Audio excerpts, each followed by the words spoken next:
Hey there, hi there, everybody. Hello, hello, and welcome to the Baylor Show. Today we're talking stats, while the Risk of Rain soundtrack blares in the background there. Hey, hey, hey, everybody. How y'all doing? How's it going, Gorilla Power? 22 teams doesn't mean anything. Hey. Hey there, Spirit Sparrow. One sec. I'm just gonna transition our musical thought here. Perfect. The second half of the stats, it's here. How's it going, Drathamir? Lanoom, Element Pride, Bashi Azur. That's your blood. Renzo Aragai.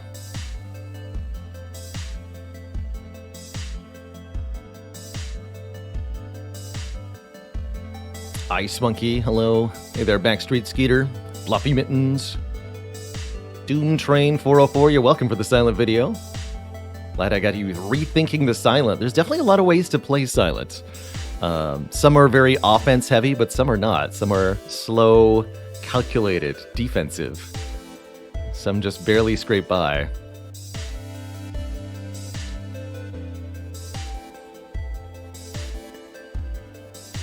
Theodore coming from a day full of meeting and PowerPoints to a stream with a PowerPoint. Yeah, it's classic, right?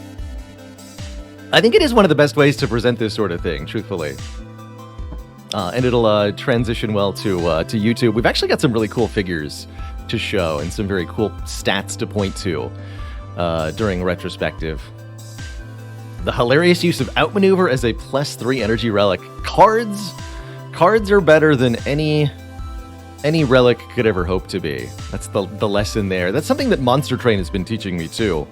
You can take energy relics in Monster Train, but it's almost never worth it in my opinion, because it's so much easier to simply get cards that make the energy for you, or to just make all the cards that you have free, because it's so easy to get energy discounts on spells in Monster Train. Are they extra nerdy? Well, you'll have to decide for yourself, Boss Corgi. But there are lots of them.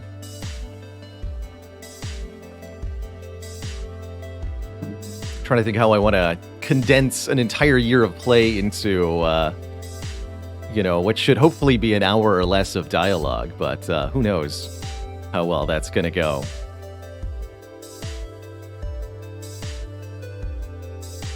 Any big questions before we actually get started here? Once I start the video, I'll be a little bit less responsive to chat. I think questions are still welcome. If there's a question that inspires me to talk about a particular aspect of my play or what we learned from last year, I would consider that a good thing. Bonus points if there's formulas involved. No. Nothing like that. There are publicly viewable data links. I'm going to include those in the description of the YouTube video when it goes up. I'll have to hunt those down and make sure they get included. But a couple of the people who did data analysis for the full year did create publicly viewable web pages that you can query with all sorts of stuff. So that allows other people to look at the data and particular subset slices of it themselves if they want to. I actually don't have those links on hand, though. Those are buried deep in my Discord right now. The one audience that groans them when you tell them there won't be math. How did the world record streak influence the way I played? Oh, I should talk about that, because that is a completely separate thing from normal play. And it really did change my mindset, especially when we're on the streams for the 13th and onward wins of the win streak. That was definitely a mindset shift. Torio Mord says, my prediction is the main data we learned is that Baylor wins most with Runic Pyramid. There are a handful of relics with 100% win rate, especially 100% win rate on specific characters, and the list is really funny, actually. It's not the usual suspects at all. We like to call these outliers. Like a shocking amount of... Yeah, okay, yeah. Twitch chat has one. Hand drill. Hand drill is a relic that has 100% win rate. But there are more. There are more. Time for Professor Baylor with the sideshow. Baron Fell, thanks for 35 months, closing in on 3 full years. As long as we do not allow the data to affect the fact that Claw is law. Randy B says, this way sample size is an important part of statistics and sampling bias. Concept of you may be gathering data in a way that just kind of excludes certain outcomes. And the pilot of the deck here gets to exclude certain outcomes by just refusing to do certain things. So I am in myself a sampling bias for my own gameplay, and that creates some interesting patterns that we'll see. A lot of the data we're going to witness is truly unique to the Baylor experience and not necessarily true for Spire at large. But that's why it's about what I learned about my own gameplay and really what can that take me forward with? I don't know. It's cool. Gregory N, thank you for 3 months of support.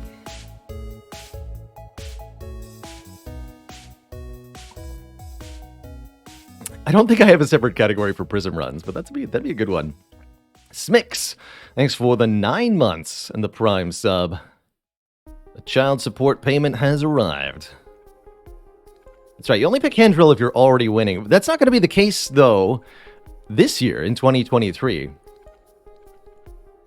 And I might get to talk a little bit about how the Mastery Challenge changes my mindset, because I can already point to a few things from the data set that we're doing differently this year. Solomon 1990, thanks for the 100 bits of support. Okay. I don't have a whole lot of reason to delay. Let's actually get into this here. One final stretch of the shoulders here, and then we shall embark on our stats journey. Hey there, folks. Baylor here, and today we're talking stats. I'm going to break down the data from my Slay the Spire gameplay in 2022, whereupon I set myself on a challenge to slay the Spire 400 times, 100 times with each of the 4 characters, going for a win against the final boss, the Heart, on Ascension 20 each time. Overall, the challenge was a huge success. Let's take a look at the overall breakdown here. In 2022, we had 402 wins, 265 defeats, for an overall 60.27% overall success rate. Because we only rotated on a win, that means that Silent and Defect ended up overrepresented in the sample. They have more total runs because they have more losing runs, but the same number of winning runs as the characters that were more successful. This brings down the overall rotating success rate a little bit compared to what it would be if all 4 characters were weighted equally, but is still a number I'm exceedingly proud of. My personal goal for the year was to just do better than 50-50. And the fact that we ended up 60-40 is just way, way better than that. We could have lost 100 more times and still been better than 50-50, which is just a truly incredible thing to me. So I feel extremely good overall. During this year, there was a 20 streak of victories, which currently still stands as the record for most consecutive Ascension 20 Heart victories that anyone has done. And I do really attribute that occurrence to my improvement over the year. That did occur late in the year, around September, I want to say. And I really think that the prior months of working really helped with that. 100 more losses might have caused the challenge to fail. This challenge was victorious with a couple of weeks to spare in the year. But I think I could have pushed myself a lot more and played a lot more if necessary. Another thing to point out is that losses do take less time than wins do. Biggest losing streak, I think, was 7 losses in a row on the Silent. off the top of my head. That's a good one. I don't think we have that represented in here. 7 or 8. So let's look at individual characters here, with the Ironclad up first. Each character really had a different experience this year. And I want to talk about each of them really individually, because they are truly different experiences, and the data really shows that, actually. Ironclad had a really good success rate overall. 2/3 win rate. 151 runs, 100 wins, 51 losses. We had more success rate overall with boss swap. 36 boss swaps, of which 27 won, for a 75% overall success rate when swapping our starter relic. This flies in the face of conventional wisdom, which says that the starter relic of the Ironclad is one of the best, healing for a tremendous amount of health each run, and really allowing the Ironclad to take advantage of the incremental gains. But it turns out having an extra boss relic can be really advantageous, so that does make me want to consider swapping the boss relic a bit more often in this year's gameplay. Try to get more successes that way. Overall, I'm really, really happy with how I played Ironclad in 2022. I think I'll cover my overall thoughts on the character a little bit later once we've looked at some of the more detailed bits. So we're just going to look at the individual classes first here. So Silent's up next. Silent had a 54% overall success rate, much less. I think she was almost tied for worst performing character here, along with the defect. 100 wins, 86 losses, and did about the same when we swapped our boss relic, which was not that often. Only 32 runs swapped the boss relic, one in 6 runs approximately. Silent proved to me quite difficult this year. I've seen a few other players do quite a bit better than 50-50 with the character, but I also feel like I learned how to more consistently reach the end game of Spire with Silent, as well as expand my library of ways to win. Like, we really kind of figured out how to get phantasmal killer victories with like Sneaky Strike, how to use Draw Discard a bit more effectively. What I think I could be doing better on this character is successfully incorporating Draw Discard engines, picking Acrobatics and Prepared at the correct times to properly leverage them rather than trying to pick them up and dying. And overall, I think I could be having success with keeping my deck size smaller overall on this character. That's our Silent overview, just at a minimum here. Defect.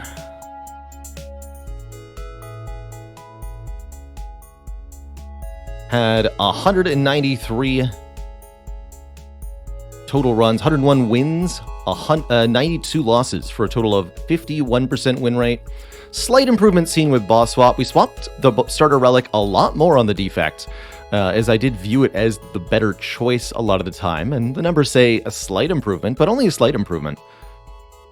It feels like it didn't make as much of a difference as I would have expected.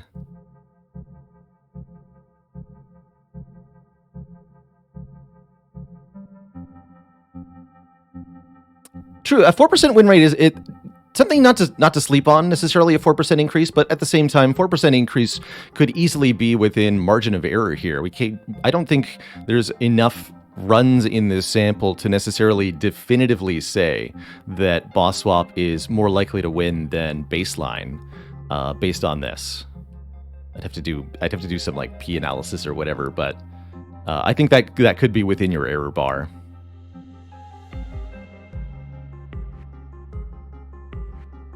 Slight gap on my part. I'm actually missing the Watcher overview here, but I will be back to that when we take a more detailed look at the Watcher. So I do have a Watcher overview slide.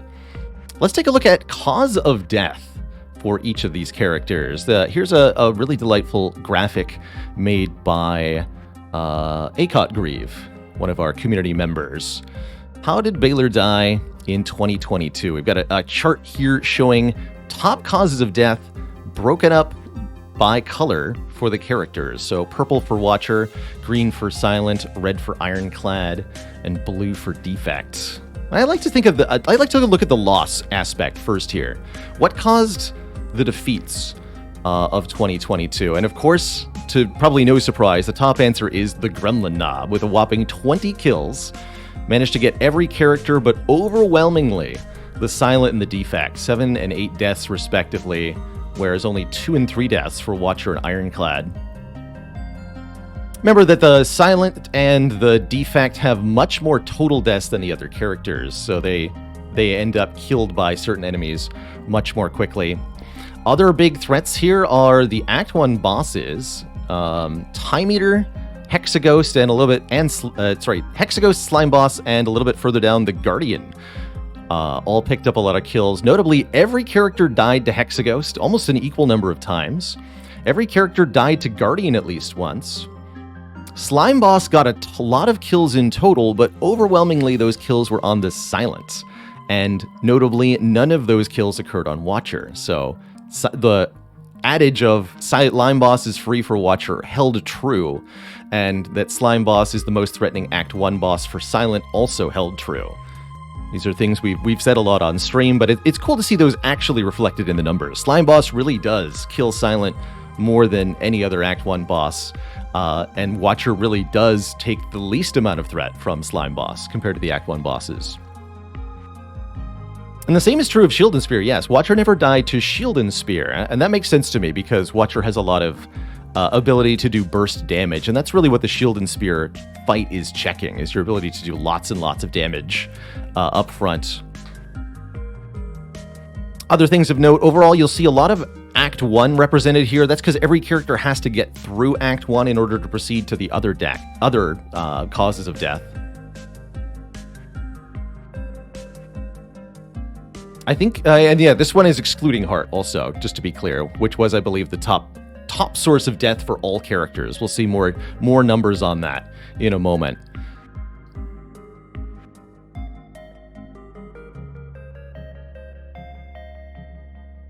Nemesis, Repto, Lagavulin, Donideka, Automaton. So Spire Growth and Shell Parasite and Fungi are actually the only non-elite, non-boss combats to show up on this slide. Which tells us that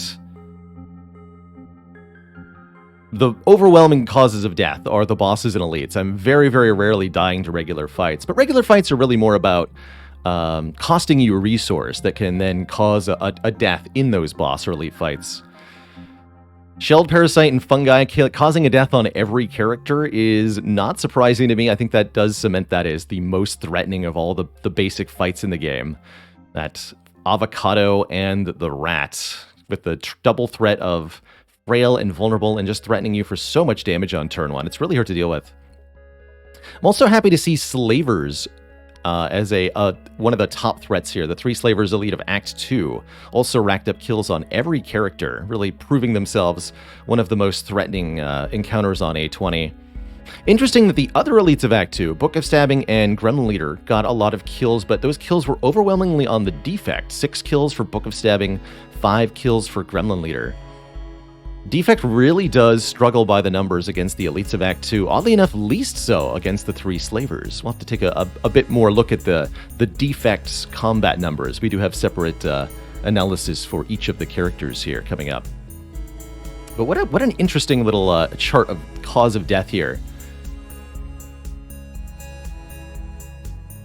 It's just showing to me that even the threats that we're by and large preparing for are causing a lot of problems. Something that I suspect that I'm not considering often enough, though, is the Time Eater.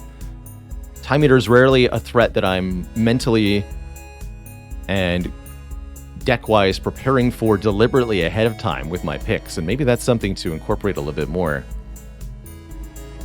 I'm personally not surprised to see Sentries racking up more kills than Lagavulin. Lagavulin actually got very few kills directly, but that doesn't mean Lagavulin wasn't a threat. More on that in a minute. Heart was excluded from this graph because it would make everything else look small by comparison. It was the top cause of death by far. So let's actually look at combats in more detail here, by character. I have a breakdown of the number of deaths and the total damage caused by each combat. So here's the combats for the Ironclad. We can actually see the damage total and number of deaths. So damage-wise, Heart did more than twice as much damage to Ironclad as anything else did, and caused more than twice as many deaths. Definitely shows that it is the true final boss. I think when it comes to specifically damage numbers, you'll see that the Ironclad has more damage taken in late game fights because of runs where Ironclad gets hundreds of max health and then face tanks everything in the late game. But if you were thinking Lagavulin wasn't a threat, look at this here. Lagavulin was actually the 4th most source of damage for the Ironclad, causing over 2,000 damage across all my runs, but we had no deaths. We just constantly face tanked like 30 or 40 damage to Lagavulin and then maybe died to something else, but Lagavulin never actually killed the Ironclad directly. But still, of the 3 elites, they actually caused more than the Sentries and more damage than Gremlin Knob to Ironclad by quite a bit.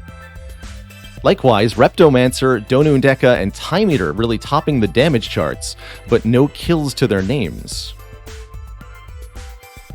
The lowest total damage fight that caused a death was the Gremlin Gang, 364. The highest damage causing regular combat was what? The 3 Darklings, that's not surprising either, with 1,105 for Ironclad.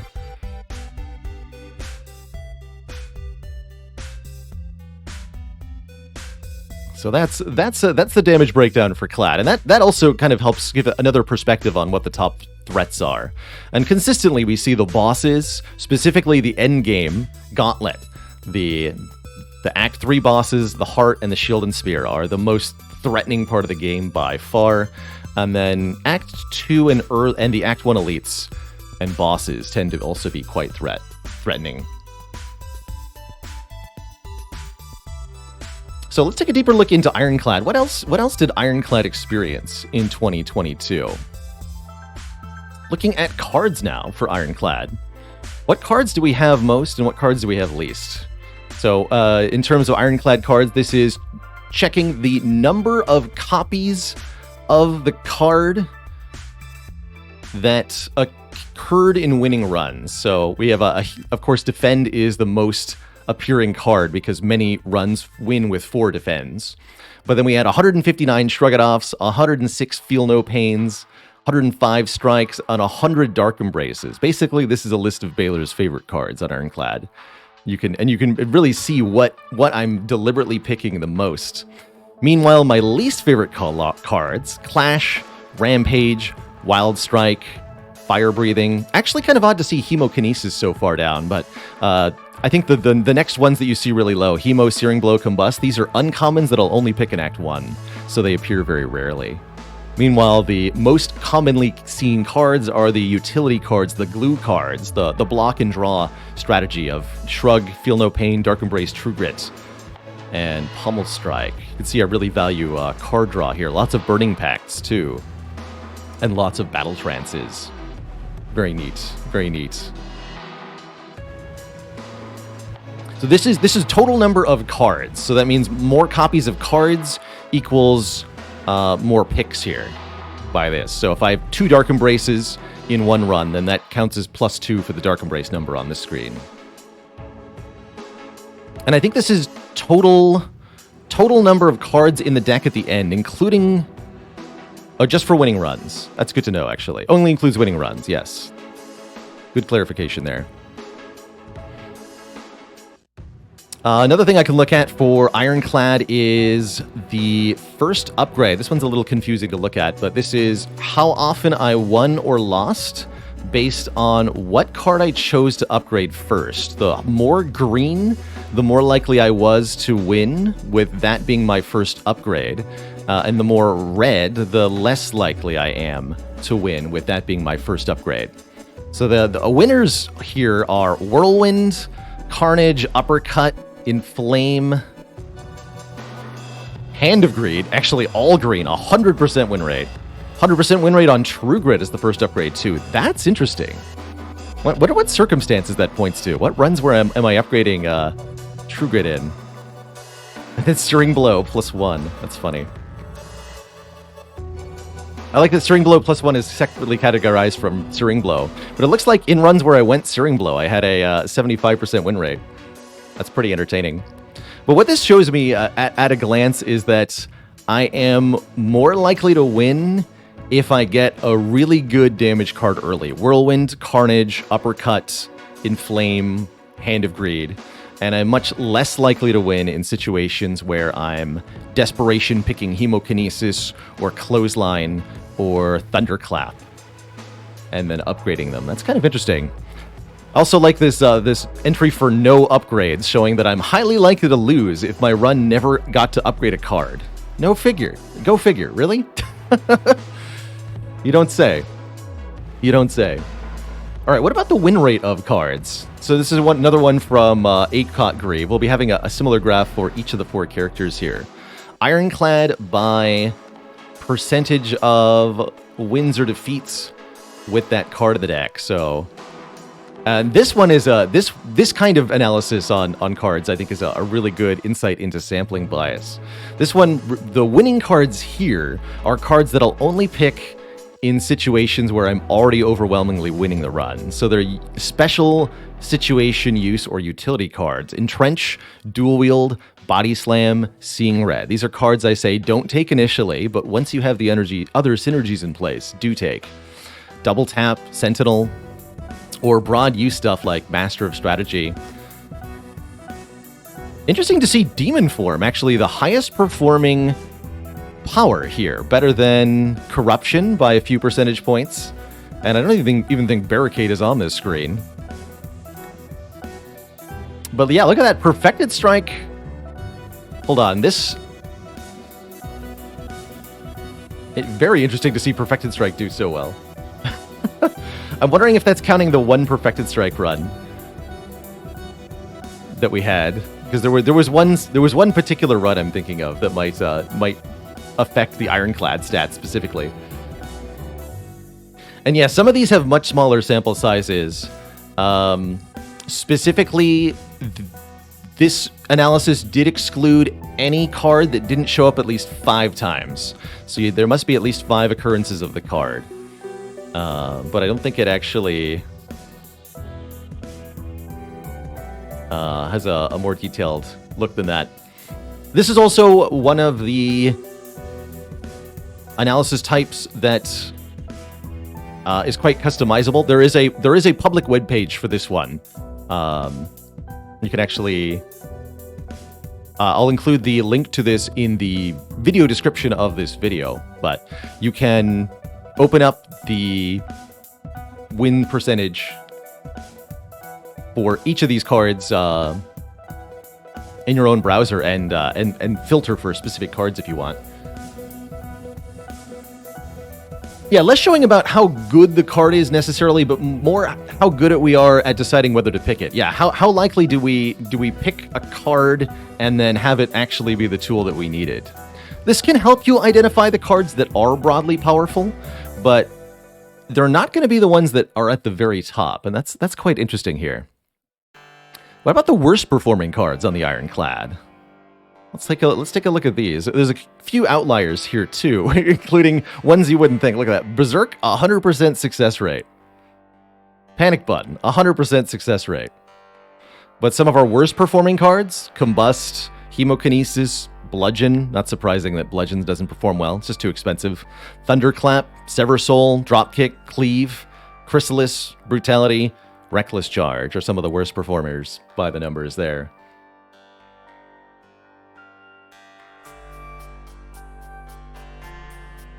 But I agree, the best performers will be the win more cards, the cards that we only pick when we think we're already doing well.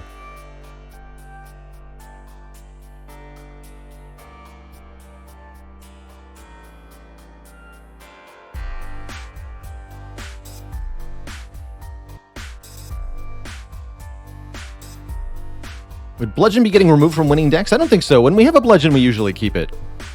I don't know why I would get rid of a Bludgeon. But overall, this tells me that the cards that I generally consider not that good are, for the most part, in alignment with how they're performing. A couple things to note, though. Cards that are doing better than I would have expected. Ghostly Armor seems to have a very high success rate. Let's look back at the winning ones again.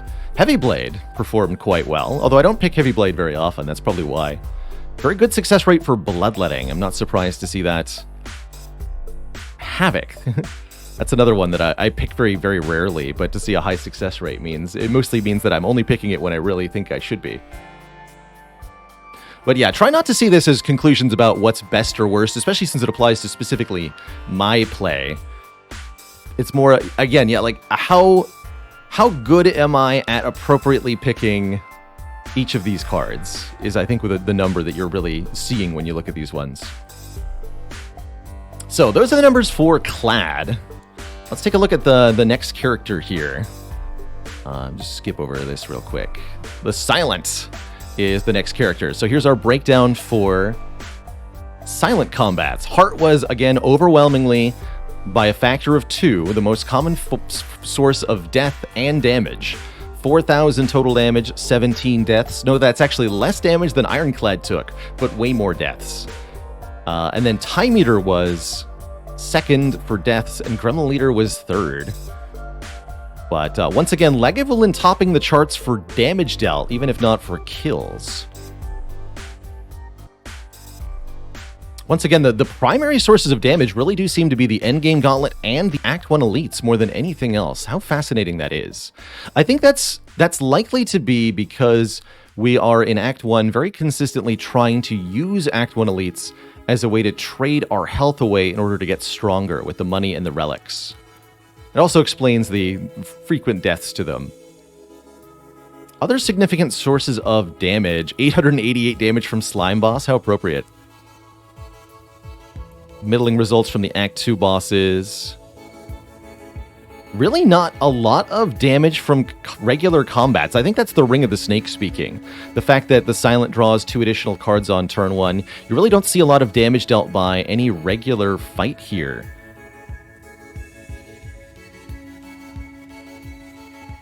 We know we died to Shelled Parasite plus 1. Oh yeah, the top 20 and the bottom 20. So Shelled Parasite plus 1 must have done very little. Most hilarious to me, 1 damage taken to the Mind Bloom boss in the entirety of 2022. Now that's funny. That's funny.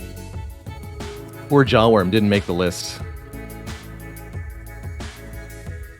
Not make the list. And 69 damage to the Colosseum Knobs. Very nice.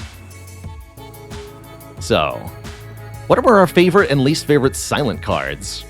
Unsurprisingly, Defend is the most frequently seen card in Silent winning decks, but also then Acrobatics, Backflap, Piercing Wail, the draw and defense cores, Calculated Gamble, Survive or Neutralize, Blade Dance was the most common damage common, Footwork, Well-Laid Plans, Prepared. I must be taking a lot of copies of Prepared. Adrenaline, Dagger Throw, and Terror. Meanwhile, our least favorite cards included Unload, Distraction, Riddle with Holes, Heel Hook, Masterful Stab, and Storm of Steel.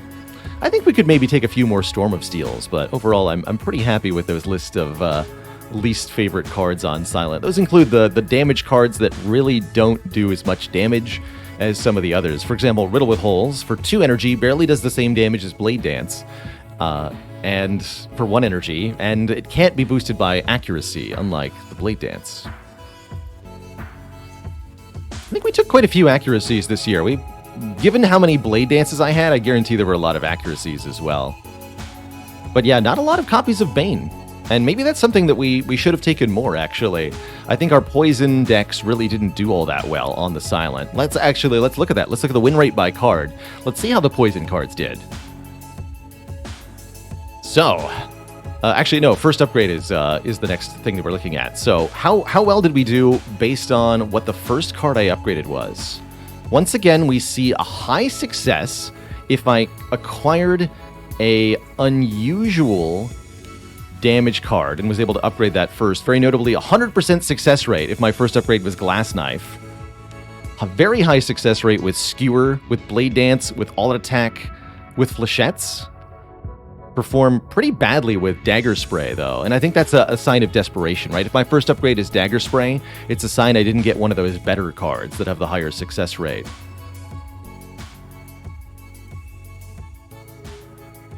Note, and let's see, and speaking of poison cards, If my first upgrade was Bane, we did very badly. If my first upgrade was Bouncing Flask, we did very badly. My first upgrade was Deadly Poison. We actually had pretty good odds. But Crippling Cloud didn't do very well. Once again, no upgrades didn't do very well. Sadistic Nature didn't do very well. And Poison Stab didn't do very well. So other than Deadly Poison, which might be an outlier, if I upgraded a Poison card in Act 1, it was not likely to be a successful run, whereas if I upgraded a direct damage card, it was much more likely to be a successful run. Very rarely did I choose to upgrade any form of block card, and usually that didn't go all that well when I did. Lots of little one-offs there, too. Why B2 for Wraithform? That's using the internal reference code of the card. In the case of Wraithform, it's because Wraithform, the card as it is in Slay the Spire today, is the revision of the card. It was originally a totally different power, and when it was changed, it was done so by adding a completely new card with the same name, hence Wraithform V2. Fun facts for you. Alright, Silent win rate by card. What were our top cards on Silent? Panic Button. Go figure. I keep talking about Panic Button as one of the better silent, colorless cards, and I think that's good proof of it. But then again, the really conditional stuff, Tactician, Grand Finale, Panache, Reflex, Concentrate, Discovery, Tools of the Trade, really. Phantasmal Killer is pretty high up there. Accuracy, Blur, Prepared all did pretty well too. How fascinating. So if I had a draw, discard heavy deck with lots of physical damage, it seemed like it was going to go very well. Note the card Venomology there. That actually means Alchemize. That's another internal game reference name. And another card that's been redesigned. So where it says Venomology halfway down, that means Alchemize. Likewise, Underhanded Strike at the very bottom is Sneaky Strike. Just a few corrections there. Not a single poison card on the top performing page. Meanwhile, if we look at the worst silent cards, we see, a lot of red here.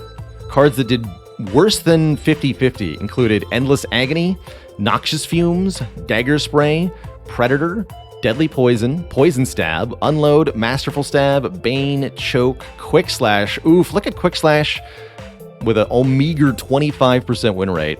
And then Sadistic Nature was real bad. We did not do very well when we picked Sadistic Nature on Silent, as much as I like to think of that as a Silent card. Meanwhile, Secret Technique as an outlier there with 100% victory rate. Beautiful. I like where we stuck the outliers. So I think that the overall picture I get here is that Poison does not perform by the numbers the way that I want it to. And we seem to have a lot more success in decks that are physical damage dependent, especially ones that pick up Blade Dance, Terror, Phantasmal Killer, and then a lot of card draw. Or if we figure out how to get Grand Finale to work, we're also very likely to succeed. Very cool, very cool. So those are the numbers on Silent. Overall, these are actually really helpful numbers for me. These tell me that I should probably be picking Prepared in Act 1 a little bit more. Definitely keep it up with Backflips and Acrobatics. If I was going to point to one card that my opinion has improved on in 2022, it's definitely Backflip. Just the power of card draw really is something you can't underestimate. Is that because there's more draw and discard synergies for physical damage? That might be. It's definitely easier to get your attack and block to work simultaneously when you have a draw discard engine. Where is Catalyst? We actually don't see it. It must be in the middle range, not one of the best nor one of the worst. Note that we're not displaying every single card's win rate here. Zeknar says the ideal silent run is leveraging physical damage to get you to Act 3 and then converting into poison. I would also say converting into Thorns damage can work too, as long as although that works a lot less effectively against the Act 3 bosses. You have to be able to get through those. But Thorns or Poison are both very good for Heart. All right, how about the numbers on the Defect here? Let's take a... So we're halfway done with the classes here, looking at the the kind of individual character data. Defect was 101 wins, 92 losses for a 52% overall win rate. Our causes of damage and death for Defect were the heart with 4767 total damage, 23 deaths. Unlike the other characters, heart actually tripled the kill count of everything else. Just absolutely destroying Defect over and over and over again. Unsurprising. What is surprising is actually how frequently I got past Shield and Spear, and I gotta say I'm very proud of this. 2,000 damage taken to them, but only 2 deaths. I have to imagine many of the deaths attributed to Heart were probably because we took unacceptable damage to Shield and Spear, looking at the numbers here.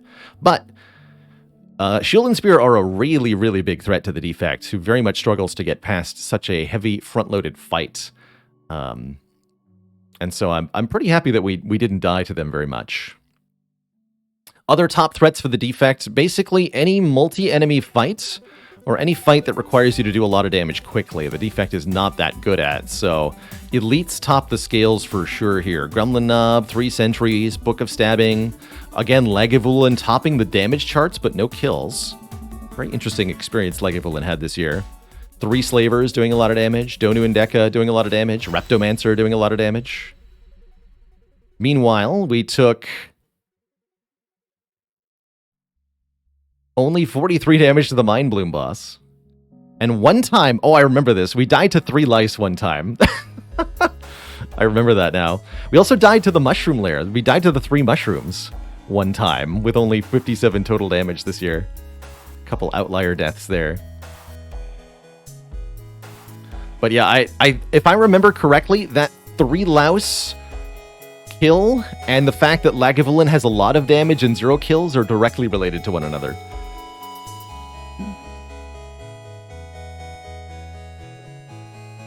That's what my memory of the event is. Yeah, no double orb walkers here. I think the reason for that is because double orb walkers are a fight you can decline. And so I don't, if they're going to kill me or do a lot of damage, I don't fight them usually. We did have 1 or 2 deaths to them this year, though. Curious which character that was on. Yeah, dying to the Mushroom Lair when you immediately got offered a heal. Talk about overconfidence. You could definitely have a bad draw order in that fight, for sure. So, our favorite and least favorite Defect cards. Again, Defend topping the list of most frequently seen. Also, tons of holograms and cool-headeds. Tons of defragments. Compile drivers, skims, seeks, turbos, echo forms. Wow, 67 copies of a rare card. Wow. 68 of seek. Seek and Echo Form, by far my favorite Defect rares, but also 63 Bias Cognition. Meanwhile, we only took 4 Hello Worlds, 7 Thunderstrikes. I took 7 Thunderstrikes and 7 Blizzards. How appropriate. 9 Melters, 11 Bullseyes. I don't think Melter deserves to be all the way down there. I think Melter is better than Scrape. So, Melter, why are you so much lower than Scrape? That's my question. And where's the Claw? Not here, that's for sure. Are transforms considered picks? Yes, as long as the card got into my deck, it counts. So there must be also some excluded here, right? Because you'd expect 101 copies of Ascender's Bane, because we had 101 winning Defect runs, but we don't see that. But yeah, Strike didn't even make the top 15 on the Defect. And I imagine Defend won't make the top 15 on the Silent. So, Defect card win rates. What do we got here? Interesting. Now, that I'm not surprised to see, but I'm very thrilled to see it. Top of the chart, Static Discharge for Defect. And then again, the really conditional stuff. Fusion, Force Field, Stack? Steam Power. That must mean heat sinks. Meteor Strike is also very high up there. Reprogram very high up there. Multicast. Storm, also seeing high success rates. Some of these are good cards. Some of these are cards that I think I'm just good at recognizing when they're good. Storm especially, like with Mummified Hand or with Frozen Egg, seems better. Echo Form just had a broadly good success rate. We took it so much. I'd actually like to see a version of this chart where the success rate is also weighted by the pick rate. So some sort of weighted, like, how often do you pick it versus how often does it win to create some sort of, like, aggregate score.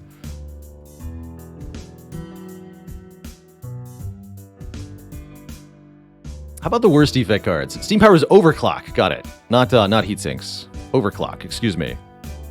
So Overclock had a high success rate, and that also doesn't surprise me, because that's a very conditional card, as before. What about the worst defect cards? Rip and Tear performed very poorly.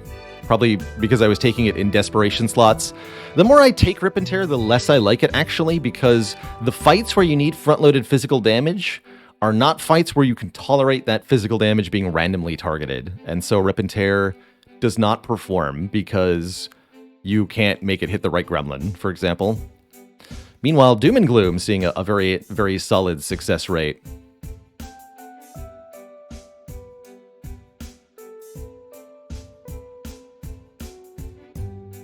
But not great with Cold Snaps, not great with Streamlines, or Sweeping Beams, or Melters.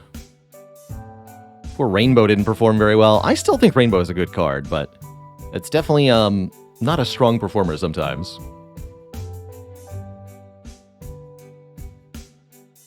Sunder being so far down is kind of surprising, but also to me points to just a card that I take a lot, and therefore ends up losing a lot, because there are many runs where the defect grabs one Sunder and then it isn't enough, and we die. That's my guess on a lot of these. Gash. Gash is Claw, by the way. So Claw performing at a 52% overall win rate. That's actually not that bad, all things considered. That's about average for defect. Slightly positive, they say. Very good. Very good. All right, and the first upgrade for defect, I actually did put this in the slightly wrong order, but that's okay. So, talking about Sunder, actually, we also saw that if my first upgrade was Sunder, I didn't tend to survive that often. That's also true for Streamline, Beam Cell, Sweeping Beam, Go for the Eyes, Barrage, and a few other attack cards.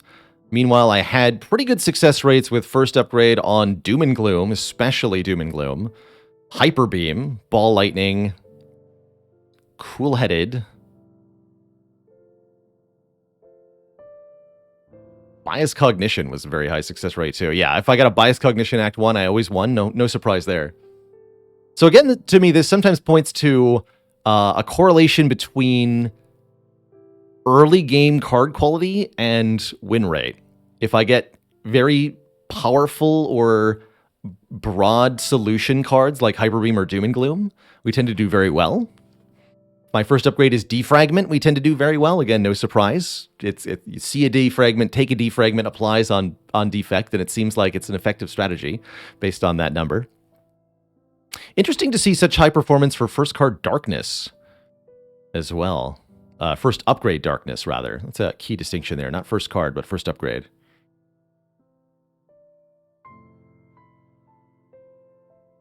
So those are the numbers for defect. Next up, the last character to look at individually here, the Watcher. Watcher had the highest win rate overall, with a 74% win rate, which did not budge for our boss swap runs. We saw a pretty much identical performance, whether or not I swapped for the starting relic.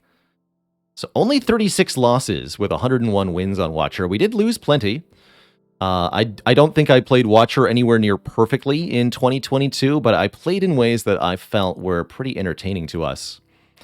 So again, the top damage dealer was the Heart. We actually had to exclude a data point on this one, because otherwise the Heart would have done over 100,000 damage to us because of the credit from one instance of playing Blasphemy and surviving that then went on to be a winning run. So we had to exclude that. But still caused by a far, again, more than anything else, 3,000 damage, 10 deaths. Again, just topping the charts decisively. The Heart really is the toughest thing in the Spire by far. Other sources of death were the Act 3 bosses. All three of them got a kill. Donu Deka, Awaken 1, and Time Eater. Early elites also got kills. The 3 sentries Notably, doing more damage than Gremlin Knob very consistently, with Lagavulin actually being at the bottom. I think that's because those setup turns are so useful for Watcher. Lagavulin sleeps for 3 turns, and Watcher can usually use this to bank some energy or retain some cards or scry something. The Blasphemy Death did not win. Oh, I survived it and then died. Good clarification there. Well, heck. Well, heck.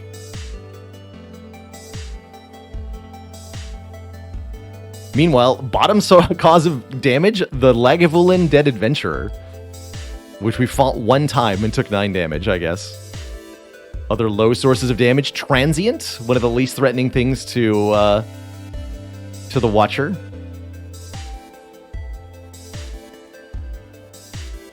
Gremlin Gang also causing very little damage.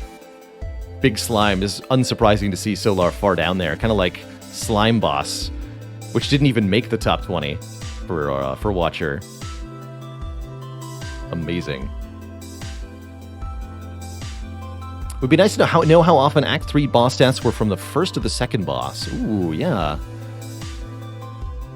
I actually have no idea. Very interesting. All right, let's look at Watcher cards by the number. What are Baylor's favorite cards on the Watcher? The ones I take the most often. Cut Through Fate is our #1 card of all of them, appearing more than Defend, more than Strike, more than Vigilance, more than Eruption. It's Cut Through Fate. It's the card I'm most likely to get multiple copies of, and I'm most likely to pick up. That makes sense to me. Damage plus Scry plus Straw is just a really, really efficient, effective, useful card. And as a common, you see it a lot. Third Eye also being very high up because I value Scry a whole lot. Meanwhile, the uncommons that we take a lot, unsurprisingly, Rushdown, Talk to the Hand, Mental Fortress, Wallop, Meditate, and Fear No Evil. And the most taken rares, of course, Vault and Scrawl. Again, no surprise there. Least favorite on Watchers, more interesting to me. Wreath of Flame, Windmill Strike, Perseverance. I really don't like either Windmill Strike or Perseverance. Both cards that scale from being retained, because you just don't get enough turns on A20 to make them work. Alpha, Signature Move, and Collect, also unsurprising to see so far down. Quite frankly, I'm surprised I took Collect 5 times. Maybe it was from Transforms or something. We had a couple fun runs involving Conjure Blade, but overall I didn't take it much. Don't take most Watcher rares very often. But yeah, very unsurprising to see Windmill Strike at the very bottom. Still not a card I think is useless. There's definitely take situations for Windmill Strike. But that's how often I picked them. How often do they actually win? This one's a little difficult to sort out because Watcher's base win rate is so high. It can be a little difficult to differentiate the successful from the unsuccessful. Clear the Mind, I think that's Empty Mind, the internal reference for that card. So Empty Mind, our top performing card. That's quite interesting. Not surprising. Stance Change and Draw really is a lot of control over what's happening in the fight. Ragnarok, probably one of those cards I only pick when I'm doing well. I really like how efficient it is. It does tons of damage. Also seeing high success rate with Omniscience, Wave of the Hand, Worship? Worship's another conditional one.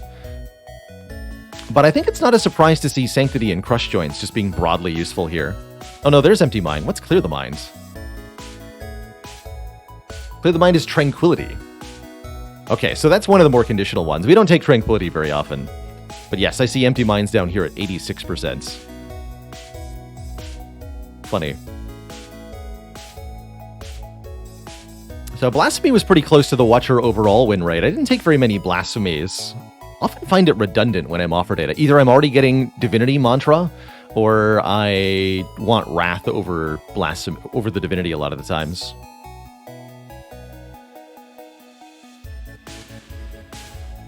What about our worst Watcher cards? Which Watcher cards should I be avoiding? Path to Victory. Oh yeah, a lot of Watcher cards got renamed. I think Path to Victory might be Wish. Adaptation is Rushdown. Wireheading equals Foresight. Oh, Path to Victory is Pressure Points. No, that's not surprising. That's not surprising at all. So I should be avoiding Pressure Points according to this data. And Signature Move as well, which tends not to work out. Judgment also seems like it hasn't worked out when I've picked it. I I have believed in Judgment a lot, but seeing the data here, it does seem that it did not do very well for us. Prey, Like Water, and Spirit Shield also didn't do all that well. These are the sort of more esoteric Watcher cards, more conditional. They either need to be played in a specific order, or you need other cards for them to work really well. I could also look at this data as saying, these are cards that I need to figure out the niche for. I need to figure out better when to take them. I think that's a good way to look at it. Yeah, absolutely. All right, so we've looked at the cards from all 4 characters. Let's also look at last thing here, upgrades. Success rate based on the first Watcher upgrade. I think this is a little bit less interesting than the other character upgrade graphs because, surprise, surprise, most of the time I upgrade Eruption first, and most of the time I win when I do that, very close to the Watcher average overall.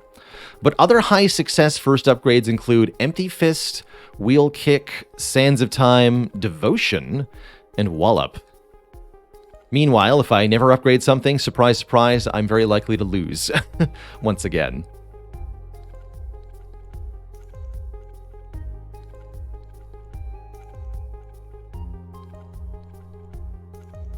Nothing too illuminating here. I think, again, mostly this tells me that if I have a 2 or more cost attack, it might be better to upgrade that before upgrading Eruption, but otherwise you should probably upgrade Eruption first and then upgrade that other thing next.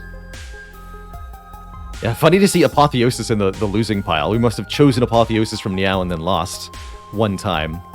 A classic example of sample size small. Hard to draw conclusions from that. It's really all about what happened in that exact one run.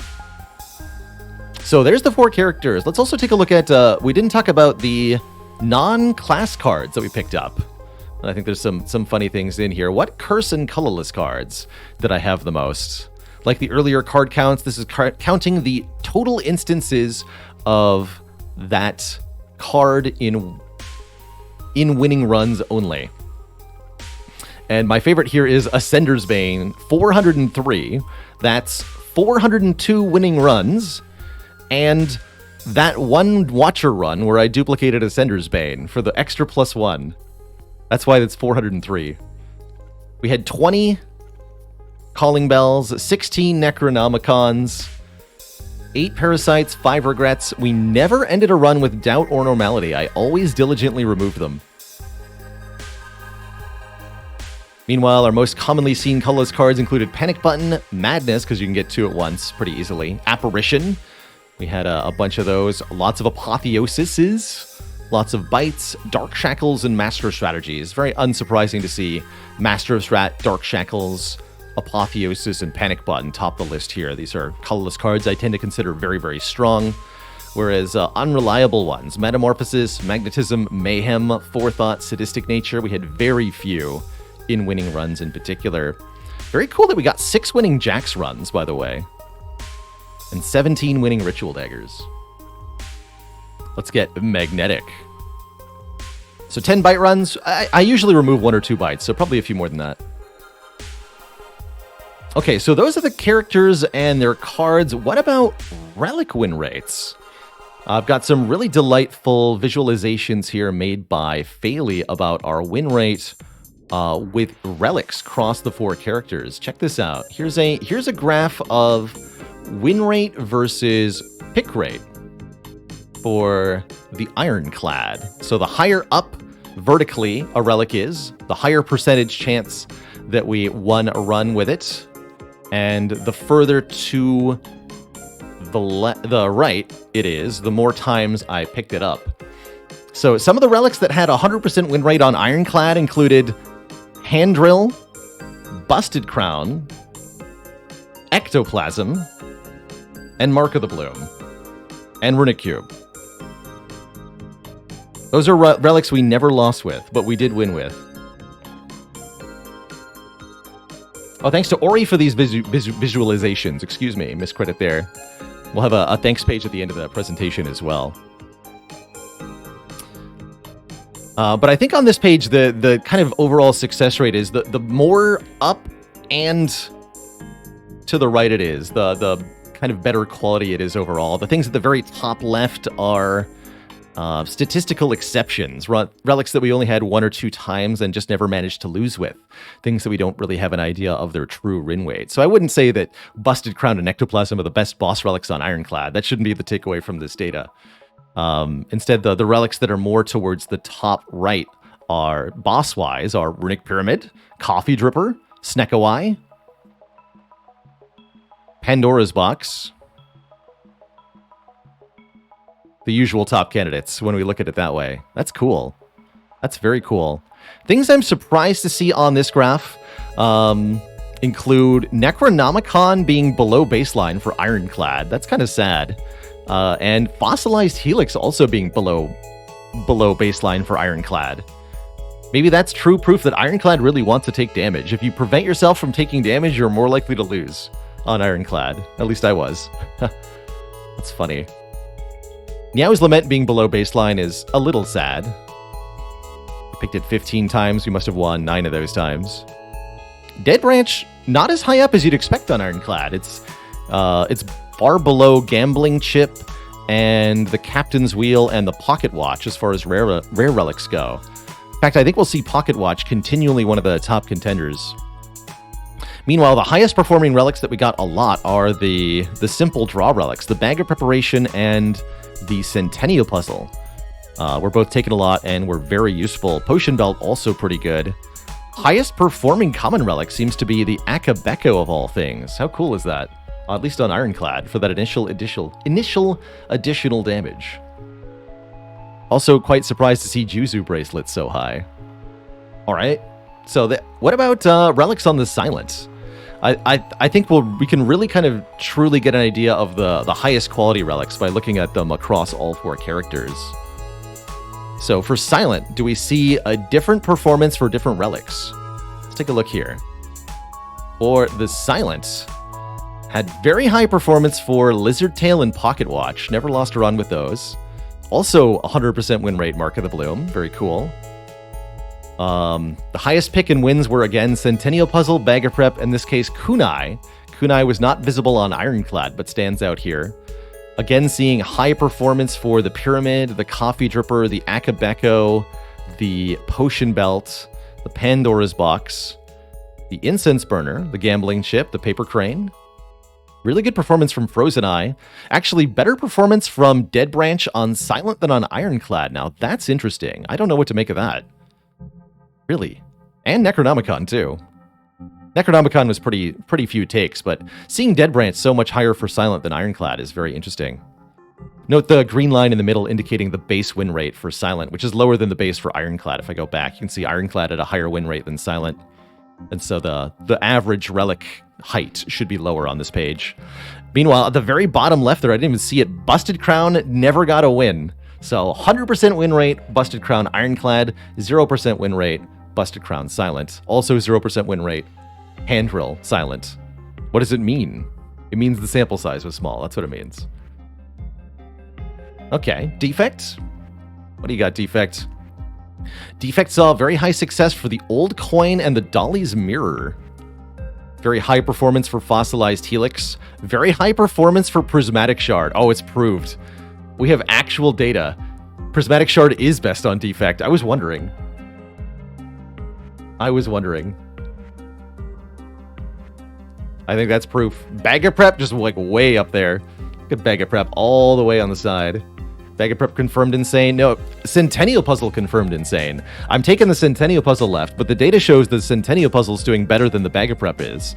So Centennial Puzzle is the relic to really keep your eye out for. Unsurprising, I think, to see Mummy Hand do so well. Pyramid was actually not as high performing as some of the other boss relics like Coffee Dripper and Empty Cage did really well, although we picked it a lot less. Empty Cage did much better than Pyramid on average, as did Fusion Hammer. Funny how that works. Things that were really bad on the Defect include the Necronomicon, the Velvet Choker, which I think was low on every character, and Niao's Lament again. Statistically, Niao's Lament does not work out for us. More relic agnostic, I like that. Is reading bad for you? Well, taking 21 damage is bad. That might be what that points to. But if I look for the other book relics, Enchiridion and Nilries should be higher up, around the same rarity. Nilrees is right on top of Busted Crown there at the baseline. What about the Enchiridion? Can I find it? Oh, it's at 100%. Yeah, all right. Well, Nilrees, Enchiridion, clearly the best one, based on the defect data here. Lastly, Watcher. Look at how much higher all the relics are for Watcher. With Serpent Head being the only relic with a 0% win rate. Again, topping the charts with Ectoplasm, Velvet Choker also undefeated, Sneckoeye undefeated, Necronomicon undefeated, Cloak Clasp undefeated, and most importantly of all, Stone Calendar undefeated on the Watcher. Here we do see a very, very high performance for the Runic Pyramid boss relic. Also very high performance for Black Star. That makes sense on Watcher. She can handle the elites more easily. And just kind of a broadly higher performance for rare relics in general, with a few exceptions. Incense Burner below par. That's weird.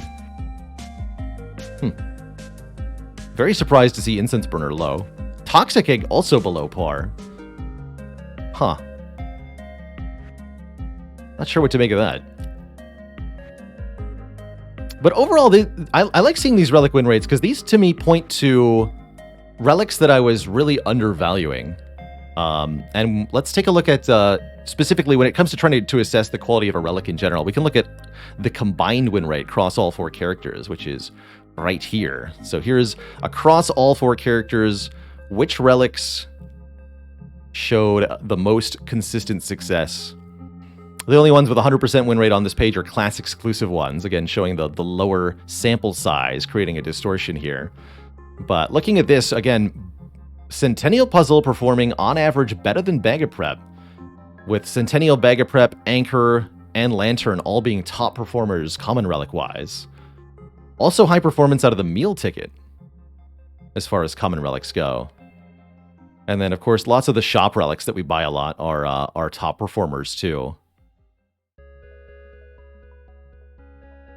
Anything else that really stands out here is something that I'm not used to taking a lot. We also saw a good performance this year for, I believe, the Ancient Tea Set, which I'm having a hard time spotting here.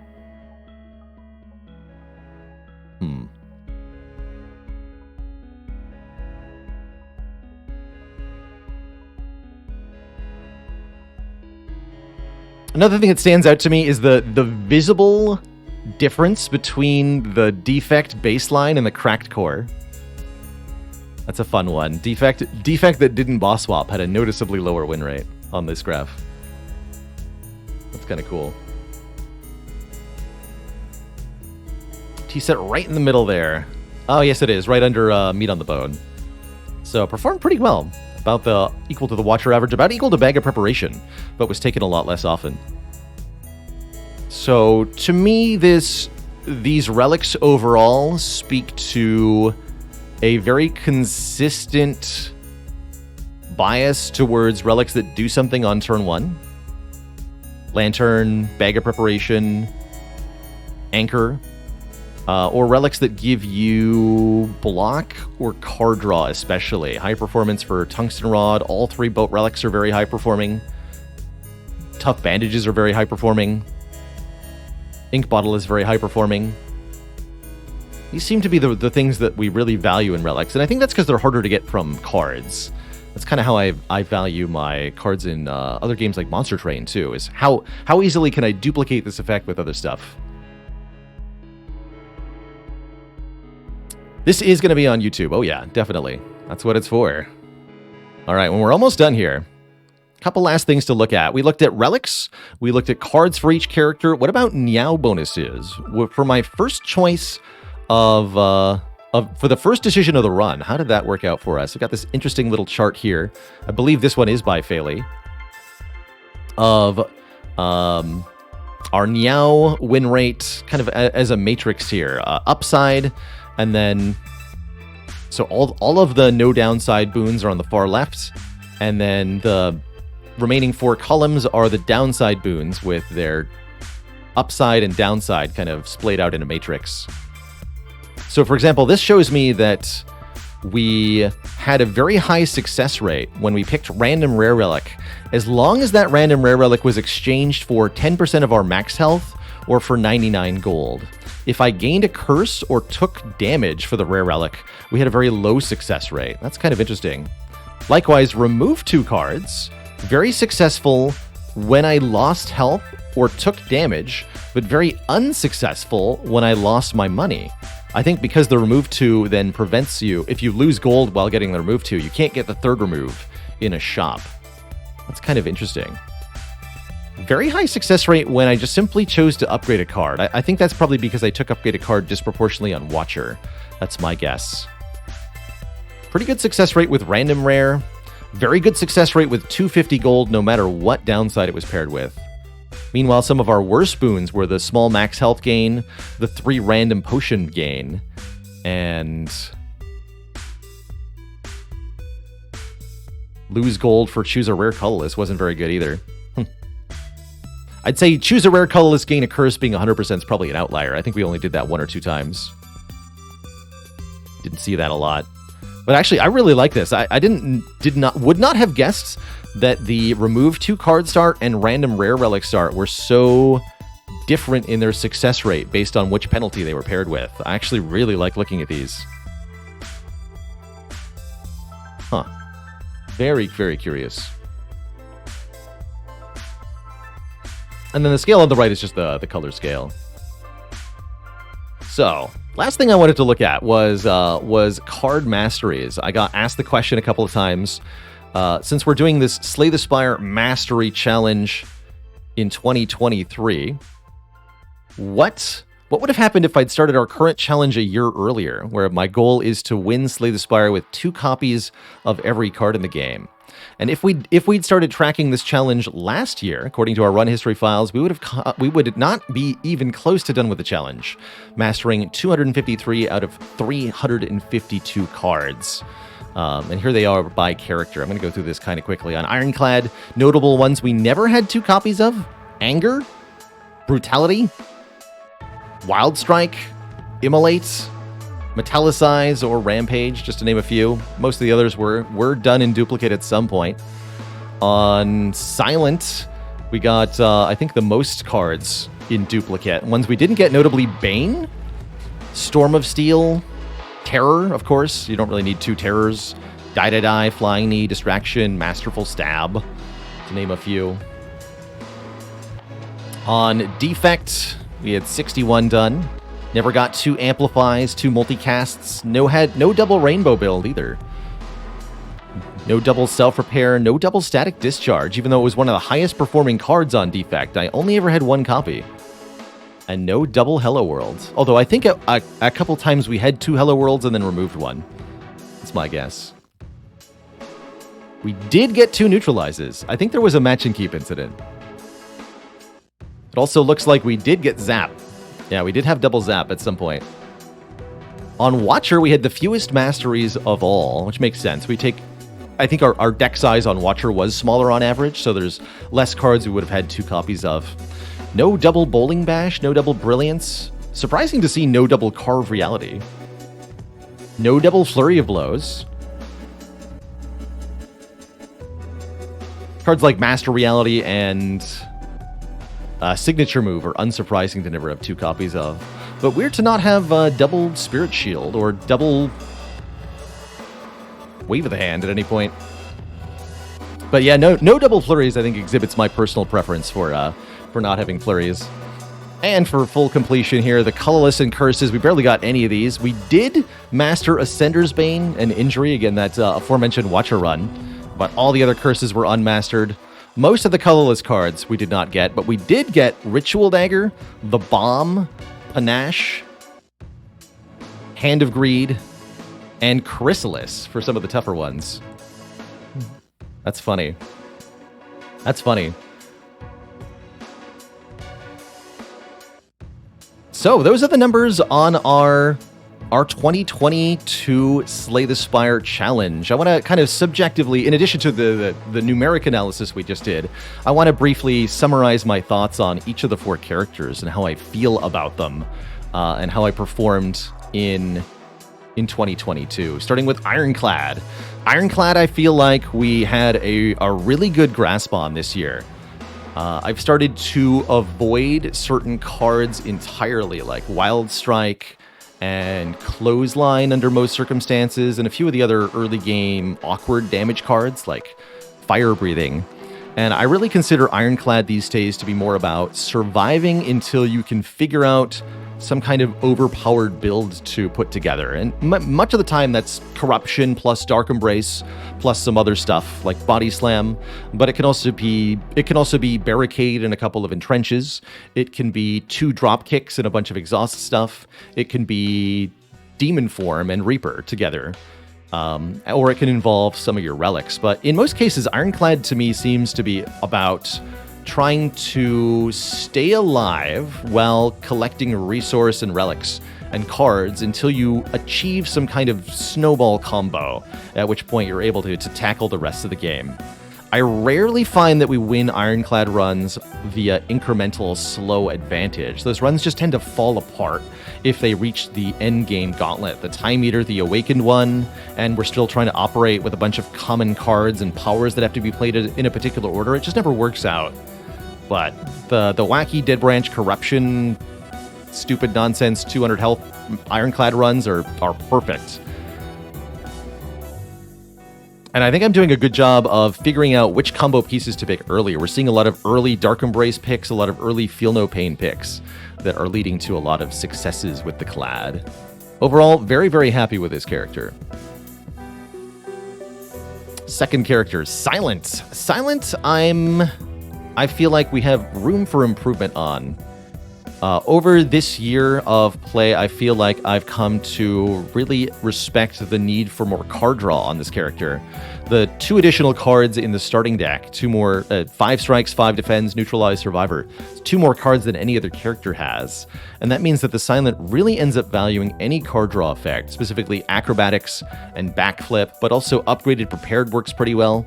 Calculated gambles are great also.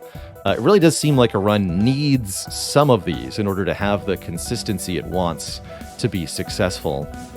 To that end, removing strikes is also very important, but I've found this year that removing strikes too aggressively too early leads to early catastrophe on Silent.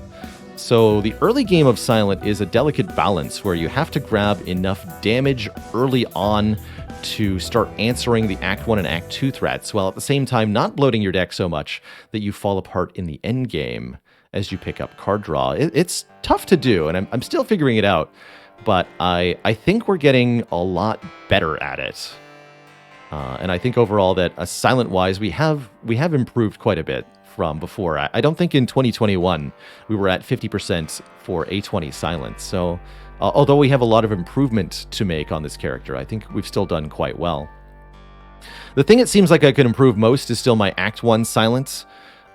Just simply taking one's time and doing a little bit of calculation in early combats can save you critical health that can be important for getting through Act 1. And I think I might need to do this a little bit more on the Silent specifically in order to avoid losing to Act 1 Elites or the Act 1 boss. Overall, my opinion on Poison has come down a bit this year for Silent, and my opinion on doing damage with direct attack stuff has gone up. Pretty happy with Silent this year. Defect was a bit of a challenge.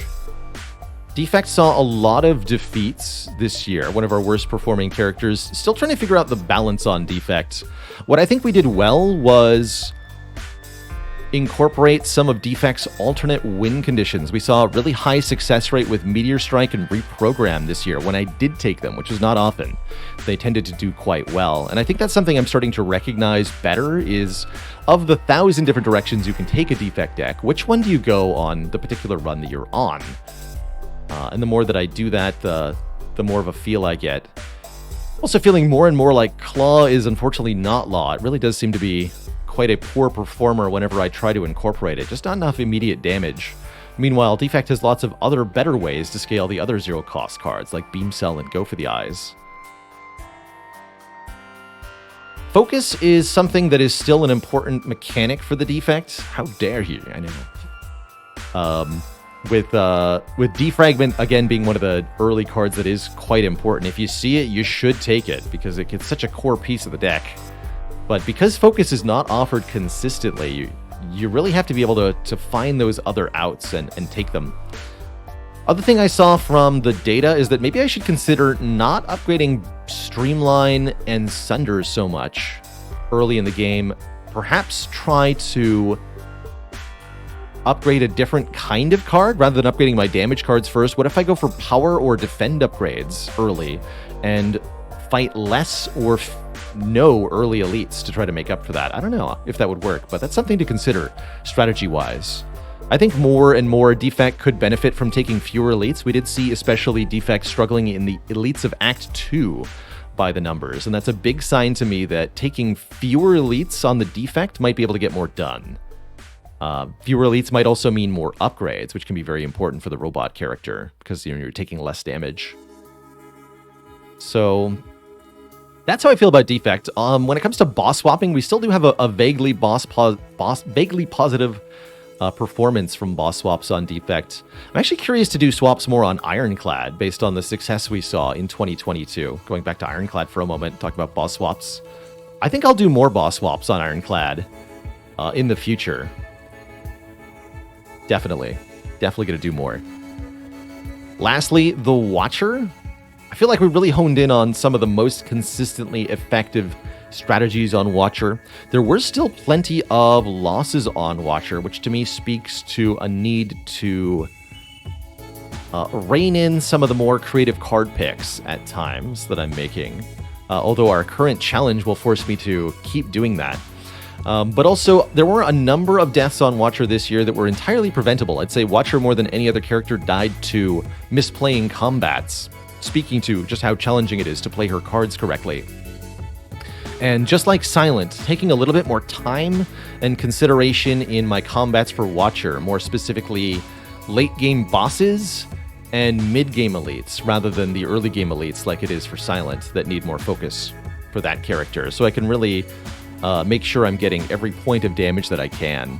5 damage against the Book of Stabbing in Act 2 can make all the difference, for example, on the Watcher. Yeah, Watcher deaths are very order. Whoops. I do expect that the current challenge will reduce our win rates substantially. I bet we'd be below 50% for 2023 because I'm going to be trying to get duplicate copies of weird rare cards where you normally shouldn't do that. But I still think we'll have a pretty good success rate overall with the fundamentals that we've learned. So those are my thoughts across the 4 characters. Overall, I feel like constantly playing Slay the Spire throughout the year. We never really took a very long break. Was really helpful for my gameplay overall. I definitely feel like I improved very significantly over the course of the year.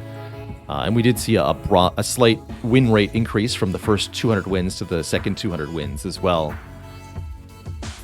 Again, this 400 win challenge did include a 20 win streak that was and still is the current record for most consecutive Ascension 20 heart victories when changing characters. The A20 rotating heart record, it's called.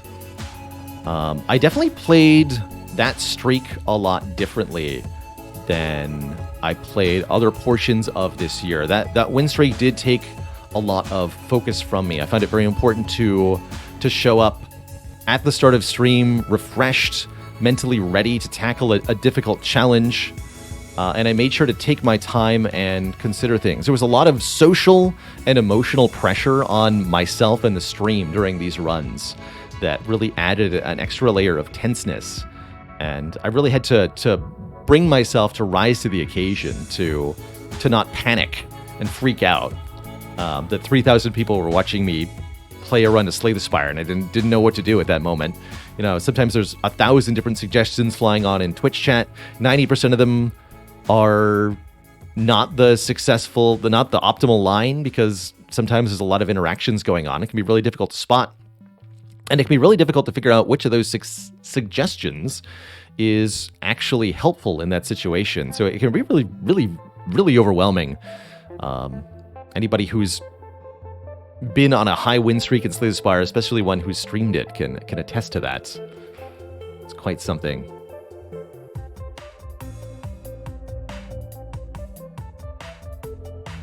I don't know if we'll end up with another long win streak like that in the future. It really did require a specific mindset, something that I'm not always able to bring. Something that's, you know, when you're bringing your A game isn't something you can do every single day. But the win streak is kind of a question of how consistently can you bring the A game. But for me, this whole year, in retrospect, it's not about how well I did at my best, but rather what is the whole picture? How did my average do across the year? And with that, to that question, I have a very satisfying answer, which is that the more I play Slay the Spire, the better I get. Even as I vary my strategies and try new things and find new ways to lose, I'm always improving through it all, gradually mastering the game more and more. So if you're at home wondering, you know, what can I do to do better at Slay the Spire? How is it that I at home cannot recreate what I see on the stream or in the YouTube videos all the time? And the answer is practice, practice, practice. You just got to play more runs, because this game, it truly is one of nearly infinite depth. So those are my thoughts. That's the year of 2022 in retrospective. This ended up being heckin' long, so thank you if you've made it all the way through this very, very long video. Special thanks to Ori, Zanzan, Ryan at foxrow.com, Andy Cotgreave, and Faley, everyone who contributed the analysis, the images, the graphs, the data, or the background to put this together. Thank you, everybody, for helping me put this together. Also, a special shout out to the Slay the Spire Discord and their data analysis channel for being full of very cool people who are interested in picking apart the numbers, the data of runs of Slay the Spire. And thank you all, viewers at home, for watching, for being a part of this awesome community. I hope you learned something. I certainly did from the last year of Slay the Spire. If you like this video, please drop me a like below. Don't forget to hit that subscribe button for more crazy content like this. There is a whole new year of Slay the Spire content coming, so there will definitely be more runs banking on the knowledge we've learned from 2022. Thank you.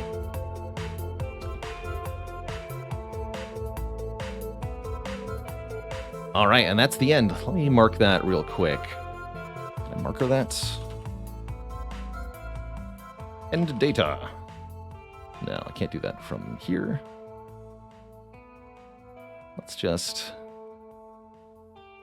do this then. All right, so that's our retrospective. Thank you, everybody, for watching that. I really enjoyed making that. It was very cool to see some of the stats and the numbers there. Really surprised by some of the discoveries. Cody Pazizzle says, what was the biggest streak during the challenge? That was 20 wins in a row. The current A20 rotating world record stands today still. It was very, very cool to do that. And that's up on the YouTube. I think, what is it? Win streak? Yeah, there's the link to the full list of wins from that. Oh, the other thing I wanted to talk about, actually, when it came to the win streak, was the required mindset of not becoming discouraged and not giving up. Particularly, I think it was the 5th run, the Jawworm incident. We almost lost immediately on our silent run, but I had to stay composed, stay hopeful, and find a way to win from there. And because I did, we were able to make the world record streak happen. If I hadn't won that silent run, we wouldn't have gotten the record.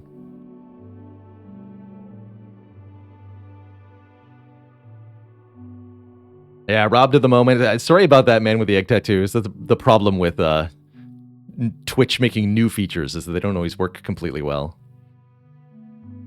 But here, have a new moment. You are here for the stats retrospective. So you may have a moment badge, you may have a moment badge, and you may have a moment badge. Grab one now, Twitch chat. You've got 60 seconds to claim, but you'll be able to have a special chat badge for being here today.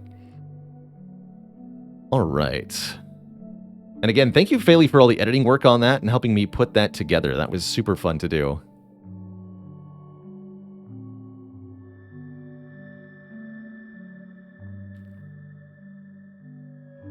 With how well scry cards work towards victory, do I think I underrate Nirvana?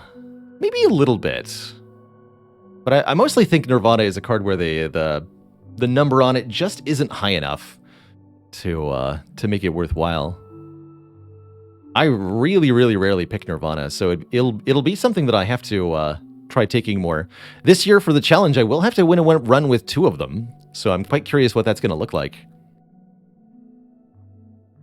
See you later, Failey. All right, we're going to boot up Spire here. Change the title, and then it's going to be break time, because I just talked for 2 hours and I didn't drink any water, so... my throat hurts now, a little bit.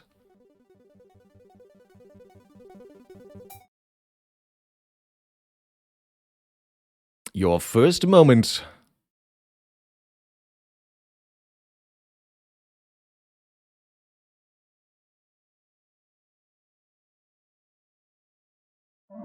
Truly a momentous occasion. All right, Twitch chat, I will be back momentarily. I'm going to take a quick break, refill the water, stretch the legs. Upon my return, we're going to actually play some Slay the Spire here.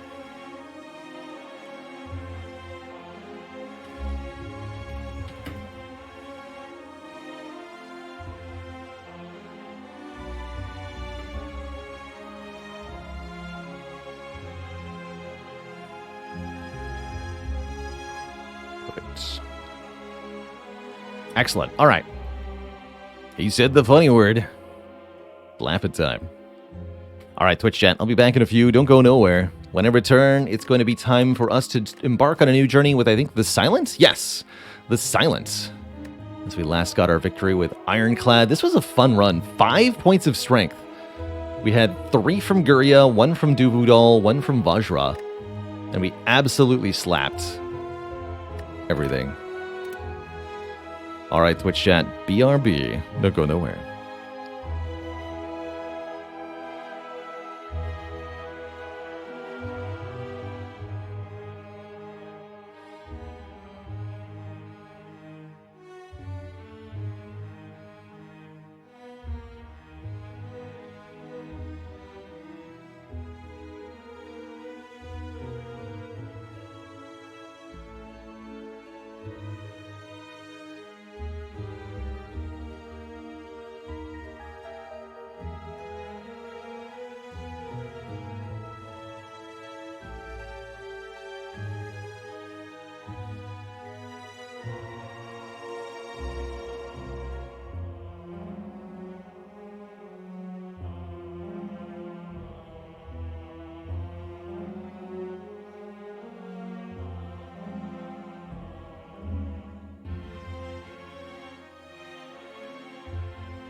All right, Twitch chat, we are back. No, Typhul, strikes and defends are separate per character, so each character has to master their strikes and defends separately. They are different cards within the game code as well, so further justifying this implementation.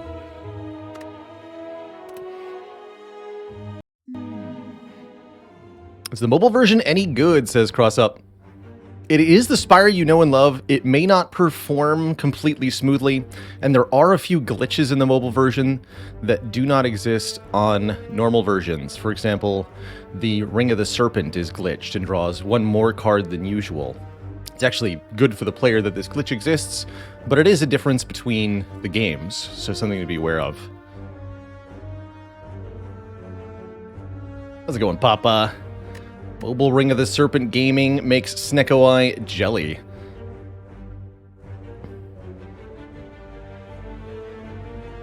I'd like to see a revision to Ring of the Serpent. I want it to say draw 2 additional cards on your first 3 turns. And then stop.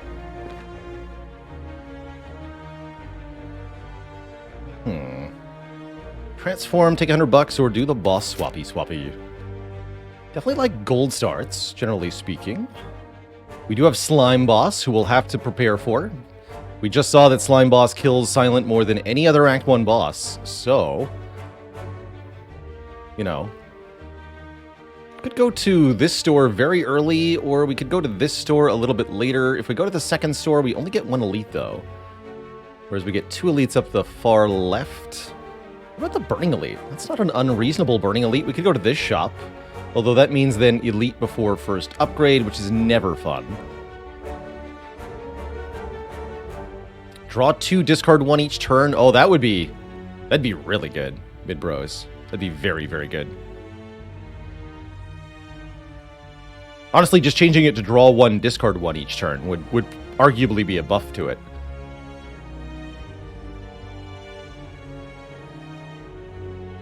Just need at least 2 copies for Mastery Novex. More than 2 is acceptable. Oh man, actually something I meant to talk about in the 400 retrospective, but didn't mention. I'll bring it up now. The 1 bit of trivia. What was the card we had the most copies of during a single run in 2022? The answer to that being Ironclad had a 7 copy of Perfected Strike run that was successful. That was the most copies of 1 card we had. It's pretty funny. Alright, so all that is presupposing the 100 gold start. I guess I'll take it then. So I'm thinking here, or maybe go here. 1 elite Act 1 to prep for Slime Boss. Actually, you know what? Let's try it. Let's try going 1 elite Act 1. Let's just do this. Is this good? I don't know. Is that enough card rewards? I guess we can decide which way we're going here. And we'll want to take a bunch of card rewards on the way there, although maybe not too many. We'll see. Perfection is 6 copies. 6! Pretty much impossible to get 6 copies of a rare card, but I like that. Chummier Lion, thanks for 10 months of support. You're heckin' welcome. You keep watching, I'll keep making content. I don't see any reason I won't be still doing what I'm doing 5 years, 10 years from now. Although, I may not be playing Slay the Spire every day 10 years from now. That might even be a good thing. But I'll still be making content 5, 10 years from now.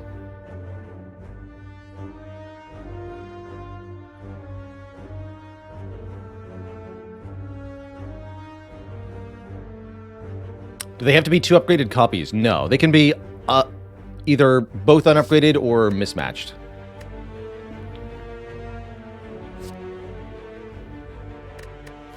Data said maybe I'm supposed to be taking Bane more often.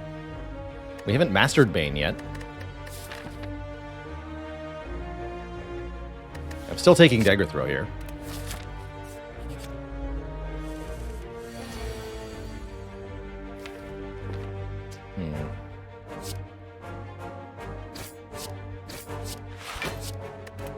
I was wondering if it was ever right to play 2 strikes on the Acid Slime, but I don't think so. We need to be able to block this turn, yeah. Not a pretty turn.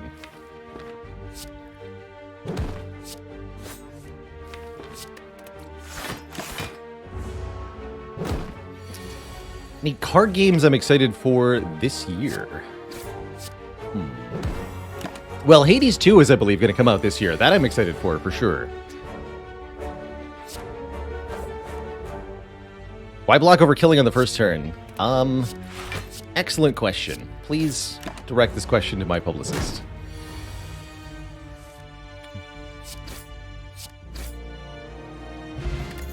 Muscle memory, I suppose, is the answer. I did not have a good reason to do that. But yeah, Hades 2 is going to be really exciting when that comes out.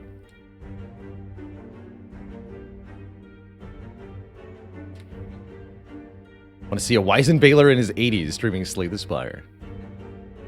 Brilliant.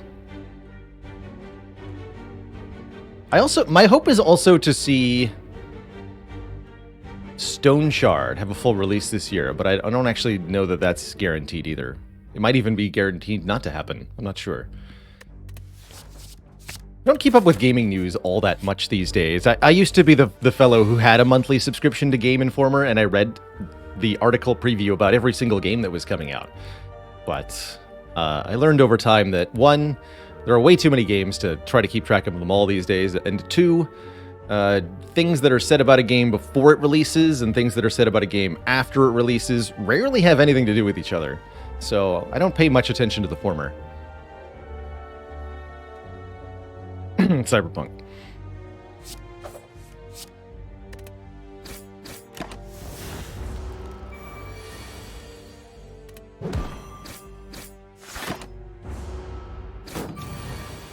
Daikatana.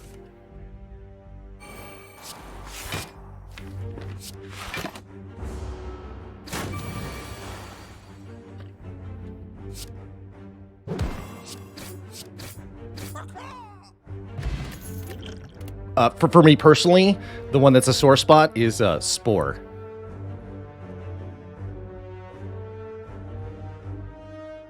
I was very let down by that game.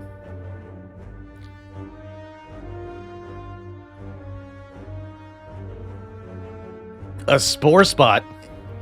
Ha! Also, by the way, I can actually take this Bane and it's not terrible.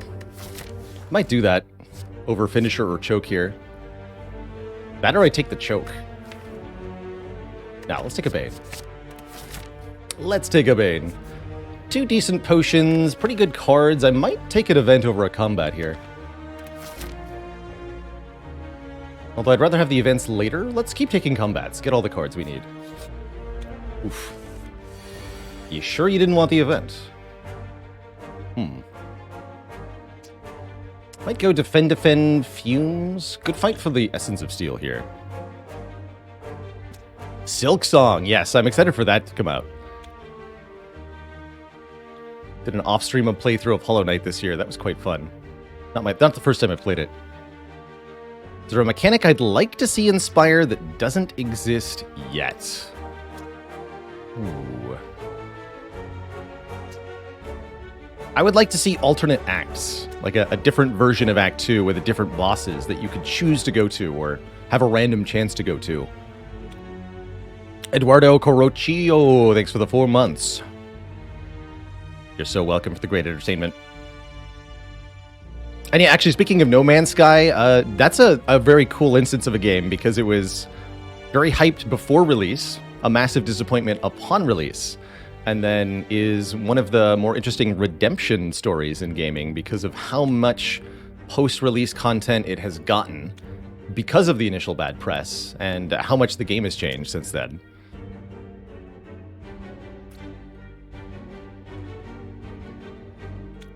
Final Fantasy XIV had a similar story arc.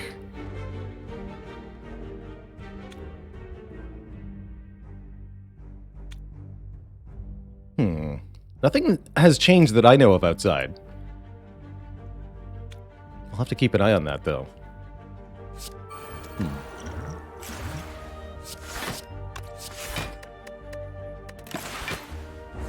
Smidley, thanks for 2 months of support.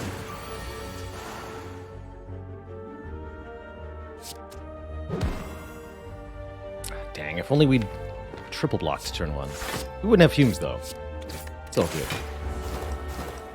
Feels bad to slowly lose the plated armor, though.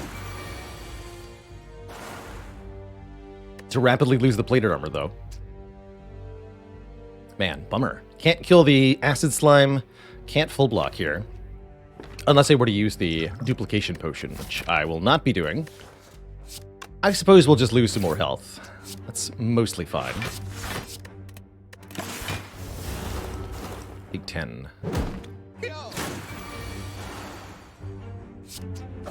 I'm of the general opinion that Silent will more or less take the same amount of damage throughout her Act 1 hardpool fights.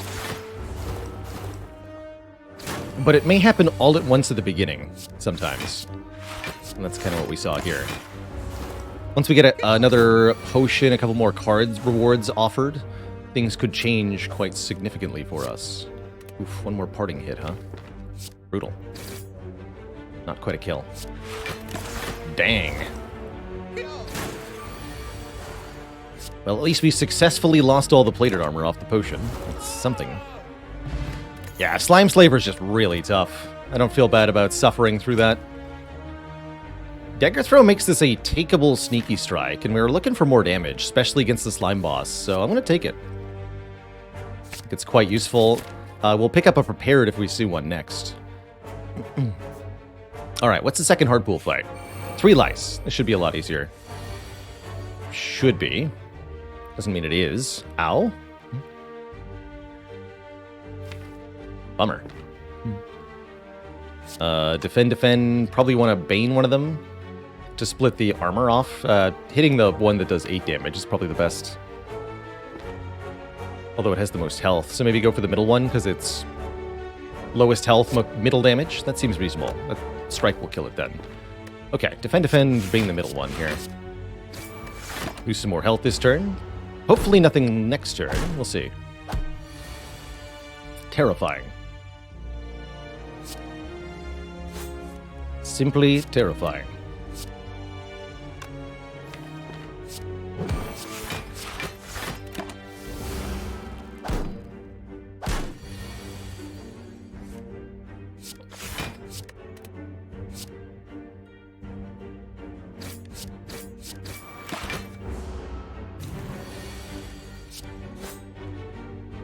The good news is, we now have 2 potions, we're through all the difficult fights, and I think because we have Sneaky Strike, I'll happily take another Dagger Throw here.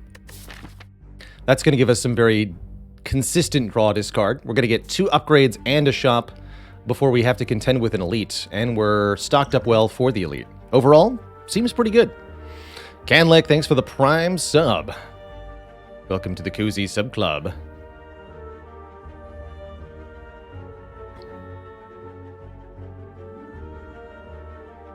Cry of the Wind. If you play a lot of Watcher, do you become Scry of the Wind? Let's take that Dagger Throw. I won't even consider the Quick Slash over the Dagger Throw. That's how sad Quick Slash is these days. Definitely a card that's just completely fallen out of favor to me. Let's see, is our first upgrade the Fumes? I think it's actually the Sneaky Strike.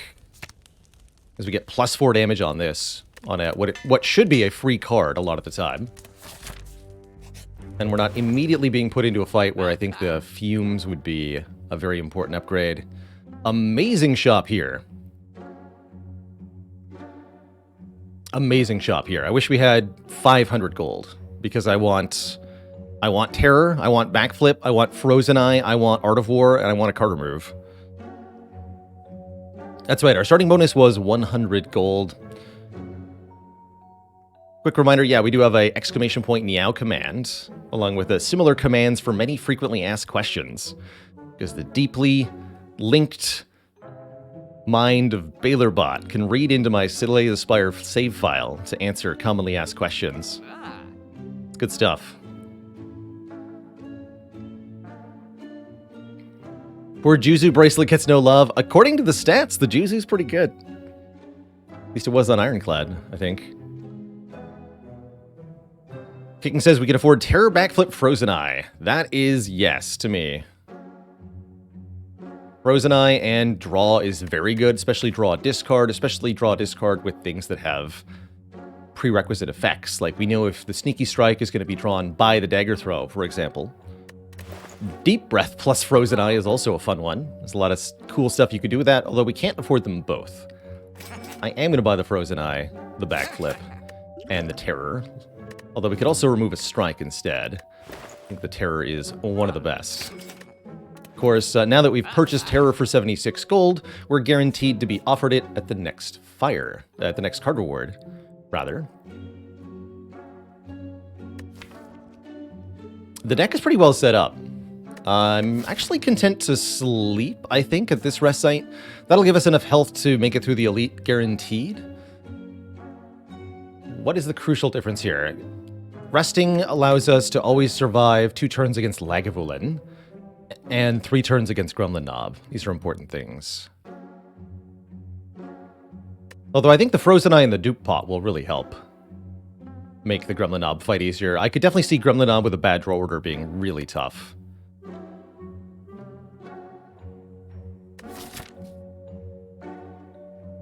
And if there's any upgrade that would make a difference, we can use the Blessing of the Forge on it. So, I'm going to sleep. I'm going to sleep. Guaranteed to see Terror offered again because we bought it here. Just a superstition. Not anything actually in the game code, but more like, oh, of course that happened.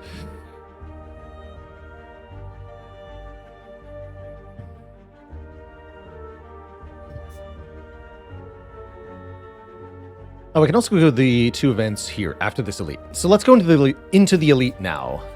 First. Ooh, okay. Very happy to see Mercury Hourglass. Because Mercury Hourglass, in my mind, is the solve to Slime Boss. Yeah, the Slime Boss relic, as it were. 3 damage to every enemy every turn is so much help against the Slime Boss. And dramatically improves our odds of getting through that most difficult of fights. It also helps out just a little bit against the Gremlin Knob, and that too can make a difference. Alright, we get to know our exact draws, which means it's time for math, Twitch chat. What do we need to do to avoid taking damage on turn 3 of this fight? So, our opening draw is currently going to be Terror, then play Sneaky Strike for 24. Next turn we can play Strike, Strike, Neutralize, Defend, and then Strike, Dagger Throw, knowing that the Dagger Throw draws the Dagger Throw. So how much damage is that exactly? Math time. So we're currently at 83, minus 24 from the Sneaky Strike, minus 994, and 3 more from the Hourglass next turn. Then on the 3rd turn, we do another 9, plus 13, plus 13. So that's actually enough to kill. We're already killing the Gremlin Knob without using any potions, and we take barely any damage at all. So we keep these potions, that's what I say. Will this be on the exam? Yes.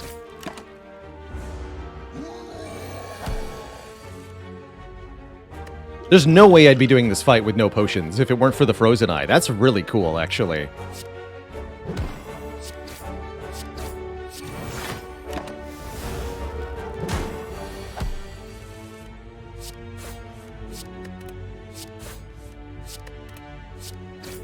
Neat.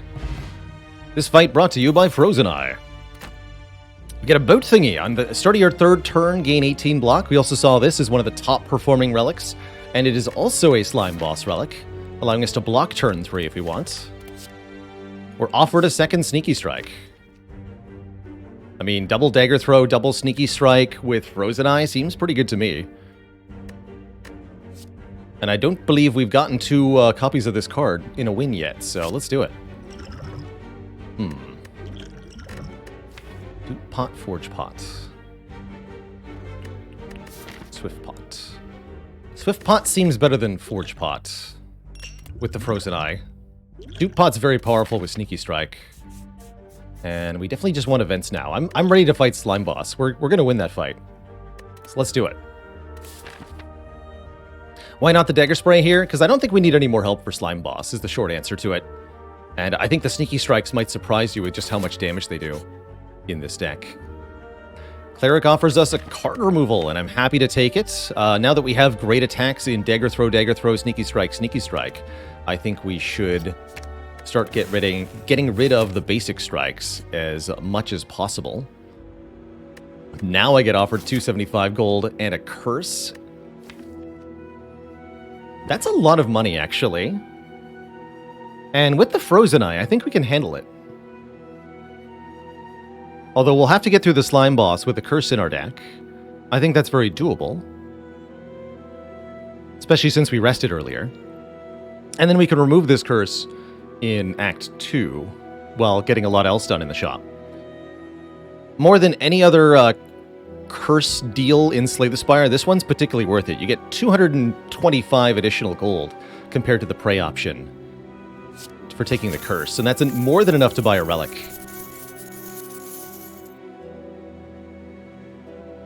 Guitar Laram says, I'm finally getting further and further into 820 by removing as many strikes as possible on defect. Thank you. You're welcome, Guitar.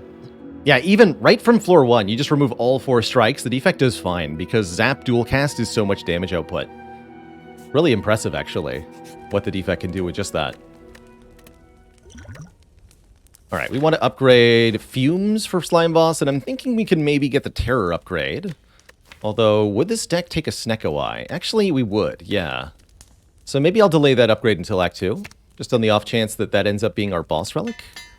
That would make the other Sneaky Strike a reasonable upgrade. Or whatever we get from this fight. Okay, so here's the power of Frozen Eye. We can see that next turn, we do not draw Sneaky Strike, Dagger Throw together. But if I play Dagger Throw this turn, then we'll draw these 5 cards instead, because we'll draw and discard this strike. And that way I will have Dagger Throw, Sneaky Strike together. Very important information. We're going to go Terror, Dagger Throw, Survivor here.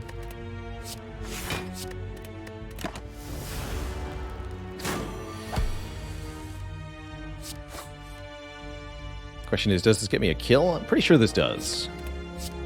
Yeah. Good fight.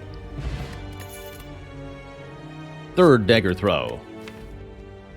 Honestly? Takeable. It's full Sneaky Strike consistency, which I really like. And knowing exactly how many of them I want to play, because I know the exact draw order, seems interesting. It's not needed, but I'm wondering if it's actually helpful. Yeah, I agree. I wish it was an acro or a prepared, huh? We'd much rather just have a prepared.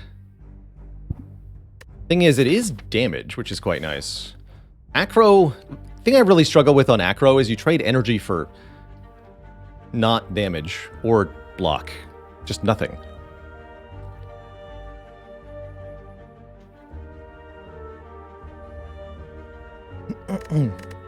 Does help a little bit for Slime Boss, who again I don't think we need help against. It does make the regret a lot more manageable too. I'm gonna do it. I'm gonna take that Dagger Throw. We don't get any more picks here. And we're gonna upgrade what? Sneaky Strike, Neutralize, or Terror?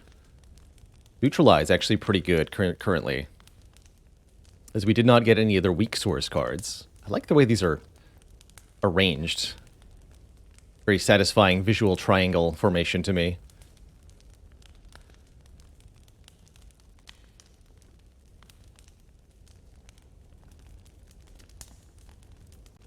I'm thinking Neutralize here.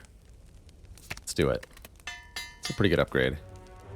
Bane is a lot more damage with the upgrade. Bane's actually worth considering too. So I can't backflip into Sneaky Strike currently. That's a bit of a problem. Let's just make next turn Dagger Throw, Sneaky Strike noxious. So I'll just play Dagger Throw. Excuse me, Dagger Throw, Strike this turn. Discard the regret. Got some hiccups here. Although if I do Dagger Throw, Sneaky Strike, Fumes, Terror, is that allowed? Yes, that is allowed. Although I have to play Sneaky Strike before Terror because order is a thing. That's fun.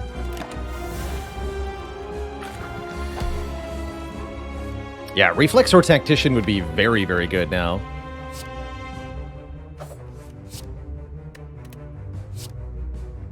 Chug too many beers. What I do on my break is none of your business.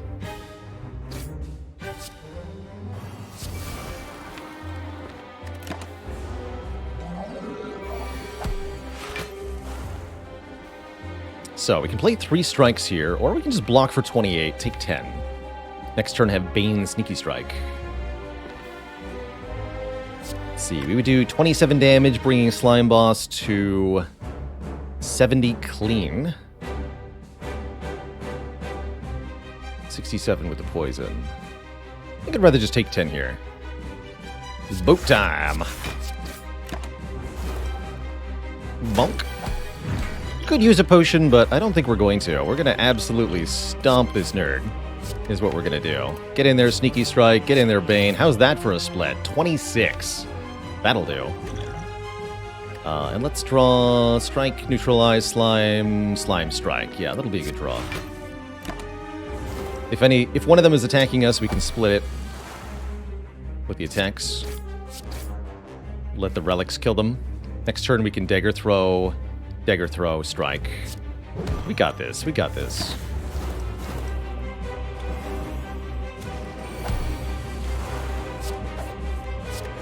Easy.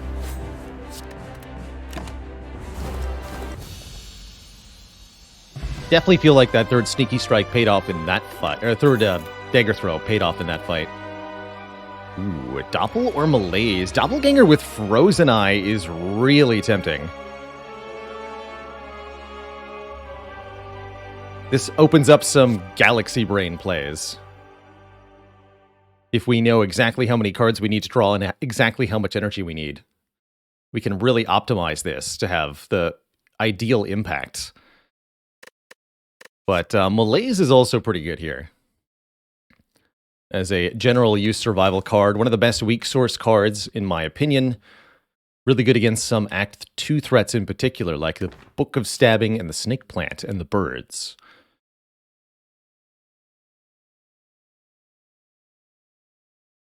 But the Frozen Eye really makes me want a Doppelganger. Especially if we see another X-cost card in the future, we can really abuse it with Doppel here. Let's take Doppel. I'm going to try it. And we're offered Slaver's Collar, Fusion Hammer, or Wristblade. Well, this ain't a Wristblade deck, that's for sure. So, deny ourselves future upgrades, which could make the whole draw discard thing a little questionable. Or, deny ourselves energy during the basic fights, which... that won't go too bad, actually. With this many Sneaky Strikes, we can do pretty well on low energy. Yeah, that sounds reasonable. Sure. Sure. Didn't see...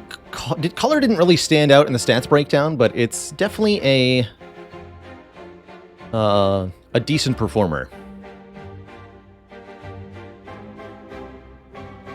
Alright, well, we're not exactly ready to go elite farming. We took a ton of money for a curse, and that means we are a little bit obliged to visit a store here, with the option to go to 2, which means we could remove the curse and another strike if we were so diligent.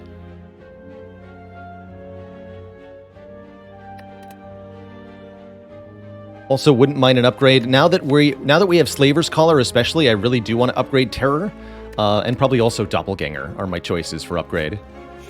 Let's start here against the Spirit Guardian, and we do get Doppel turn 1, which means potential. And we do have to use the Doppelganger if we want to line up this Dagger Throw with Sneaky Strike. Use of the Doppelganger is also the only way to avoid damage from Regret here, because it's the only way to both draw and then discard this card.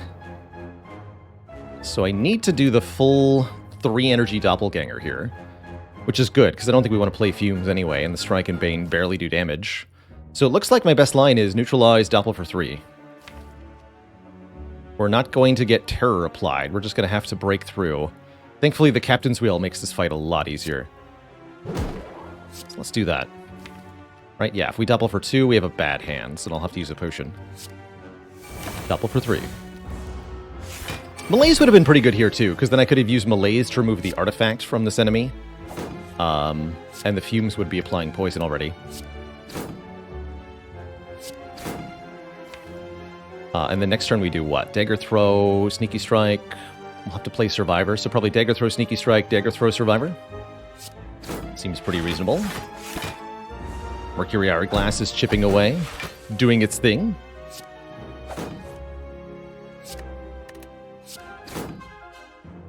full block. We should have a kill next turn relatively easily. We only have to do 12 damage. Yeah, very good fight. Very good fight. Perfect. No potion use. First combat in Act 2. That's not easy to do. Concentrate. Lets us discard cards to gain energy. Don't have a lot of use for that, other than alongside the doppelganger, mostly. It would also let me backflip and then concentrate and then sneaky strike, but then I'm left with energy that I can't spend after that. Piercing Whale looks like a good card, especially since we didn't take the melees. We'd love a block for multi-attacks. And knowing exactly when it's going to come is also very nice with Frozen Eye. I'm going to take the Piercing Whale there. Waffle is here. Well-Laid Plans is here. Kunai is here. Eviscerate is here.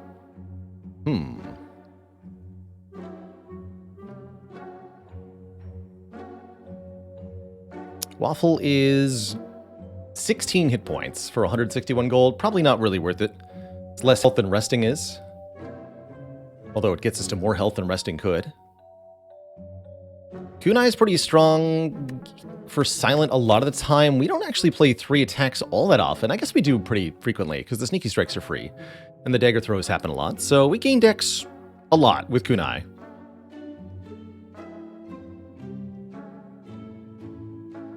Probably around once every other turn, is my guess, currently. That's good. Not great, but good. Likewise, Well-Laid Plans is good, but not great. I am tempted to simply remove and go to the next shop, but I'm also very down to buy this Kunai.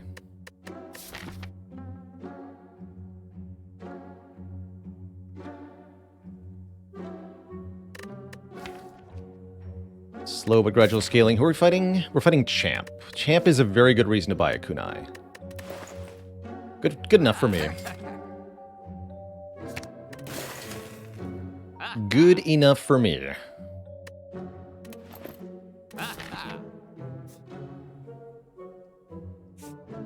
And yeah, we're not going to go to the next shop now, because it would be a waste. So we'll go through 3 combats. That could be a lot of damage dealt to us, but I think we'll be okay here. Between the boat thingy and the Kunai and the Frozen Eye. It all comes out in the wash, so to speak, here. We have a decent enough turn lined up. Turn 1 here, I can go Dagger Throw, Sneaky Strike.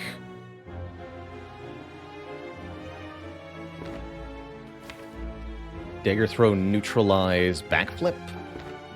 I get to play 1 block card there, that's kind of bad. But we do start the Dexterity Train. I could use a dupe pot on the backflip to full block. We're at 50% chance to find a potion. We have several more combats coming up. That speaks to me to a good use for a potion here. I could also dupe pot the Sneaky Strike if I'm going to use the dupe pot, which would do another 16 damage and give me 2 energy back. In which case my turn could be what? Dagger Throw, double Sneaky Strike brings me to 5 energy. Third Dagger Throw. We're at here. Backflip gets to here. 5 energy, 4 energy, 3 energy. 2 energy. I can play both of these defends. Okay, yeah, so I'd rather dupe pot the Sneaky Strike if I'm going to use the dupe pot. Sure, let's do that.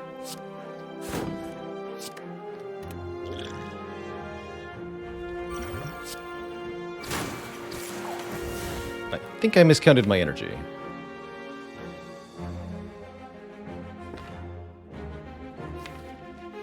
Looks like I did.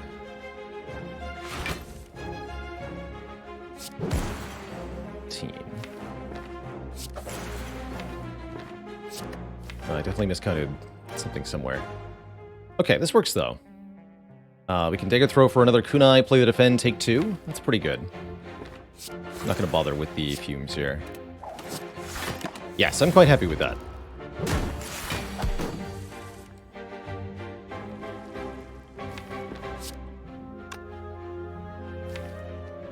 Next turn looks pretty sad, and there's not much I can do about it unless... Oh, no, wait. We have wheel. We're fine. Good. There is something I can do about it. Apparently.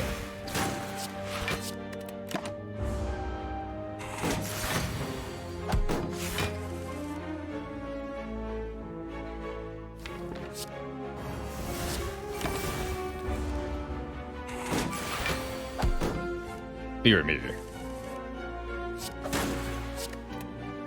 Alright.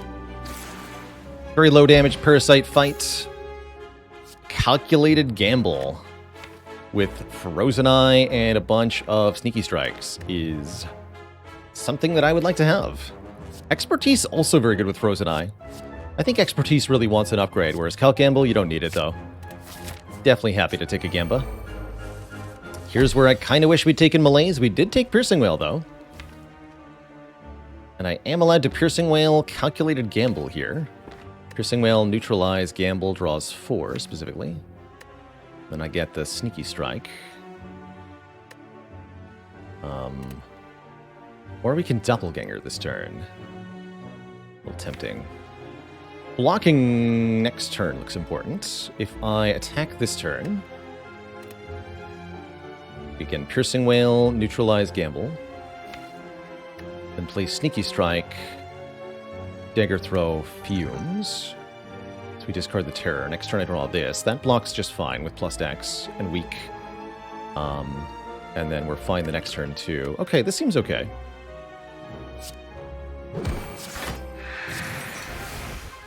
I actually could backflip Gamble if I wanted to. Taking 3 is fine though, yes? Yes.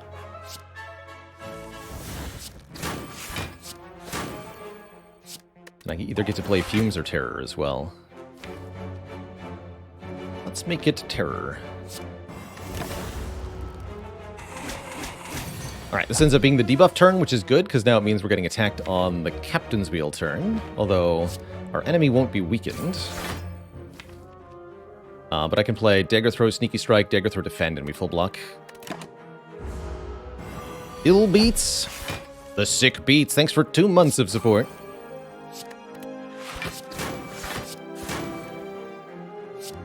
If your beats are sick, please make sure they get medical attention. Thank you.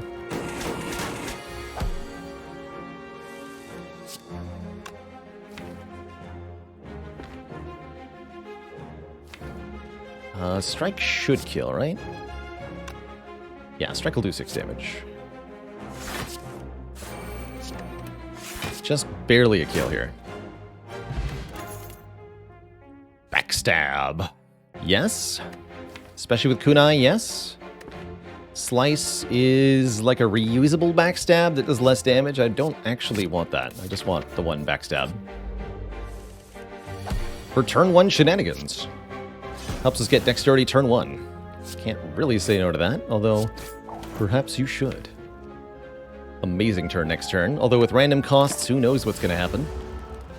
Please have mercy, Snecko, of randomness. Thank you for the comparative mercy you have shown us on this day. Is it worth playing Terror now? Probably. It's not the draw we wanted to have. It's okay. Order? Yeah, wrong order there. Okay, that's fine.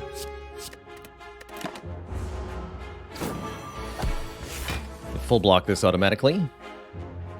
Probably just gonna go Sneaky Strike Doppelganger here. Give myself a better next turn. Sacrificing today for a better tomorrow.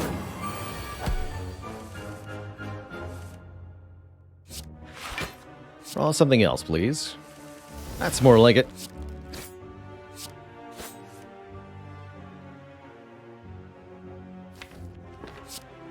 Top card is Bane, apparently.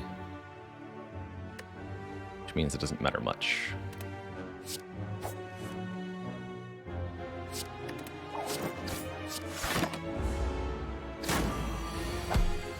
Good fight. Yeah, right? Yes, good fight. Lock potion's nice to have. Catalyst? Interesting. Caltrop's not bad. We want passive damage for the late game, especially. This is looking like the sort of deck that probably wants a Caltrops. And it might even be useful sooner rather than later.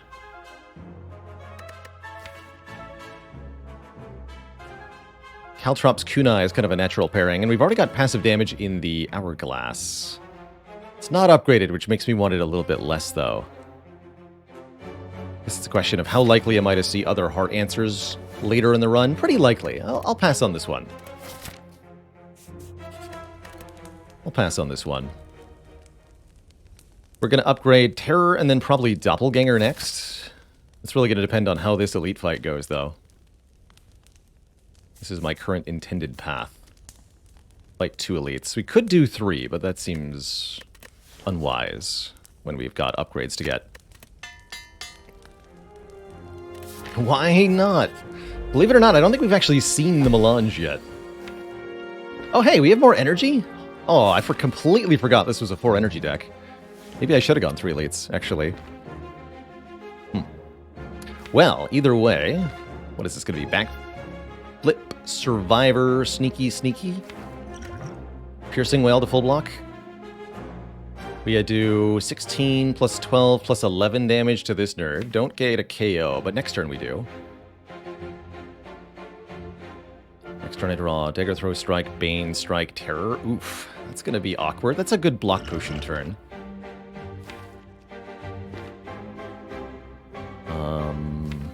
Does the Swift Potion get me anywhere? Not really. Not really. Okay, that seems fine. I have comparatively few complaints. We also get Fumes in play.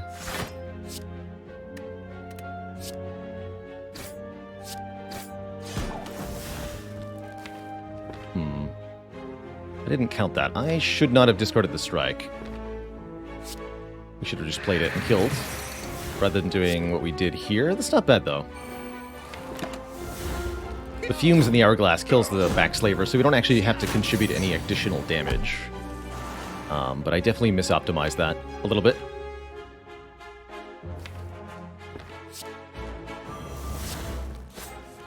Although, and this is what I was talking about, actually. These fights are the ones that could really benefit from a little bit more slowness, a little bit more forethought.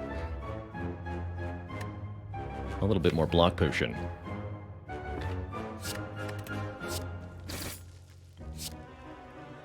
Again, did I... No, this is still a kill. Okay, good.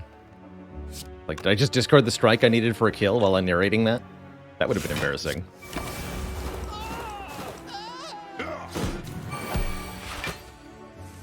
Either way, we get through a very difficult elite fight with very little damage taken, which makes me pretty happy.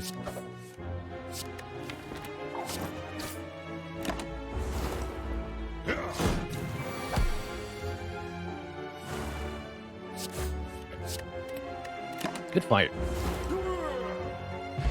Get a Regal Pillow. If we choose to sleep, we sleep very hard. Do we want a Die to augment our area damage?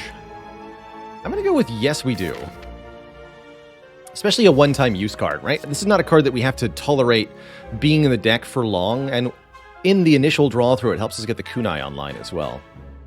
This is a card I like quite a lot. Definitely not going to upgrade it, but pretty happy we have it.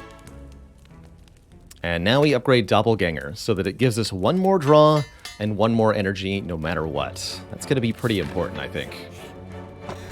We also get the Smiling Mask. We've already removed 2 cards, right? No, we've only removed 1. This will save us 50 gold at the next shop and even more at the next shop. I bet we're going to go to 2 more shops. So this is 125 gold. I'll take it. I'll take it. The Golden Shrine is back. Fun fact, you can encounter this event 3 times in a run of Slay the Spire.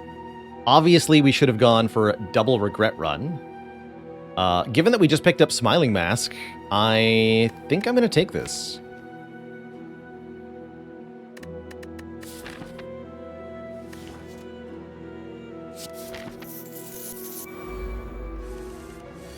What's the worst that could happen? No, genuinely, what is the worst?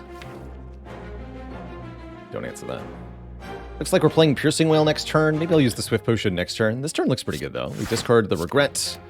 Sneaky, sneaky Backstab is Kunai. Then we have easy full block. Although I could go Swift Potion now, play Fumes, Strike. Next turn we get to go Whale, Terror, Defend. Oof. And then Strike, Neutralize, Strike, Bane, Gamble, which actually draws the real cards. Okay, that's not bad. Although we have to discard Neutralize to get the backflip, huh? Oof, all three of these are on the bottom? Hello? What awkwardness. Yeah, it looks like having Fumes in play one turn earlier is important. Let's do that.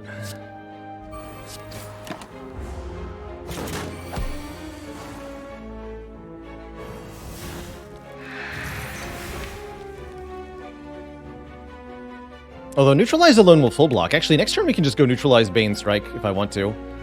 Or better yet, Neutralize, Gamble, Doppelganger? Ooh, I like that line. Let's think about that line a bit more. Because we get 18 block here. If we play Neutralize, this thing does 18 damage. So... Oh no, let's do it this way. We'll play Bane, Gamble, draw Doppel and Die. Play the Die, get a Kunai proc. And then this will draw us 3 more cards next turn. So we can do crazy things and finish the fight. Really good Book of Stabbing fight.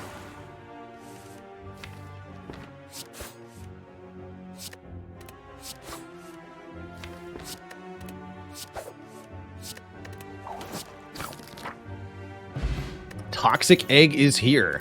Any skills we add will be upgraded. This is why... Hello? This is why we haven't seen any acrobatics yet. Or any prepared, because we were waiting for the upgraded ones to show up. Or the upgraded Adrenaline. Yes? Adrenaline Plus, please? My kingdom for a potion, though. Hello? Probably want to take 2 combats just to get 2 potions. One event is tempting, though. What's the event chance at? 20% to be a fight, 6% to be a shop. We would like to see a shop. Okay, let's do 2 events. Haha! Aha! Aha? Is this an enlightenment run? Because we have 2 sneaky strikes. That's it though, right? Just on the sneaky strikes? No, it's not worth it. The Abacus is here.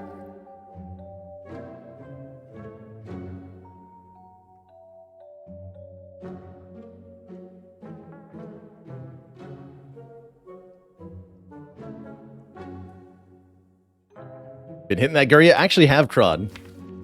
It's true. I have, as they say, lifted. So do I actually remove this regret? Or do we think we can maybe get another one?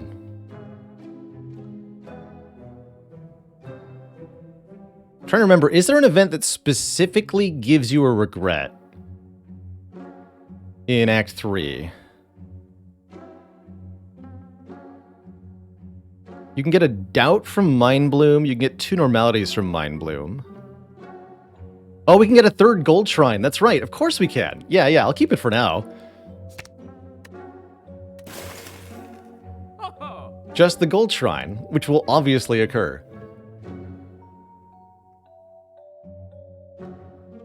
So do we want the Abacus? Do we want the ink bottle? Do we want anything else here? A potion's reasonable. A dexterity potion? Yeah, it's just squint. It's a dexterity potion, don't worry. Or a Blessing of the Forge or Flex potion. No autumn eggplants. Thanks for the 20 months of support. What a name. Pendim's really not doing that much damage. It's doubling a sneaky strike really at best. Ink bottle is letting us draw many more cards, which seems pretty broadly useful. I'll take the ink bottle. I'll pay for that. And we're offered 3 upgraded apparitions, which we have yet to master. This seems like it might be the run. This is the first time we're getting these with the Toxic Egg, so that all 3 come with a plus. Apparition Plus lacks the ethereal keyword, meaning that whether we discard it or not, we will we will be able to keep the card. Also, with Frozen Eye, we can know exactly how much draw I need in order to get our apparitions in play. Let's do it. Take 3 upgraded apparitions. Whatever those things were, they're gone now. You continue on, feeling rather hollow. So we just have to be mindful of the regret, which is not always even going to be a threat. I don't really need the apparitions. The birds don't do much damage next turn. And on turn 3, we have the boat thingy kicking in. Definitely want to play Fumes turn 1. We're not drawing into Sneaky Strike? No. Terror the one with the most health. You. Backstab you. And I can't play 2 more attacks? No, but we can do Acro, Dagger Throw next turn. Piercing Wail, Dagger Throw, Bane looks good. Piercing Wail will full block single-handedly next turn.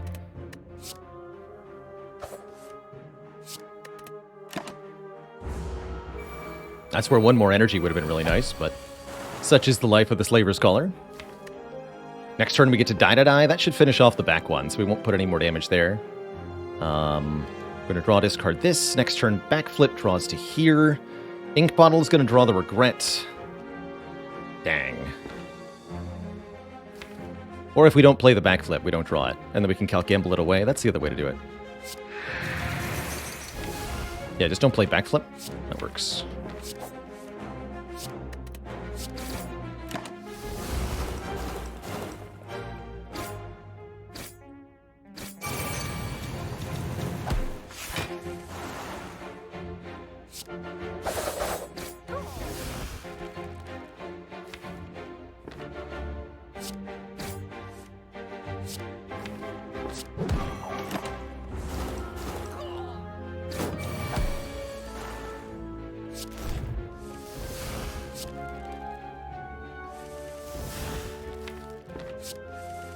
And here I'm just trying to increase the number on the ink bottle prior to the champ fight to 9. Since the number on this relic carries over between combats, it's something that's very rewarding to sink some investment into. Deflect seems pretty good with Kunai, although there's a risk of having too many defensive cards in the deck. Deflect Plus seems too good to ignore, regardless. I'll take it. Alright, what's our pre-champ upgrade? Calc Gamble is a very reasonable choice. Nothing else seems to matter that much. Our plan against champ is to scale our dexterity up turn over turn, keeping an apparition to keep us safe from the execute, ideally, while trying to discard regret most of the times we see it. Calculated Gamble upgrade will definitely help with that. Let's upgrade that. Don't have the patience to play 3 turns in advance. I'm just grateful to know what I'm doing 3 turns in advance, so that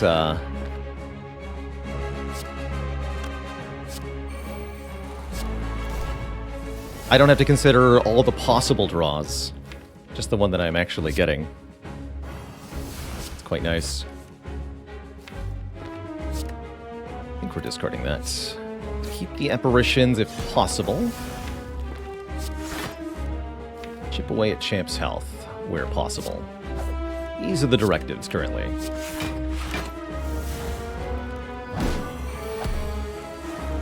Excuse you.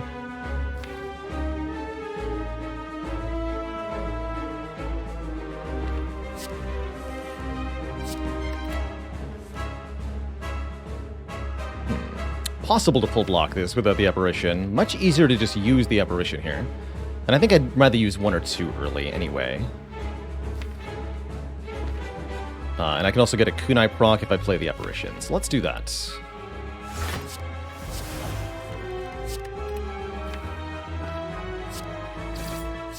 Don't think I'm going to play the Doppelganger yet. We might want to keep this for a key turn.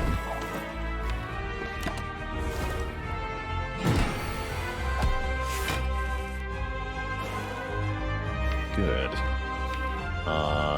Next turn, we can probably calculate and gamble away the regret, even after playing Doppelganger. That's neat. We'll think about that more momentarily. Or I'll draw regret right now if I play 2 more cards. Yes, Champ will shake off the Vuln when purging debuffs, so that's something we have to be careful of. So let's see. Doppel now draws Calc. Calc then draws 4. 1, 2, 3, 4. And then we're going to draw 10 cards. All of these. Okay, that's our time to shine then.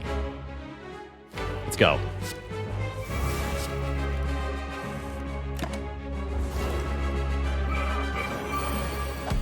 Do as much damage as possible to the champ on this turn.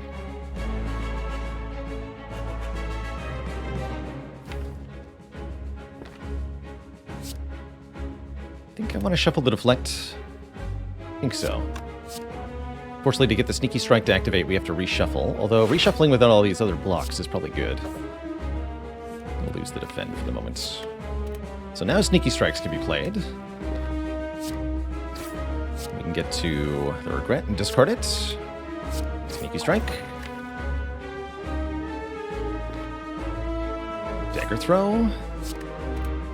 Neutralize. So we're going to draw that apparition, that's it. Not particularly thrilled, actually. This works out, though. Just not overwhelmed by what we did. So this turn, Champ will purge debuffs. This is our last chance to do improved damage. Although the weakness will wear off, at least. Should backflip first here. Seek to play 3 attacks. Piercing Wail next turn might be a good thing to keep, actually, as the top card, just in case. But I think I'd rather just gamble so that we can optimize. Understand if we need to use the Snecka Oil or something.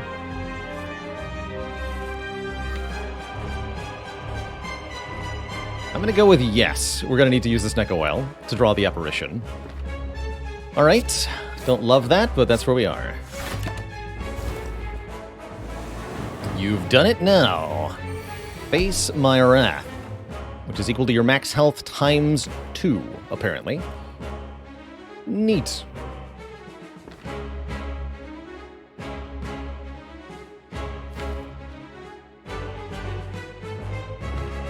So we're always fine as long as I deflect and then Snecka Oil. Even if the apparition costs 3, I can still play it. So let's just do that.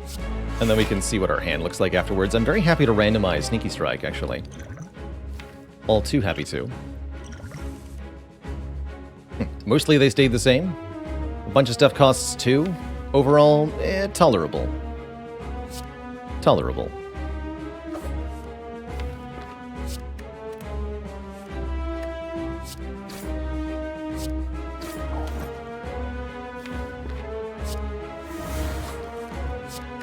Okay. Play Apparition again on this turn, which seems like a pretty reasonable idea, but we'd better finish the fight soon, or else.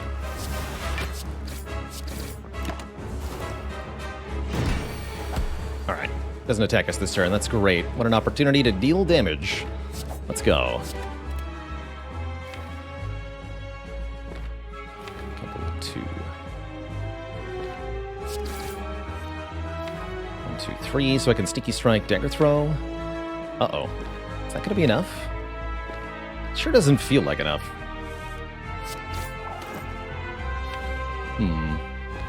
No Metallicize, at least. But next turn I've got what? Neutralize Strike?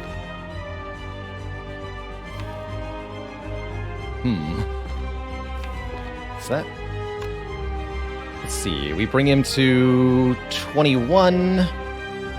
minus 7, minus 9, minus 3. That is enough, right? And then we... Yeah, the strike will be enough. Okay. We're panicking, but... Oh, wait, he's metallicizing. Oh, shoot. I missed the part where he's getting blocked, though. Uh-oh. Good news is... we're not vulnerable, and my blocks are for a ton, so... we actually just do this. Spooky.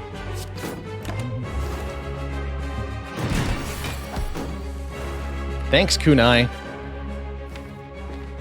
Saved us there. Whew.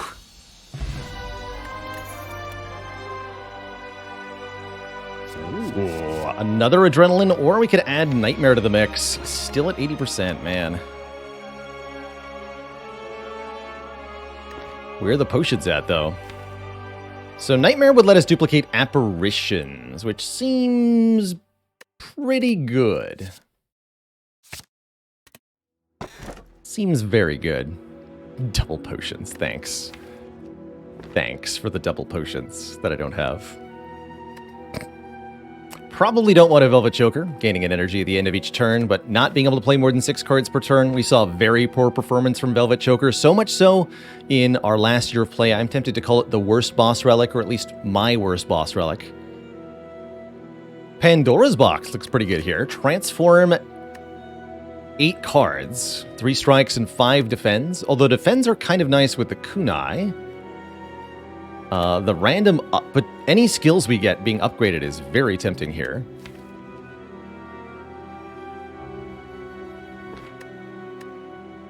There's a lot of potential good stuff. What's in the box? I don't think either of these relics do much for us. Like maybe Sacred Bark, but let's see what this is.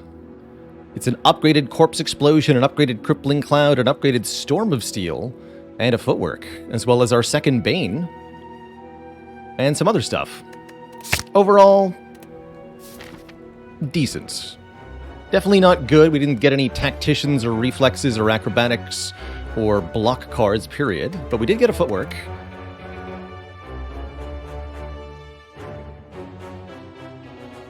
So there's that.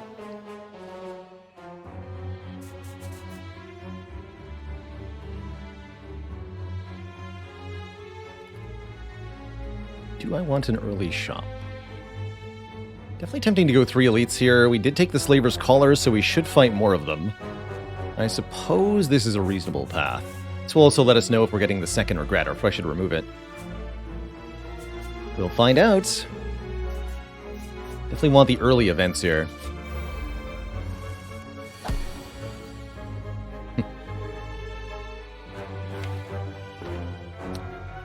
You fool.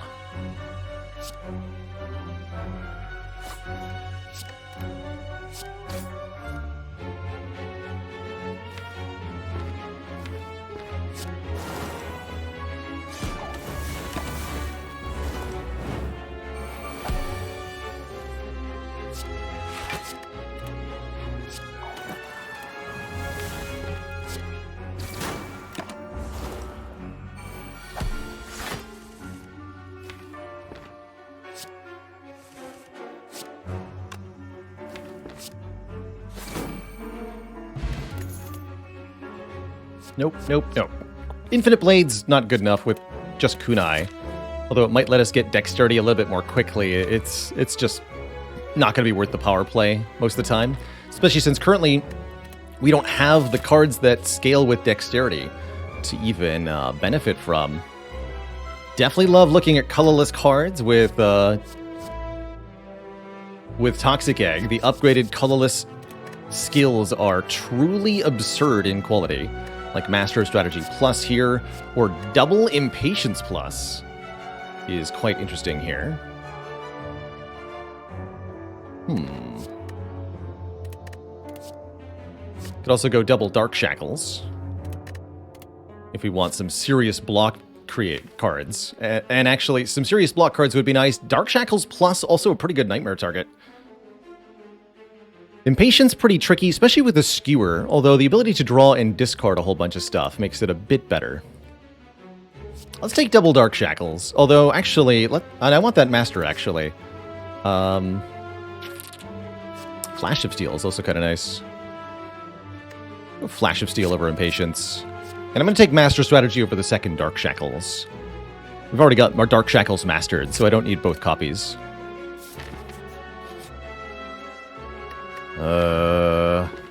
22 health? Oh yeah, because I paid 10 health. I was like, where did I lose my health? I can't open the draw pile yet, right? We have a Corpse Explosion and Apparitions and such. I'll fight these nerds. That looks like a really good turn 1. Oh yeah. Oh yeah.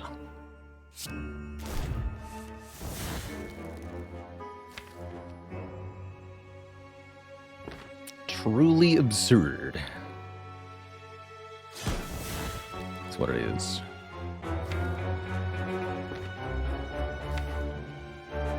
So we're going to want to gamble. Play Corpse Explosion. Let's see. If I want to draw Sneaky, I master strategy for 3, then gamble. We draw 9. 1, 2, 3, 4, 5, 6, 7, 8, 9. Draw to here. Which means I can get Corpse Explosion, Acrobatic Storm of Steel is an option.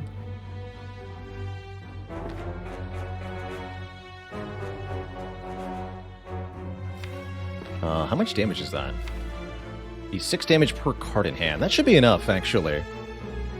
So yes, Master Strategy, then Gamble.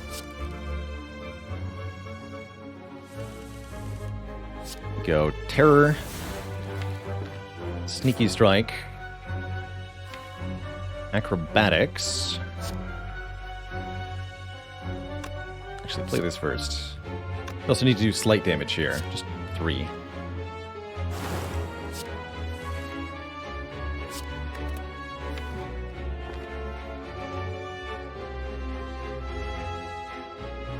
So if I play Storm of Steel, we get 7 shivs that do 6 damage each. 7 times 6 is 42. That will not be enough.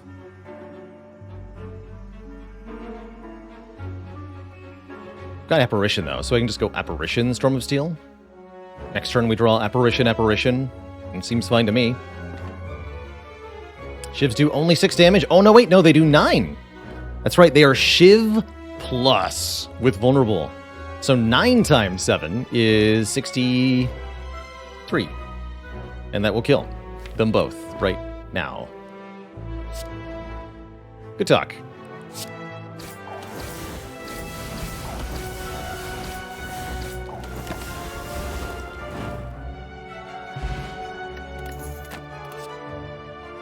Setup Plus is back to let us do stupid things with Nightmare. Or we can take a well-laid plan so that we can hold on to either the Nightmare or the Apparition to be able to combo them. Give me that. Not gonna fall for setup again. Don't be ridiculous. Easy.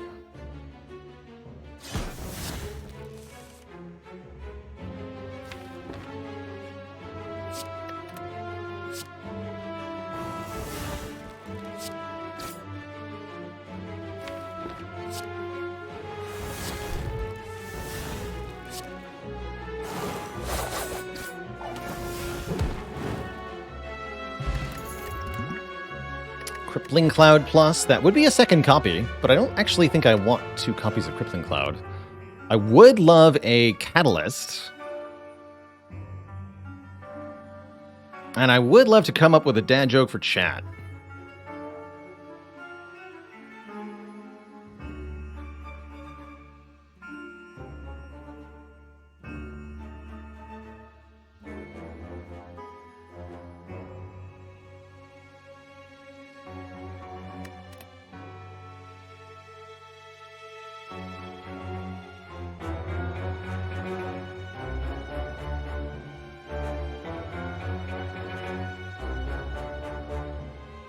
Who tasked the Silent with bringing them a shrubbery? The knights who say, "Flying knee!" Good day.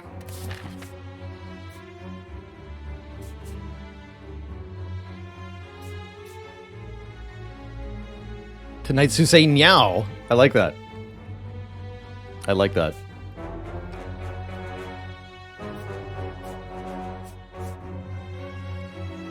Go to the events. Not this event, though. Different event. Totally different event, please. Probably should be taking more fights on this run. That might be the downfall if we don't take more combats, get more card rewards, huh? We got a few coming up. All right. I shan't worry too much. Okay, Acro gets the Adrenaline again. We want to get Noxious Fumes in play. We want to get Regret discarded, and we probably want to draw a lot of cards next turn. That's my guess. I might want to disregard these daggers, because I'm guessing I'm going to be intangible next turn. Let's start with the Acrobatics, then. I'm probably never playing Flying Knee because I'd rather just play the Doppel. Are playing this. Are playing this. And we need to discard this. We need to draw no additional cards next turn, but we would like to draw more. I can draw 2. If I draw a full 10, which is nearly impossible, I'd have to take a lot of damage to do that. Then we can get the... Oh, no. As long as I... Doppelganger here. So I could go Apparition Doppelganger this turn. And then next turn I'm able to draw to the Nightmare. So that lets me Nightmare Apparition if I wanted to. Do I need to? I'm not sure I do. We could maybe just get through this fight with Nightmare Sneaky Strike, actually. But Nightmare Apparition definitely makes the fight nice and easy. Although I will have to take 3 for that. Probably worth it. Alright. And that means not playing Backstab either? No, I'm okay with playing Backstab. Because we don't care about whether we draw that or not. Good. So... Apparition, Backstab here, Doppelganger. Take 1 from that, take 1 from this, take 1 from this.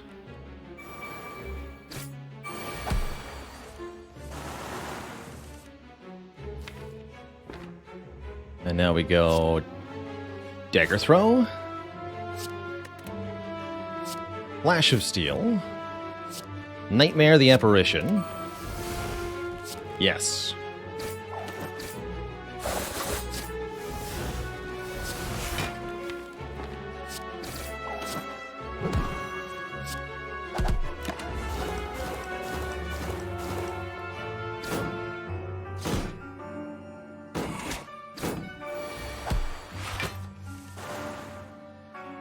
Yeah, talk about the Frozen Eye value, hey? Go plans, Apparition, Apparition, Apparition. Keep the Storm of Steel plus, actually. Who even needs block cards when you're a spooky ghost?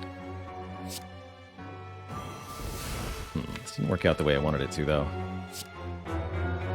One moment. Here we are.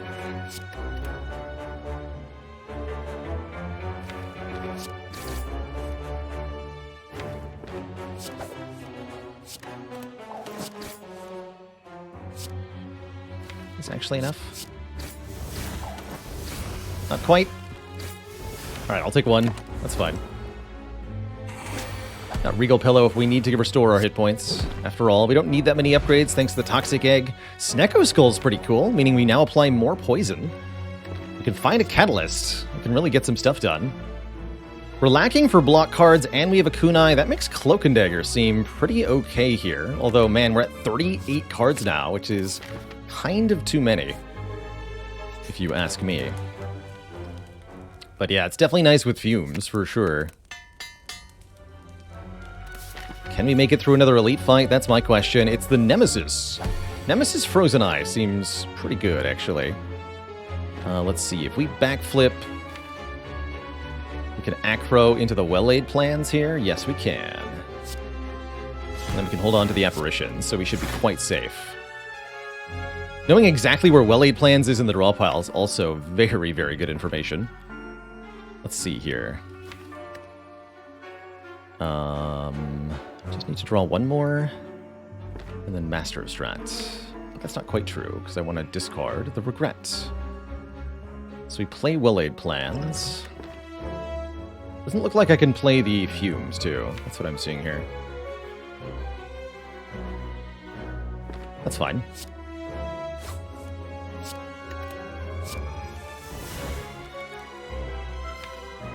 Then Acro can discard the Regret. Next turn looks pretty bad. But that's what the Apparitions are for? That is kind of what the Apparitions are for.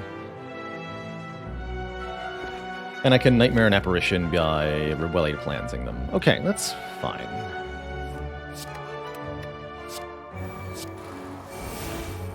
Keep this, keep this. I actually prefer the big hit here because I've got an Apparition and I can't block. So the ×3 attack would do 3 damage. This attack only does 1. I'll take it.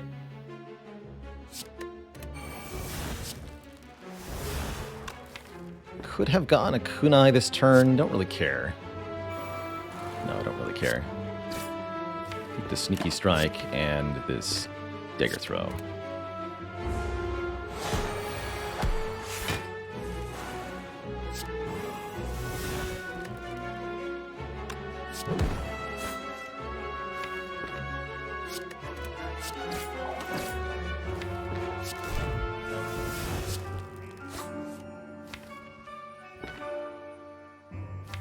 I will not be playing that.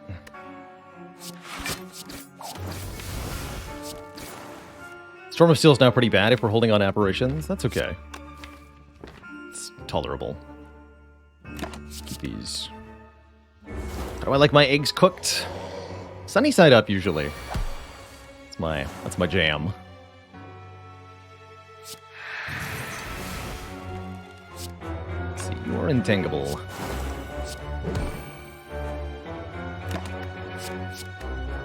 Not over easy? You should know from watching this stream that I prefer things not to be easy.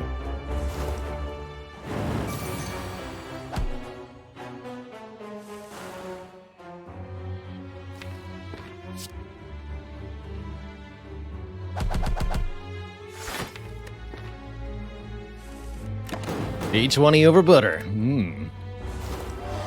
Bacon and eggs on burgers is amazing. Can confirm, yes. Don't need Outmaneuver and Ancient T-Set. Hell no. T-Set's pretty sweet. Beast Statue would have been nice last act, when I had 100% potion chance almost. 80%. Not 100%. But it feels like it sometimes. Deep down. Do that now? Do that now. Let me do the Nightmare Apparition thing. Nice attack, nerd. Actually, you know what? Forget Nightmare Apparition. You're a pathetic. I'm gonna Nightmare Adrenaline.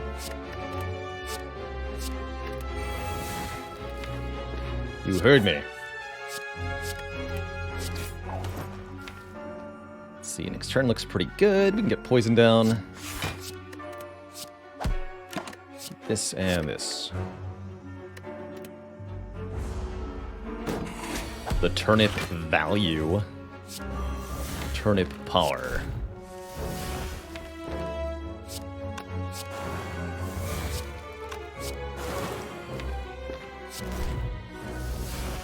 Strike is not active, that's fine. Let's have one really big turn, basically. That's kind of the goal here.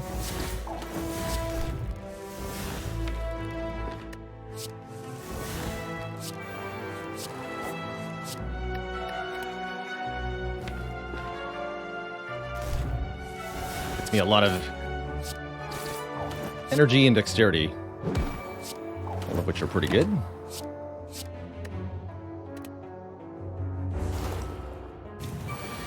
Time to get some good poison down.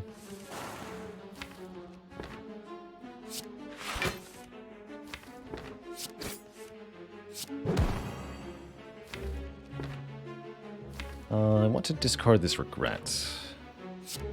Really want to keep Survivor for that, huh?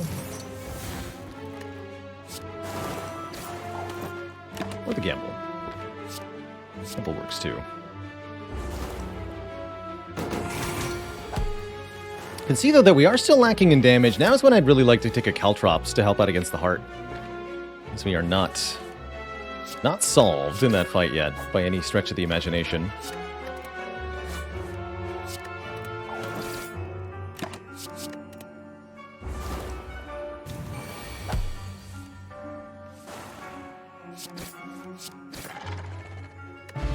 Gambler's Brew, very, very good. Second copy of Deflect, I think is crucial here to restore our way of blocking, especially for zero cost.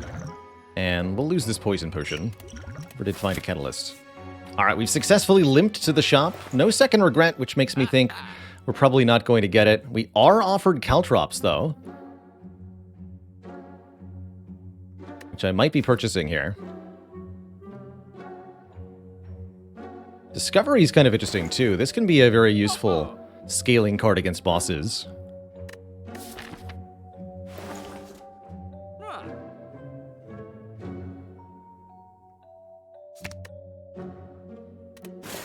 Yeah, we just said Caltrops. I might also take Deflect number 3 as well. I think it's going to be a broadly useful card.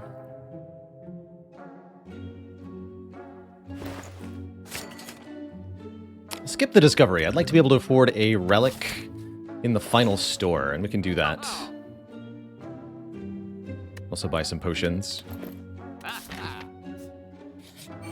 Transient, huh? Oof. Okay, good draw turn 1. Good draw turn 1.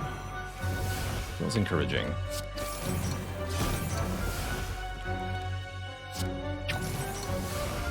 So what? Backflip. Doppel gamble. Yeah, double gamble. Doppel gamble. Kunai. And then it's pretty good next turn. Nightmare Apparition's a very easy way to solve this fight. Might not be what we do, though. We could also stack a sufficient amount of poison. Easier said than done, though.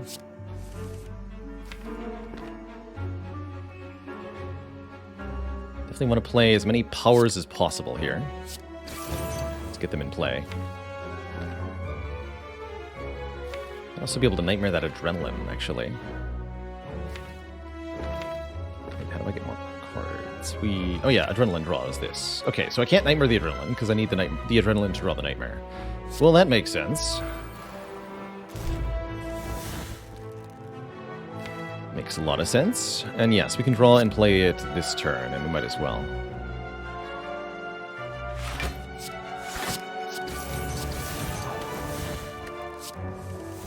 Alright, nightmare this then. Easiest and simplest solution. And then play the powers so we don't draw them again. Play this for Ink Bottle. Don't bother keeping Apparition. There's plenty more where that came from. Good fight. All we have to do is make a small amount of block each turn as well. Should be easy enough. Now that we have 3 deflect pluses. And there they are. Found him.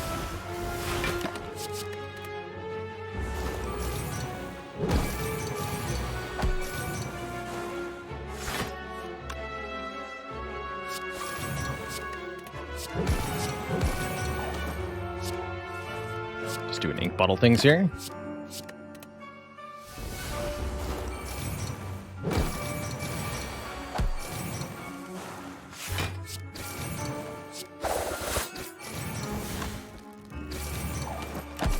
Fight. Tim Jam. Tim the Time Eater, that's right. Deflect plus number 4. Quadruple deflect. Just replace all your defense with free versions of themselves, and you will have no problem at all. Tim the Sorcerer, that's right. There are some who call me Tim.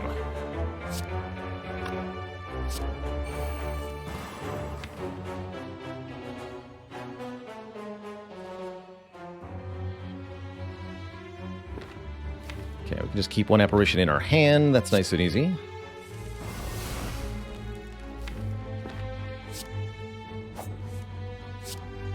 We'd like to exhaust most of the one-time use cards where possible.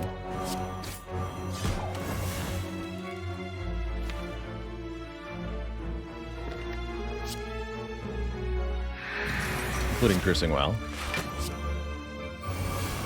This, and I suppose this.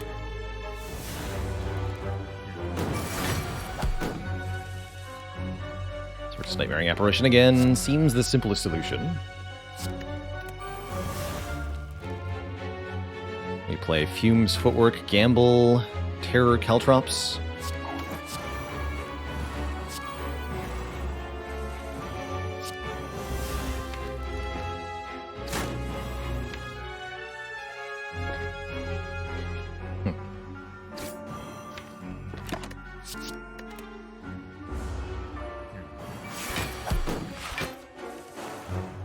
We even have another turn. Actually, didn't realize that. Thanks for the free turn, nerd.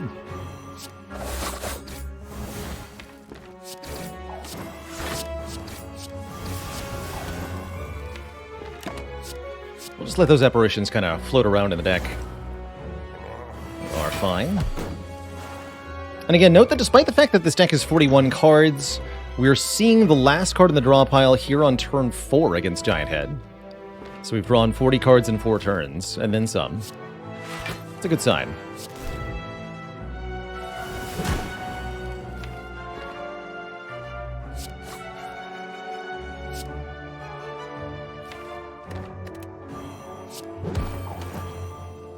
Got all this leftover energy. Let's do this then. See those later. They're fine.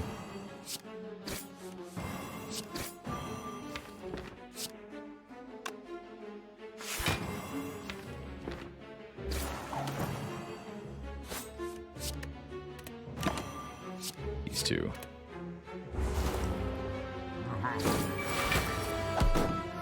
Beat of Death is going to be a little difficult to deal with, that's for sure.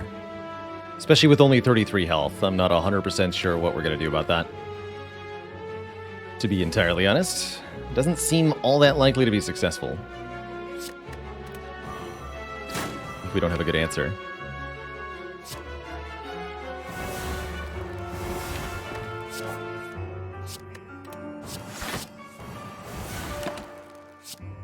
Poison. So you have 6 total turns of intangibility. Plenty to work with here.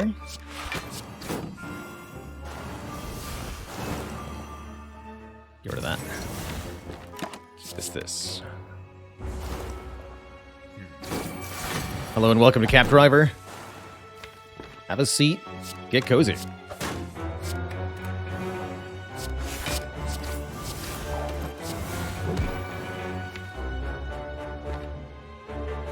Not exactly optimizing my damage each turn. I really don't need to. Got plenty of intangibility to spare here.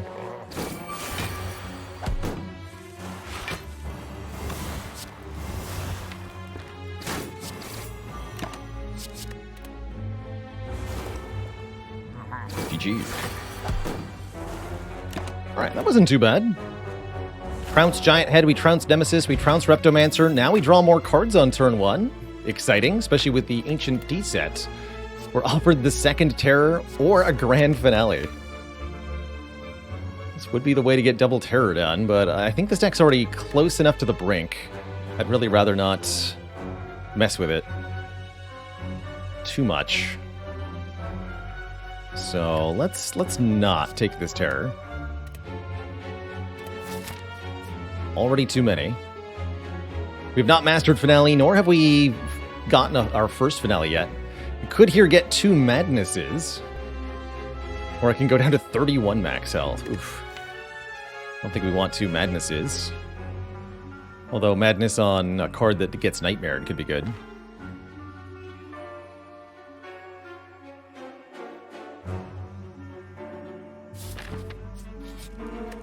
And we have to recall here. Oof, I was hoping we'd actually be able to rest.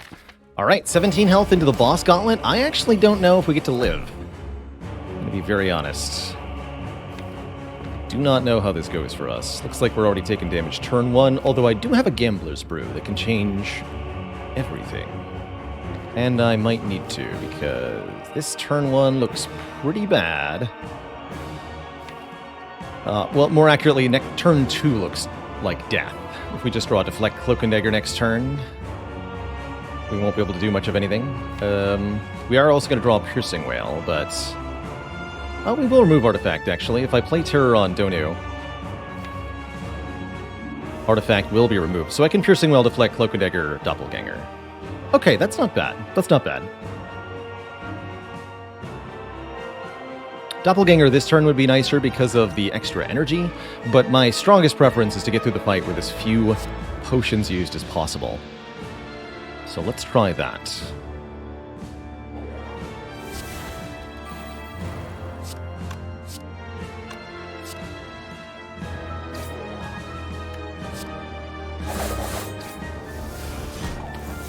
Doesn't actually really matter who I target first here. That much. Can't get another Kunai, we'll go Caltrops, Skewer, Deflect.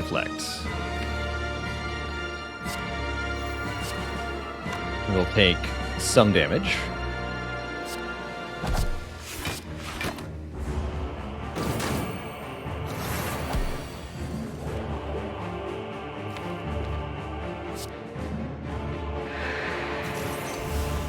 And a little bit more here, not much. To play the well-laid plans, play the doppelganger. Next turn, Dark Shackles blocks to Echo. Okay, we're okay here. We're losing health, which is concerning, but we're otherwise okay.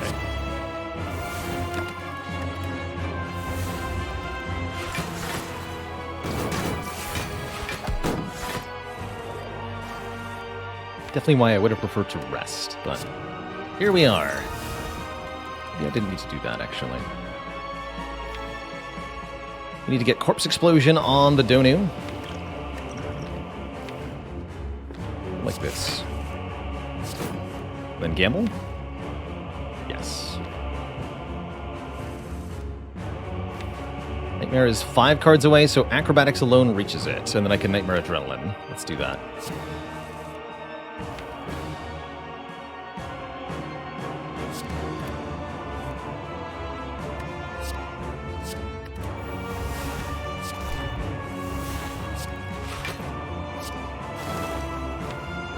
Footwork or Crippling Cloud? Let's do the Cloud. Keep Apparition, yes.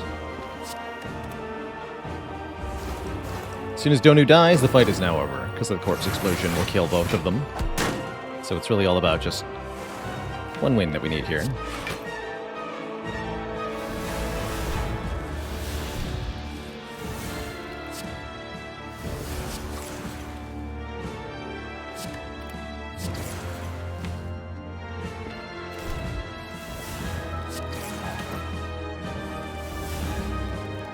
Sure are a lot of cards in my hands.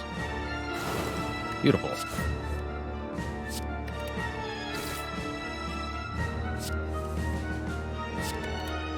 And then shoes.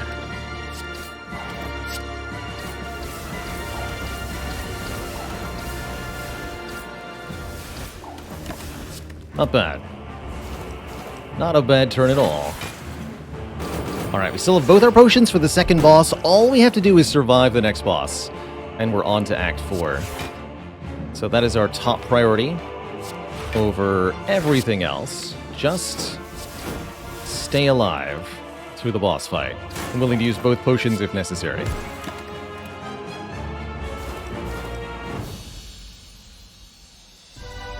It is the Awakened One, Tim on vacation today. And we got Well-Laid Plans turn 1. This is pretty encouraging. Awakened One pretty easily trounced by reasonable use of the kunai in most circumstances. We also get a very easy Nightmare on Apparition if we want it, which will make this also very easy. Let's do that.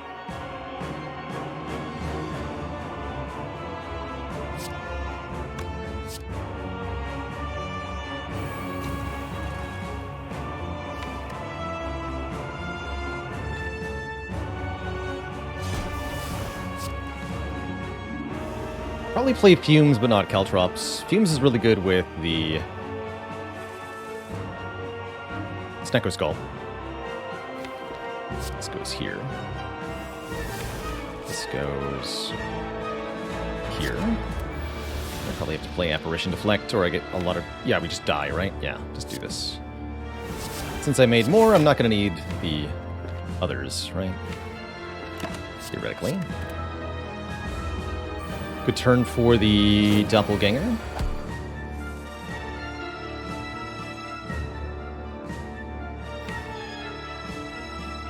And we'll get Kunai Scaling going next turn.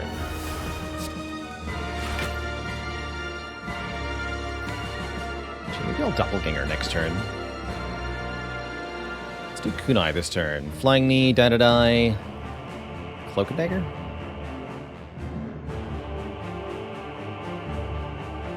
Actually, let's go Cloak and Dagger. It's 2. I guess I'll do it this way. Wait, no, I didn't do that right? No. Get 1 more energy for next turn. Keep Apparition Doppelganger. That works. That works.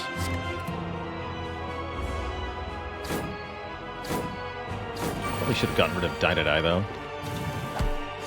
By playing it.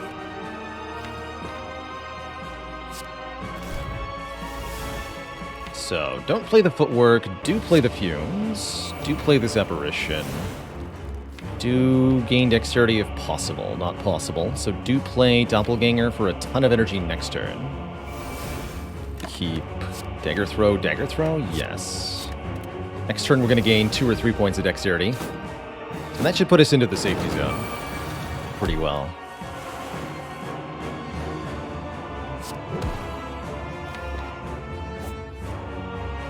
Drawing a card too. Okay, who's that? Corpse explosion on this bird kills them both. Just do that.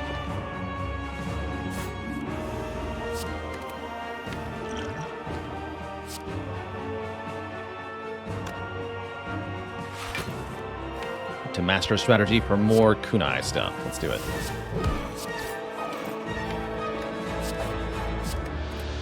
With a Bane. How many more can I get? If I gamble, we can get quite a few more, looks like. Sticky Strike, Die. Cloak and Dagger. Yeah, 5 dexterity now. Good, very good. Let's just go Deflect, Flying Knee. Keep these two. Alright, now this fight is under control. We've got dexterity, we've got cards in hand, we have no minions on the field. It's good. Very good.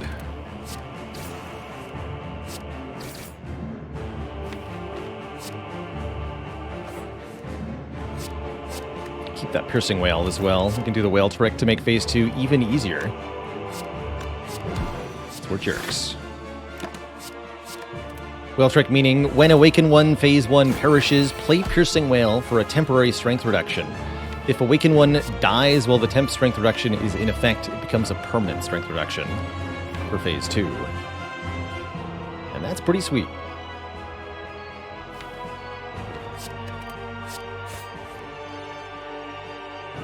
$18 plus 12 plus 14. Yeah, that should be enough. So here, play Piercing Wail, Awaken 1 strength goes to 0, and when they come back to life next turn, they have 0 strength. Which means we get at the easiest time possible here. Good.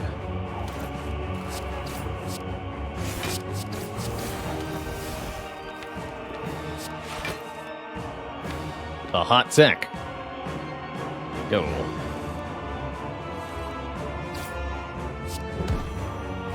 Those caltrops down too. Return. Excellent. Hey, Scotino, glad to hear you loved the presentation of our data. I really enjoyed putting that together and showing it off. Really cool, all the little tidbits that come up from a whole year of data like that. Did I want to discard that? Probably not, actually. Doesn't really matter, though. We are strong now.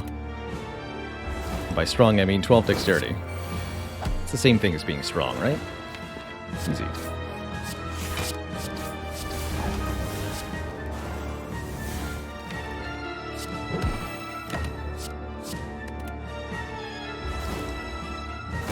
Do know, though, that our damage is a little unsatisfying.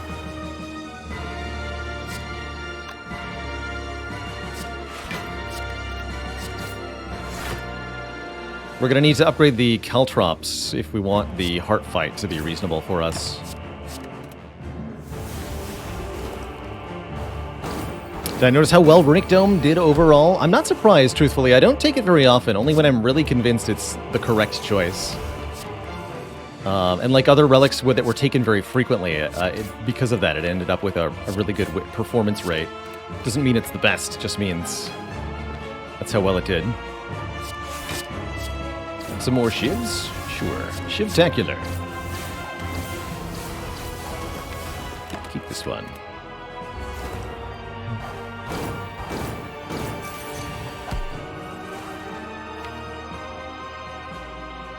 Failed to account for chip damage, though.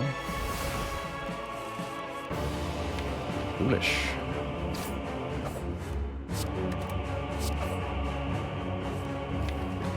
Foolish, foolish.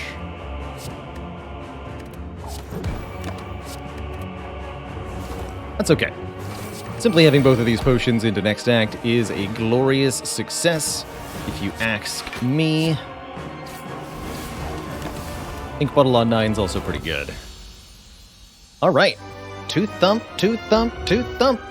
Deep pulsing dread can be felt throughout the room. Is this the heart of the spire, the source of all of these upgraded skills in your deck? We're actually missing 6 health.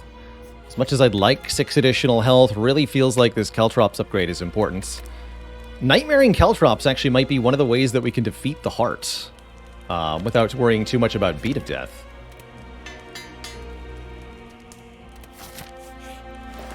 Let's see. Fairy in a Bottle is here. Calculated Gamble is here. She can't afford the second Master of Strategy. What a bummer.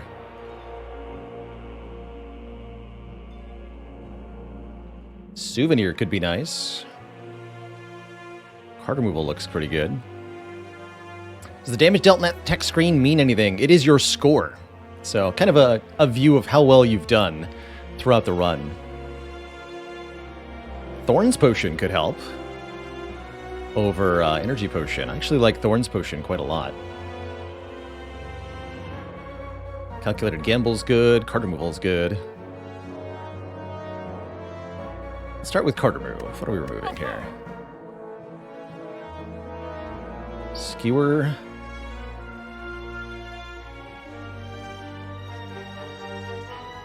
Skewer. Probably. Or Flying Knee.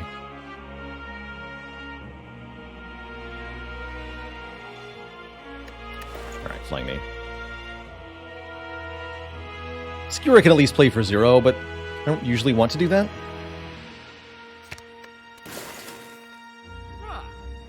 Yeah, we're only going to get debuff turn 1 against Heart. We're probably going to use an Apparition on the big hit anyway, and probably going to use Piercing Wail or Dark Shackles on the multi-hit anyway.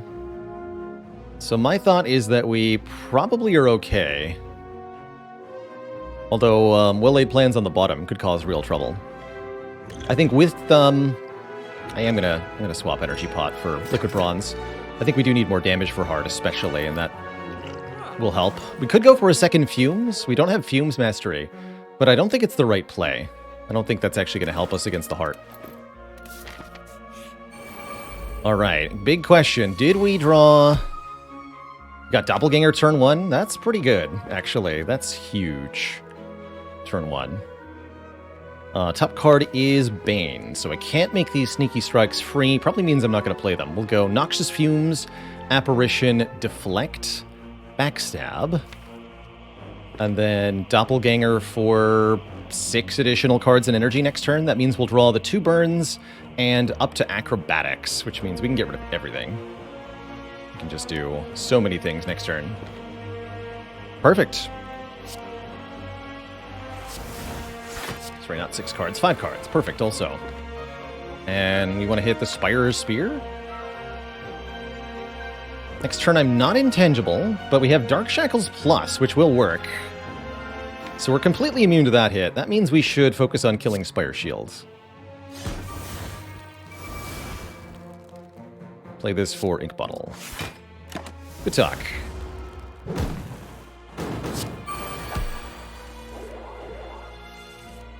Thanks, Doppelganger. You did it.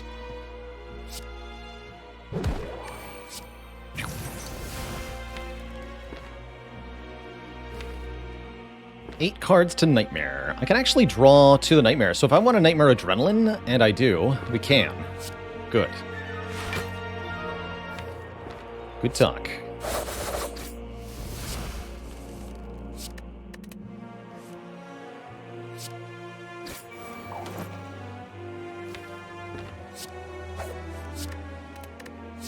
Don't even need the Master Strategy to do it. That's pretty ridiculous.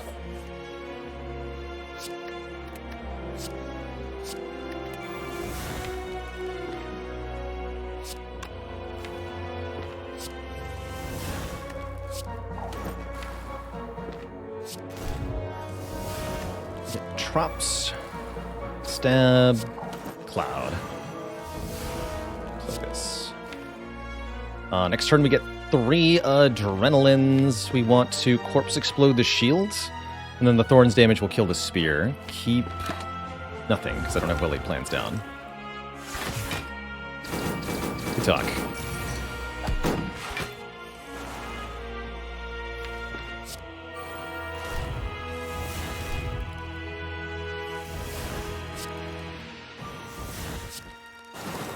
Next turn will have 99 blocks, so the more damage I can do this turn, the better.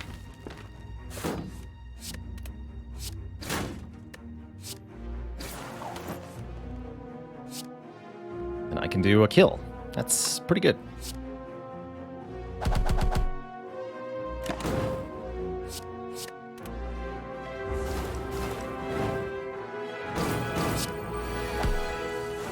And then we just want to set up the ink bottle as best we can.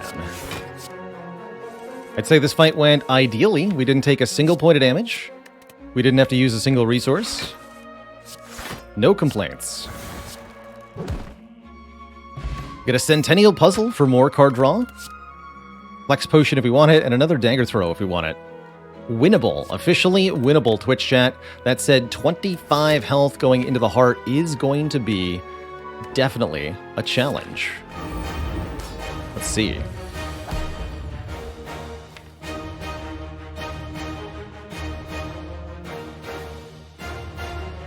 Oh no. Uh-oh. Well, the good news is all 3 apparitions are very early on, so what we can do is just play all 3 apparitions this turn. And be intangible for the first attack cycle of Heart. Guaranteed. That's an option. That means we get no further apparitions, which is kind of spooky. And we will need to set up Dexterity and Block cards for the big hits to come.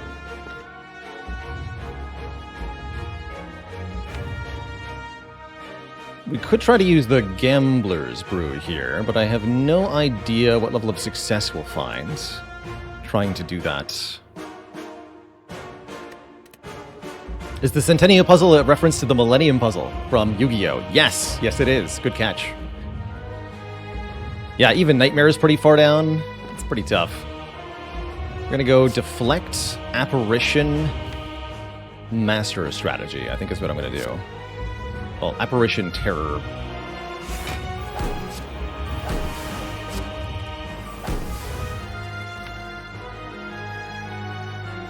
How hard do we want to double? Pretty hard. Let's see, 3 more cards. Master Strategy draws 4. To be Master Apparition Fumes? Would have to be, right? That means I don't get to play the Backstab or the Sneaky Strikes. No, I can play the other Deflect. What am I talking about? Excuse me. Talking hot nonsense. I have this card. So we do the following. That means we'll be drawing the Doppelganger this turn, huh? But the Adrenaline next turn. Very well. I accept this. So let me double check that I can do this. Dagger Throw, Sneaky, Apparition, Fumes, Doppelganger last. For only +1. We could also skip the Doppelganger, but I don't see why I would. We need every little bit of advantage we can get right now.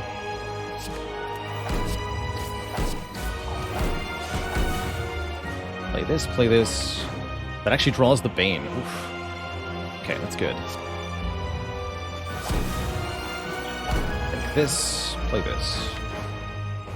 Currently drawing here, but statuses will change that.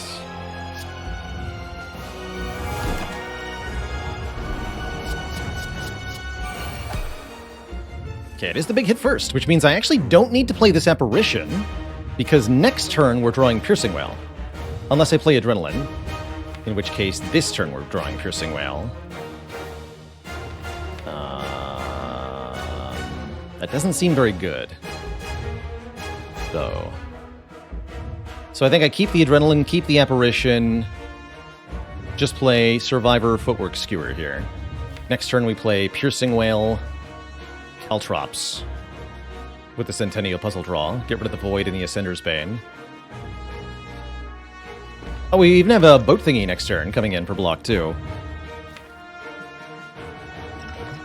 So just neutralize is actually almost sufficient.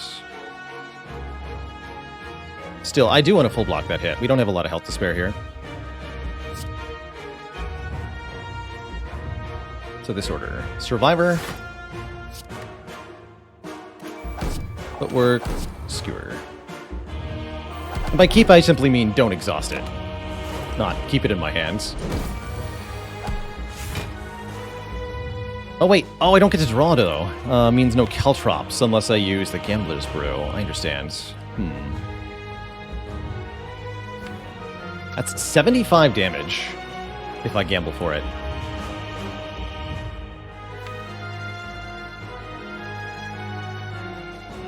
But if I don't do that, I might be able to Nightmare it.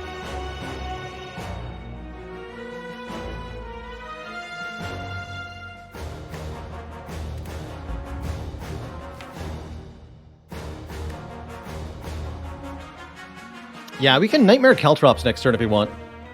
Or maybe I'll Nightmare Dark Shackles Plus. That's also a really good candidate here. Guess it depends on what I'm Dark Shackling. That said, Corpse Explosion is 10 poison, which is pretty close to 75 damage too. Depending on how many turns this goes. Okay, I'm not going to use the Gambler's Brew. That's what I've decided. It's not correct.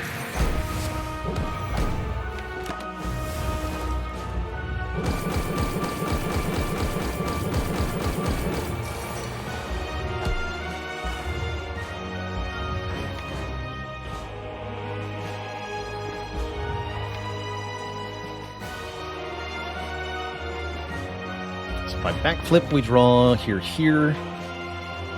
Flash of Steel draws here. Play the Caltrops. And I can Calc Gamble, Nightmare the Dark Shackles, right? That feels right. No void in the draw pile. Haven't gotten a lot of dexterity yet, which is definitely a little concerning here. But the Nightmare Dark Shackles will help us stay alive. Poor Shurzi is here. I don't get to retain anything. That part is spooky.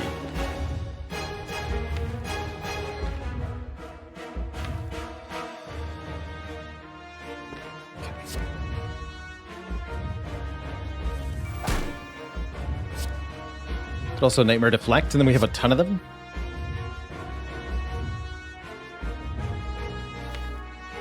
Feels so weird that Well-Laid Plans was so far down. This works out, though. Don't play Shackles now. That's foolish maneuver. Right, it is the single attack first, but guess what? Minus 15 strength is still a huge impact on an attack of this magnitude. So I'm going to go Deflect, Crippling Cloud, Well-Laid Plans, Dark Shackles, maybe a second Dark Shackles. We can just flat out take 30 damage off of this, turn it into a much lower number. Could puzzle first if I want to draw Die, Wound, and Sneaky Strike. Do I? No, not really.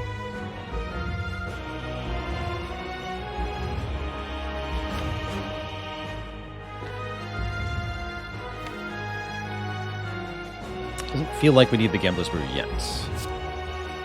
Artifact blocks the 7 poison off the Crippling Cloud, but Weaken applies, and then Dark Shackles are allowed to apply 12 damage. That we can deal with. Keep this in my hand. And if I play any other cards, the puzzle will draw. Which I don't want to have happen yet. So we keep Dark Shackles, Dagger Throw. Take 12. And I think we're set here. We get to block this multi-hit with the Dark Shackles quite easily. There's even another Dark Shackles in the draw pile if we need to block another multi-hit after this, but I suspect that we will not.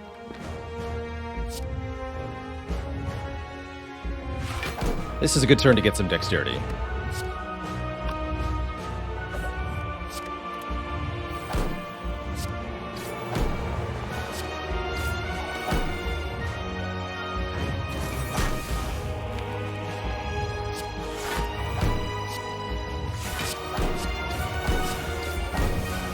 Poison Stab or Bane? Probably P-Stab for the poison.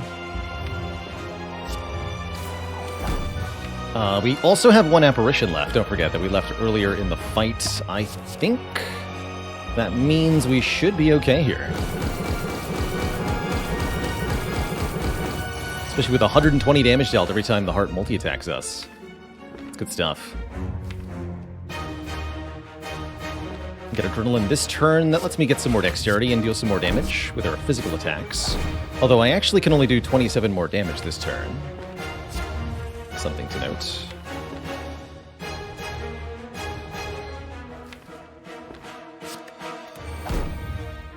Stay weak. Keep deflect adrenaline. Keep deflect adrenaline.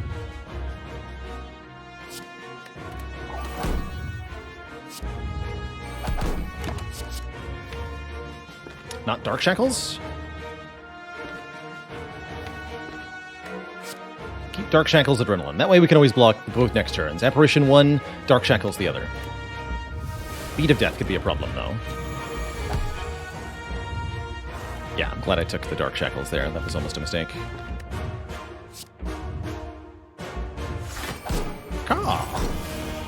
Good job, Dark Shackles. There's a reason we saw Dark Shackles rate so highly in the colorless cards. There's definitely a reason.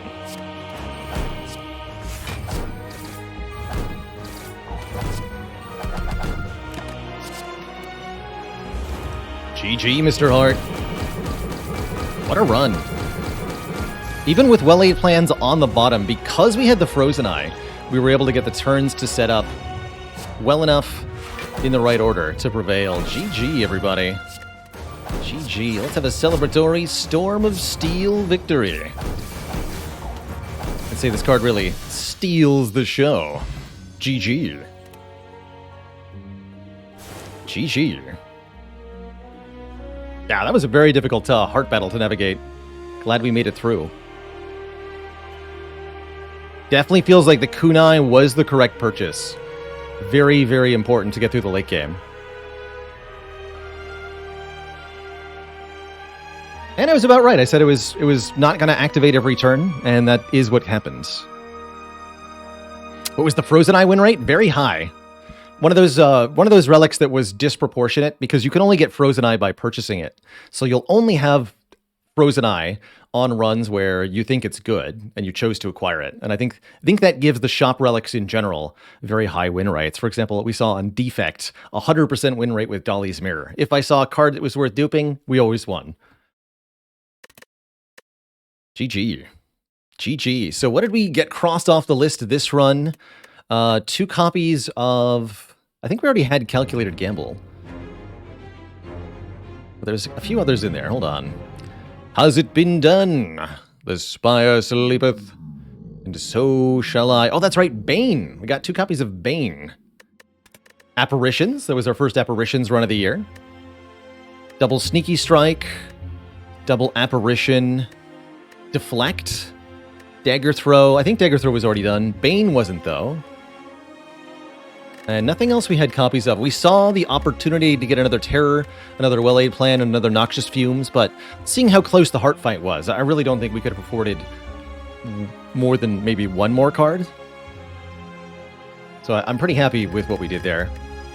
Definitely glad we took the Nightmare over the second Adrenaline. We really needed the Nightmare to win those late fights with Nightmared various things. Nightmare Adrenaline was really good. Nightmare Apparition was really good. I liked it. No, I don't think we actually had data on what exactly I duplicated Baron Fell. Did not have that one. According to Frozen Eye, we spent 15 minutes looking at the draw pile. This was a 2-hour run, partially because of how big and bloated the deck was, but it's good. It's really good. Playing another run today, we sure are. I've got high hopes we can get a Defect win today. So, Defect is who will be up next. Before we jump into a Defect run, I am going to take a break, refill the legs, stretch the water. Upon my return,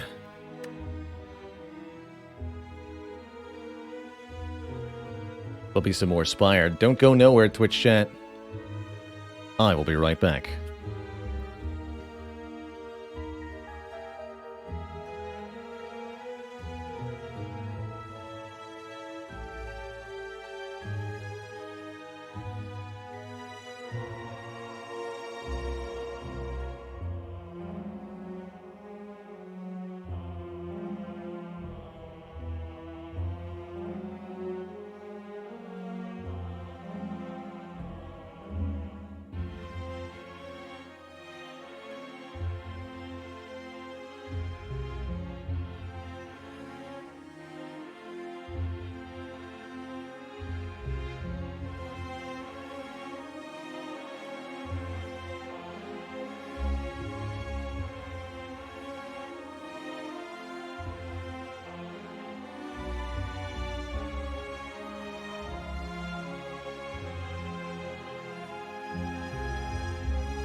All right, Twitch chat, we are back. Thank you so much for the patience, my friends. Now you are rewarded with some defect action. The robot must go on. 100 gold or curse for 250 gold are two very appealing options here. Overall, a very interesting act layout. I actually kind of like it because it lets us go card heavy early on defect. We can upgrade 3 times and get a relic and then still fight 2 elites after that. As well as going to an early shop with the bonus gold, or we could start up with an extra striker move. And I think that'd be really juicy too. Does ectoplasm being the lowest energy relic indicate gold is worth more for the flexibility? The more you play Slay the Spire, the more valuable gold becomes, as the better you are at making decisions with that money, the more powerful you can become with every point of gold you get. Plan on some Monster Train? Yeah, we'll do a bit of Monster Train today, probably after this run. Unless we die quickly, in which case, after the next run. Card move versus 100 gold, actually a tough choice. Only I could get a late Act 1 store. It'd be very weird. Well, I wouldn't take the 100 gold, right? If we dodge the shop, we're taking the Carter move. Sure. Okay, let's do remove a strike. Makes you less likely to take damage in the early combats, which I like. In addition to, of course, the long-term benefits, which are substantial.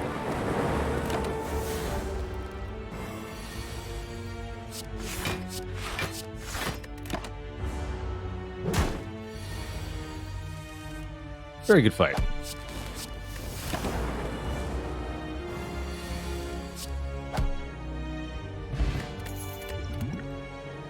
Claw. Rip and Tear or Hello World. 3 of my least picked defect cards. I do have to take one. Well, I don't have to, but I am going to take one. Early Hello World is quite reasonable, although it's not a card I want to upgrade. I guess that's true of Claw as well.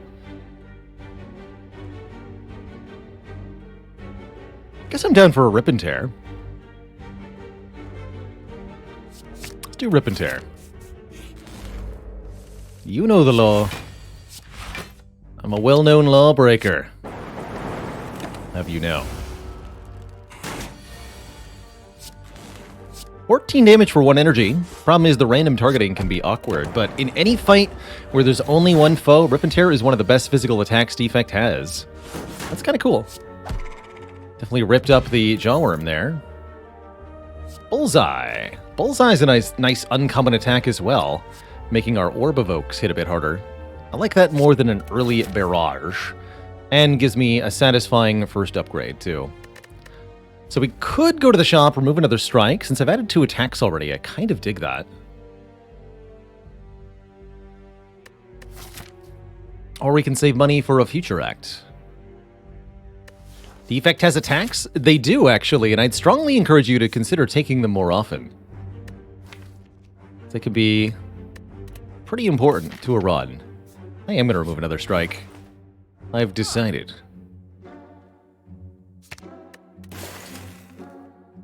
FTL's not bad here in the early game, especially. Everything else here is skippable. And I don't even think I need the FTL. So, heck it.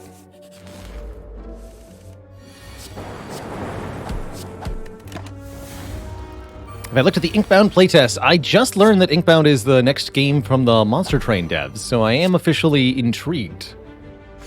I've got an item in there? What? That means they know?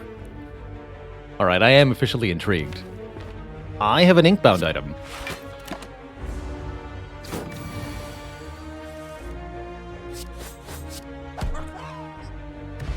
Ooh, I also have an Entropic Brew.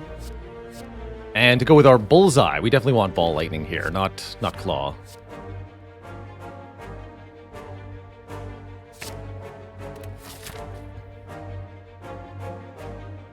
Could have had 2 Claws.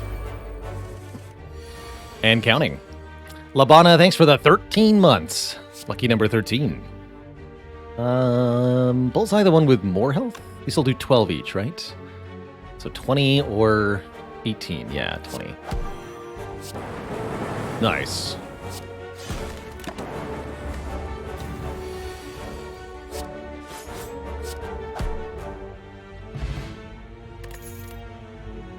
One of my favorite block cards on Defect, Equilibrium. 13 block for 2 energy and hold on to your hand. Definitely want that over a Rook program. And I think we've got some stellar upgrades now. Truly stellar. I would like to upgrade potentially Zap or Dual Cast.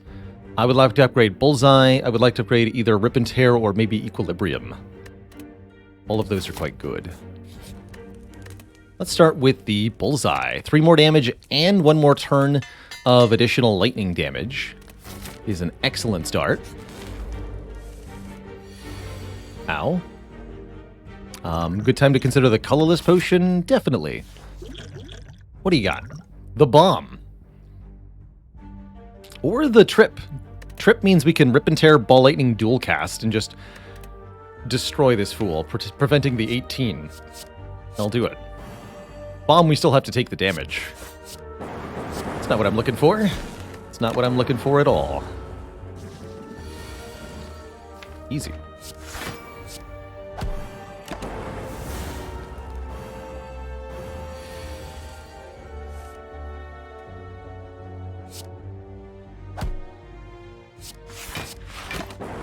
Pretty good. Pretty good.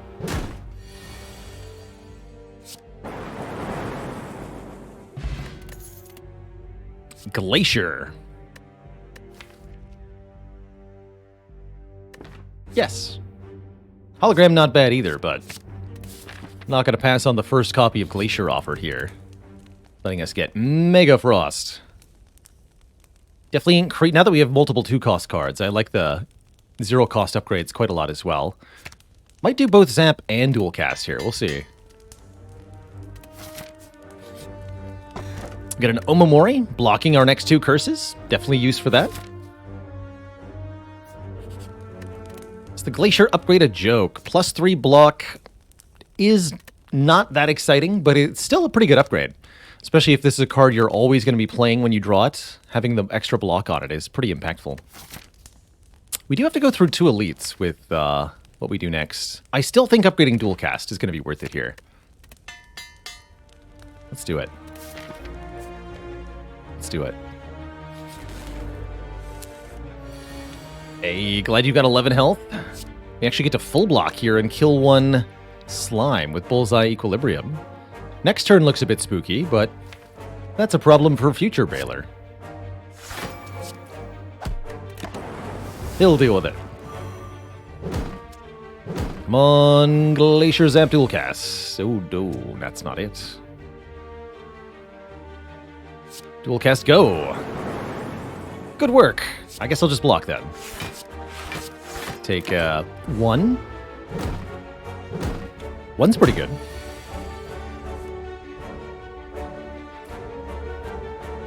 And Glacier actually only blocks for 11, so we'll take another 1, unless I play Defend here. Let's just play Defend here. Future Baylor will remember this.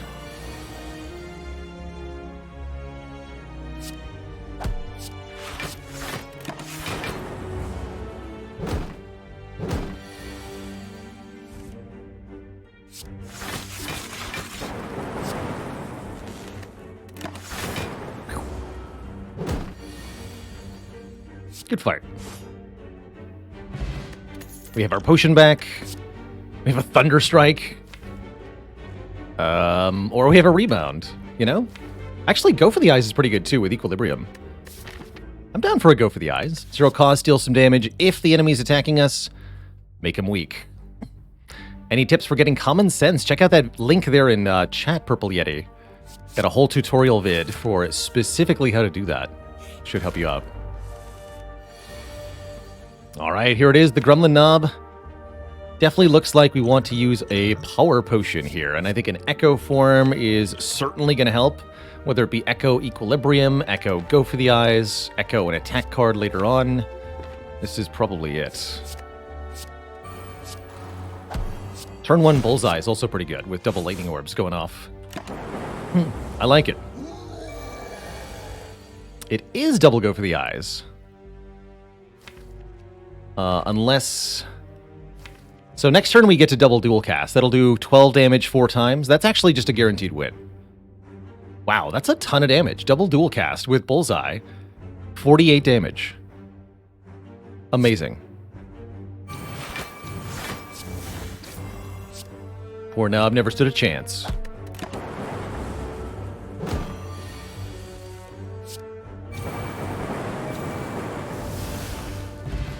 We get a data disc. Point of focus. Very good early on. All the better if we have many orbs, and we do. Ball Lightning, Zap, Glacier. Could take a Cold Snap here, or a Beam Cell. Don't think we want Beam Cell, because the Bullseye. Cold Snap's okay. FTL is also okay to get for free. Purchasing this card, I don't like doing that much. Although FTL is a nice little early game addition, ultimately it's just not that impactful. 5 damage for 1 card, even if it does draw another card. Which, as you add more card draw to your deck, it'll do less and less. I like that that's the data disc command. Gets a false hit there. Whoops. It's pretty funny. Yeah, RNG is very happy with this run so far. So happy that we could even skip. And I think the Bullseye says, do skip a Cold Snap. I'd rather have another Ball Lightning. Ooh, and I'd rather have another Carter move. Let's go. No strike deck. Ban all strikes. Immediately. 2 lightning orbs just barely won't wake up Lagavulin. I'd like to wake up with Bullseye Equilibrium or Bullseye Glacier or something. Bullseye Dual Cast Glacier. What about just regular Dual Cast Glacier? Next turn then Equilibrium with Bullseye. Or I can play Bullseye Equilibrium next turn. Let's do that.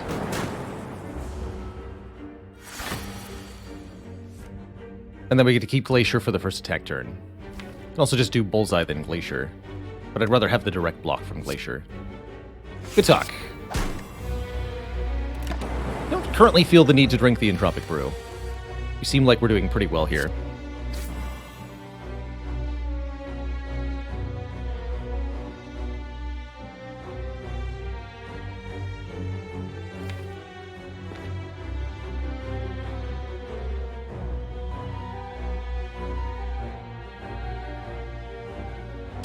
So the way I see it, I either play Defend Glacier and dual cast a Lightning Orb, or I play Ball Lightning Glacier and dual cast a Frost Orb.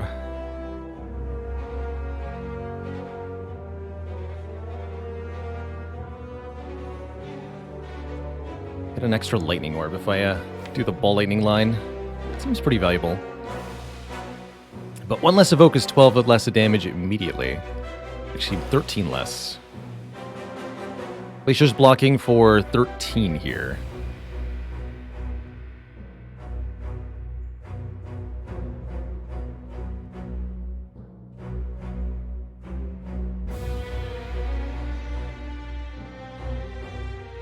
Only saves me 3 health. Is that worth it? Probably not, especially with Hexaghost. We just want to stay below 60 or above or below 48.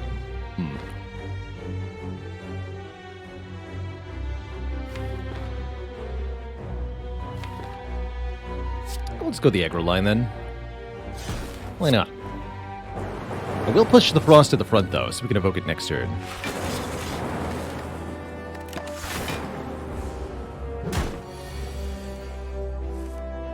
Hey, nice draw of Go for the Eyes.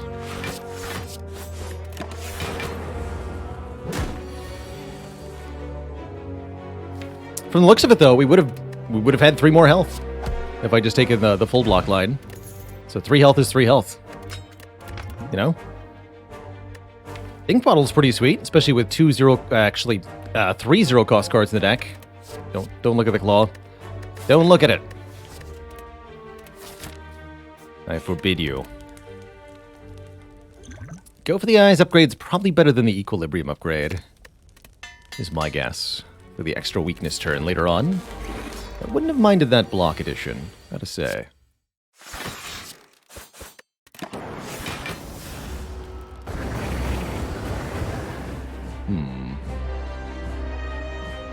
Reasonable use case for a skill potion. Sure. Hologram Glacier. Perfect.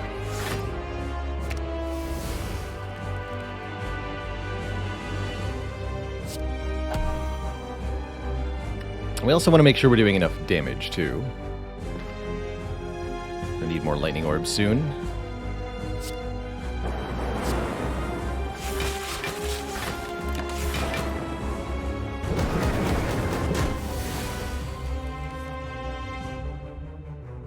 Next turn is the ×2 attack.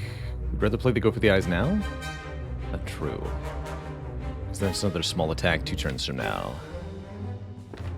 I'd rather play it next turn.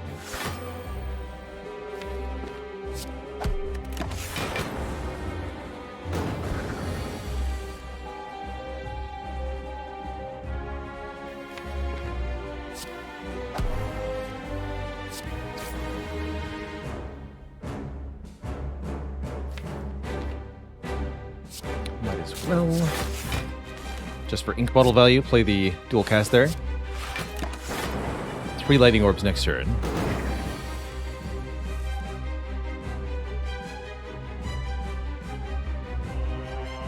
Three.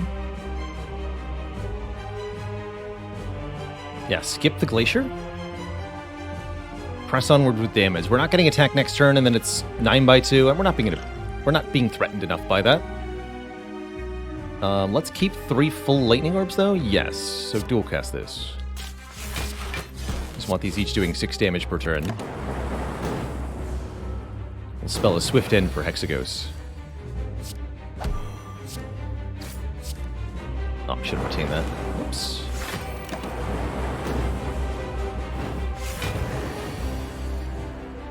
My mistake.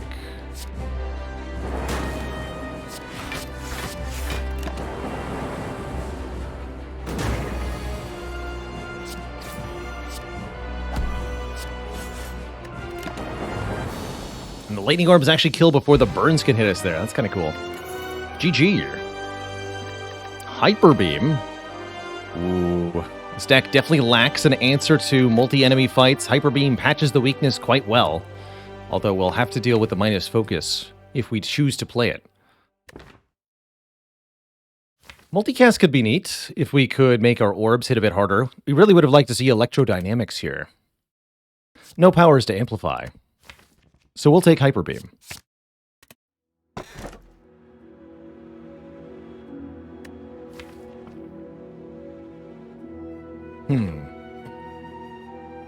Inserter with the data disk focus is pretty good.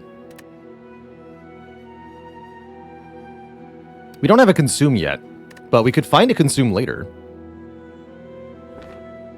Philosopher's Stone for bonus strength could be quite nice too. Bonus strength on enemies, that is. More energy for us. Excuse me. Just having enough energy to play Equilibrium Hyper Beam or Equilibrium Glacier is pretty good. And the more cards we can play, the more cards we'll draw with the ink bottle. Did we willingly upgrade Zap and Dual Cast? Yes, we had a lot of rest sites in Act 1. So far, we've really liked the fact that they're free. Definitely a tempting inserter take. That kind of sets up our anti-boss mechanism. We can focus the deck then on dealing with the shorter fights. We could again get Frozen Core inserter. That's true. Let's do it. This means we'll probably want to take comparatively few elites in Act 2 here. Don't want to go overboard. 1 or 2 maybe. Interesting late elites here.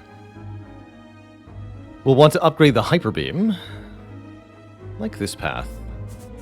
Early events are rather nice with Omamori here. And then we'll fight this elite. And probably this elite. A few late combats too. So we'll get our card rewards and such.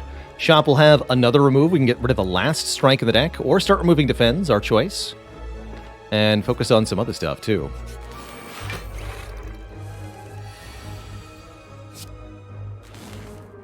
Isn't the energy reduction on those cards super strong in Orb decks? I think it is, yeah. I think it's very, very good. Orb-tacular. Is this a dangerous enough fight to make me use the Entropic Brew? I don't think it is. Even with this admittedly mediocre turn 1 draw. Slightly improved turn 2 draw.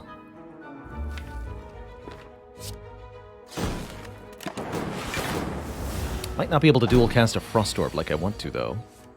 Ha! That'll do.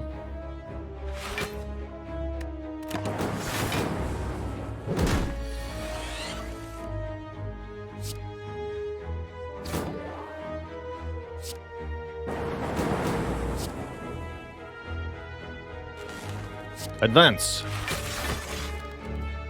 And then probably Ball Lightning is better than Bullseye or Rip and Tear here. Push the kill. To do 29 damage this turn. We're already doing 12. We are not doing 29 damage this turn. Bummer. Take another 4 then.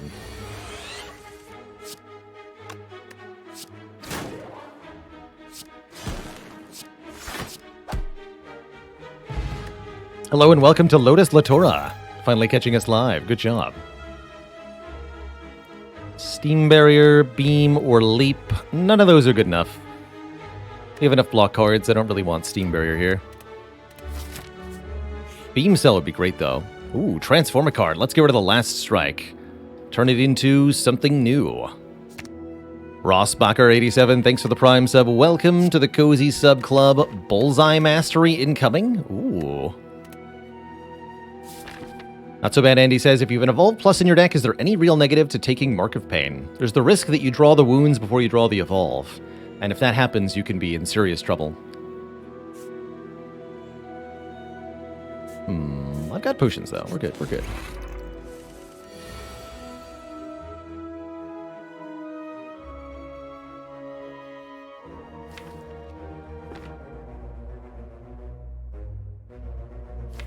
Lightning in front? Yeah, lightning in front.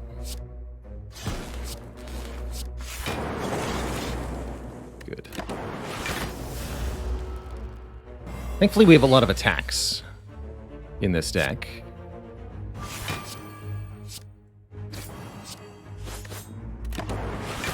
Guess I actually didn't need the weaken on this turn. Could have kept it for this turn. That's fine, though. Bullseye, then dual cast, then after that we can now play Hyper Beam to finish. And that's going to be our finishing plan in quite a few fights. Ooh, Tempest Plus. With the double Bullseye, this can be a ton of damage to single target enemies. Skim is also a really nice card draw card. But man, Tempest with an upgrade, sure. X+1 Lightning. And another card removal from the old beggar. Let's start losing defends. Yes, you heard me. Lose a defend. You are a kind soul. Receive my purification. And we may remove another basic defend at the shop if we wish.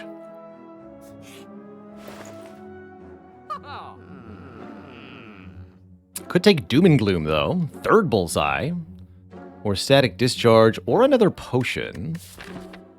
I guess this would be the time to drink the Entropic Brew and see what's inside it. That'll tell me some important information. Those are pretty good. Blessing of the Forge Flex Pot? I like that. I like that a lot. Is Inserter better than Murdic Capacitor? Only if the fight lasts longer than 6 turns is the Inserter better. So for most fights, no, but for boss fights, maybe.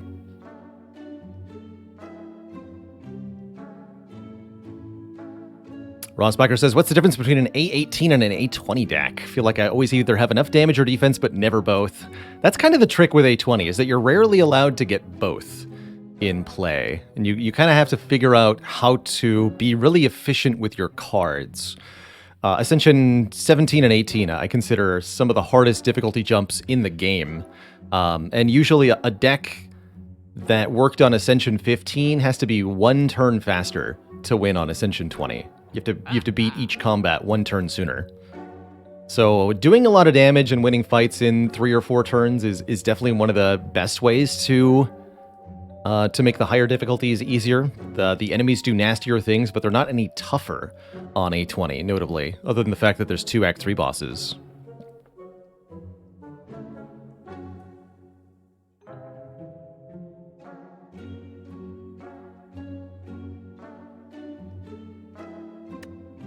So remove another defend. We're blocking with Equilibrium, Glacier, and now we could add a Steam Barrier, for example. We might be able to add another card. Okay. Another lesson to keep learning is that starter cards are bad, no matter what. You don't like them usually. They're the big stinky. All right, Hyper Beam Plus does 34 damage to every foe.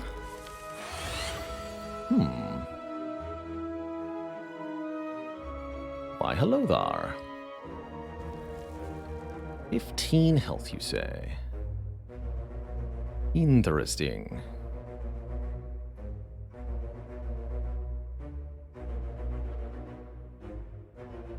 Guess there's a chance we could kill the Sneaky Gremlin if I just Ball Lightning Goo for the eyes.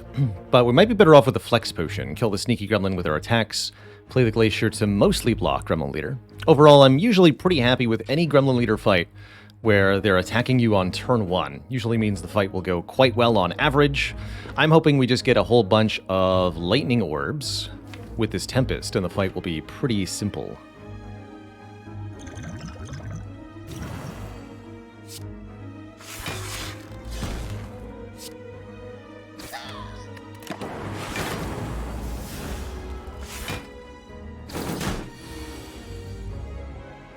What we don't want to do is play Hyper Beam too early in this fight. I think that would be a mistake.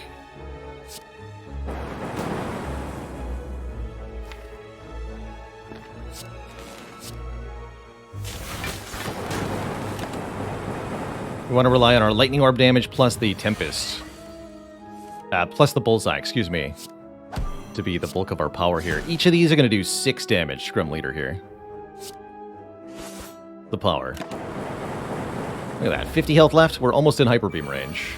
Now we can play it, because now it's going to kill all the gremlins and bring Grim Leader into almost dead range. Dual cast will do 6 is actually equal to 9 times 2. Still kills even with the minus focus. How cool is that? Great fight. 5 damage taken, 1 potion used, 1 potion picked up. And now we have a Juzu Bracelet, and perhaps most importantly, an All-for-One. All-for-One gets back Zap, Dual Cast, and Go for the Eyes from the discard pile. And I think if we pick up some other zero-cost cards, it could work really well. Meanwhile, we could have had Claw, number 4, but we don't. We have Law.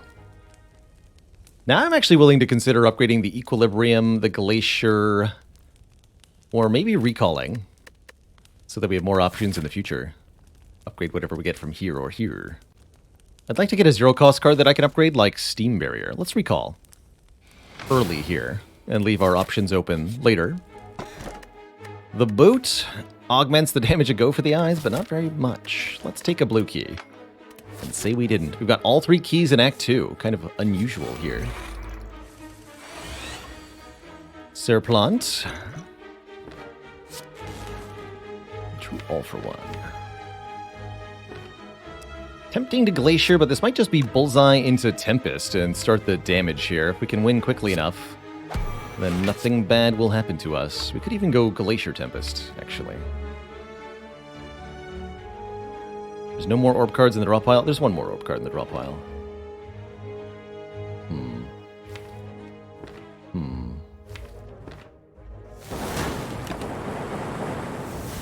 I think we can push the kill this way. Yeah, definitely. Good fight. Good fight. So that's the kind of thing it takes to do Success at A18, A20. If you can kill Snake Plant in 2 turns, it's a sign something is going well. Okay, here's a block card we can take and upgrade. Charge Battery. Very good block, and next turn energy is nice.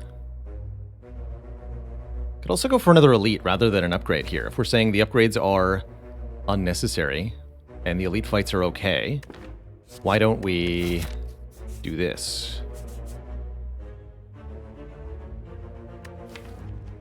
Okay, I'll do that. That means not taking the charge battery then. I regret my choices. Where are my relics? Here and here, I guess.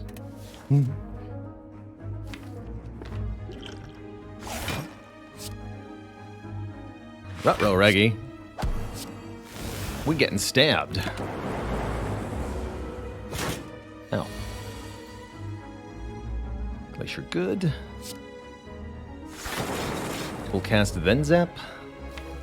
Draw the go for the eyes, easy peasy. Or I can go zap, ball, lightning, dual cast the frost. Actually love that too. Let's see what we get off the top here. Sender's Bane. Yeah, that's what I thought. Good. This turn we have Equilibrium. Go for the eyes.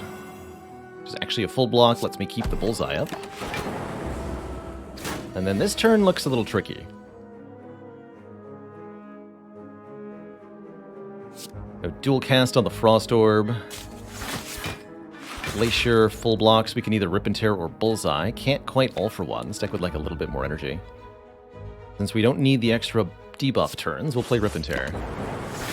Since it does more damage. Are we dead? We are certainly not. We are actually doing just fine, it looks like. With Ink Bottle even on 9. Pretty good fight. Get a Whetstone, upgrading 2 attacks at random. Which is going to be Rip and Tear, Ball Lightning, Bullseye. 2 of the 3. Or all for 1, actually. Excuse me. There's 4 unupgraded attacks. We could add Compile Driver if we want to make it 5. Compile Driver draws at most 2. Capacitor doesn't seem that good with the Inserter. I think we skip. Permanent Lock-On. No kidding. Double upgraded Bullseye is pretty spicy. Where did all of our starter cards go? They're gone now. They left.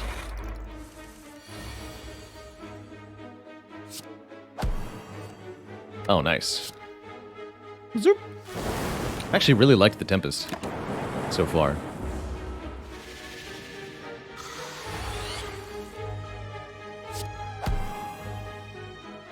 I'd rather just play this. I don't want to keep a 3-cost Glacier, not really.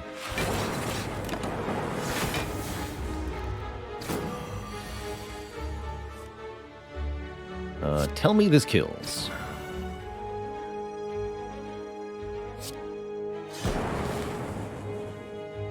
We do 13 plus 6 plus 6. Yes, it does. Good.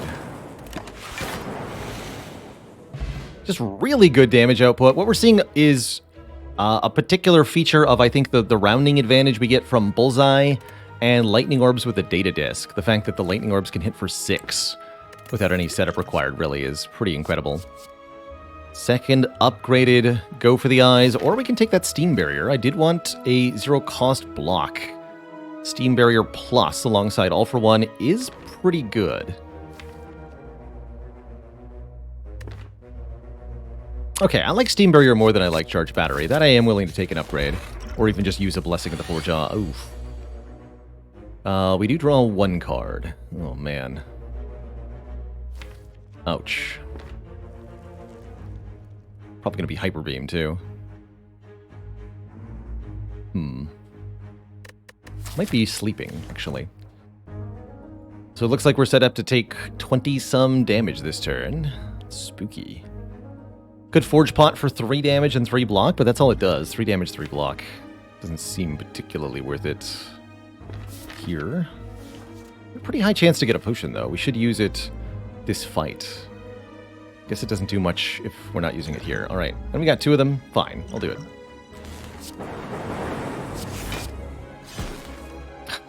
Damn it. Oh, why did I open my mouth? Traitor Bottle might have just killed us. Heck. terrifying problem. However, we're not being made vulnerable. We're being entangled. So perhaps all is yet well.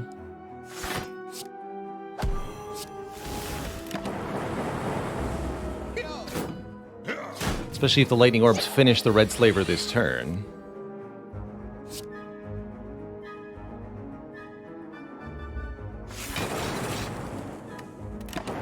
Which they don't do. Alright, I think we might be dead here. Dead to slavers once again on the defect. Very classic. Going for 2 elites was the problem. Should have just gone for the rest site. But I felt like the low relic count needed to be corrected.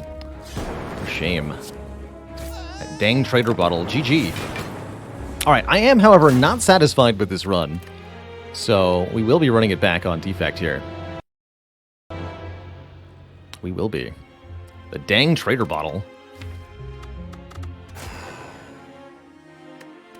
That's what happens when you don't take claw, that's right.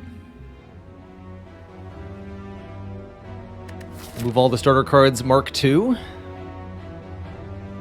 The removing.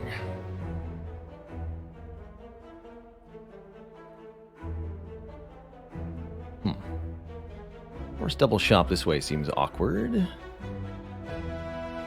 That would work. Yeah, we can actually get a very similar setup to last time. Do I think rest over recall would have made any difference in a draw that poor? No. No, we were going to take another 50 plus damage from that fight. Probably, so I don't think so. Maybe not 50, but I don't think the rest would have made any difference. More removals.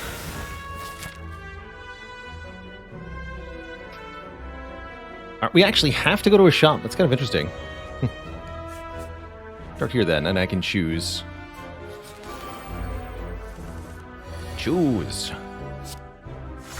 Based on your initial fight, how your whole run is going to go. Kind of like choosing which college to go to before you even have any idea what you actually like. Alright, Ball Lightning, Bullseye are back. We go Ball Lightning first, then the Bullseye. Really liked those Bullseyes last run. They were a good start. But, oof. Big oof. So if I go here, we can do a remove too. Get rid of all strikes forever?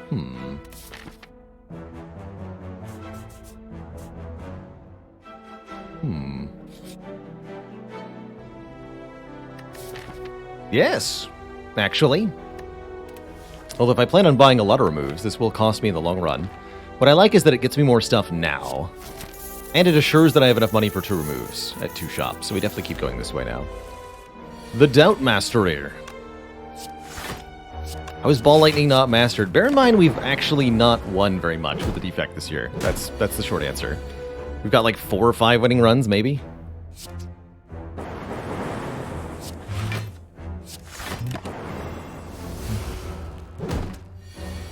Character's pretty hard. Probably should have played Ball Lightning, not dual cast there.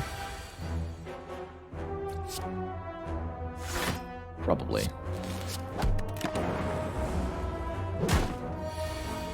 Not surprised to take some damage in this fight with Doubt, though. We're good. We're through the fight. We got a potion. We're offered a Tempest again. Early game damage trumps all, really. Let's take it. Ah, Doom and Gloom. We saw Doom and Gloom does by the numbers much better than Sunder does. Kind of interesting. And Equilibrium is back, too. And I can buy them both. I would like to buy them both. Good talk. Could even buy a potion, but that would mean not removing here. So I shan't.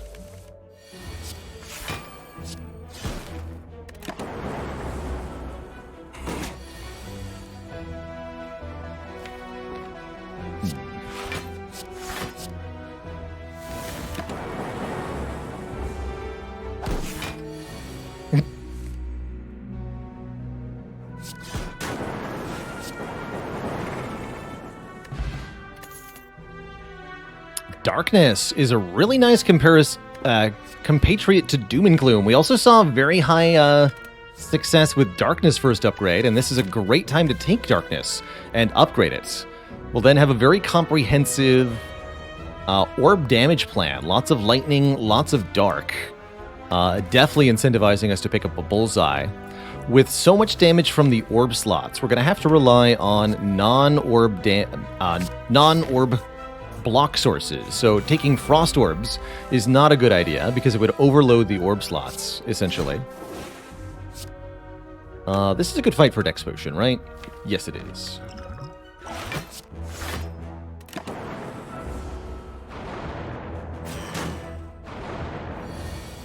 It was a dark and stormy night. I like that.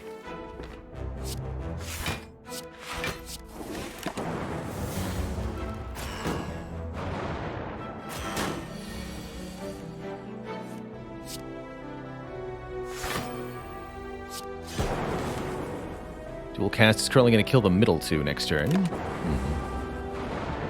The front two, rather. The back one will still attack.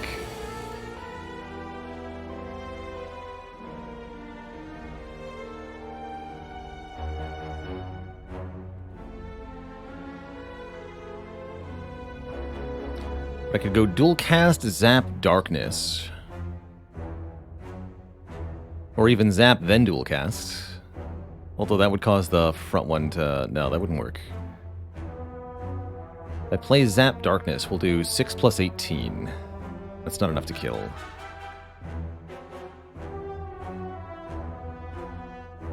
Darkness, then dual cast also will only kill the front two. The front Dork Orb kills this one. Second Dork Orb evokes for 18 times 2 on this one. This one's still alive. Reminder that Dark Orbs always target the enemy with the lowest HP. This is actually a property of Dark Orbs themselves. The game really doesn't tell you this outright, unless you're diligent with reading the Dark keyword. But that is how it works. It's not random like the Lightning Orbs are. So I think we just go dual cast... Defend... Zap. Take 3 more. Didn't see a way to get all 3 killed. Kerpow. Do I ever dream of Spire? No, I don't tend to remember my dreams well enough to know what was in them.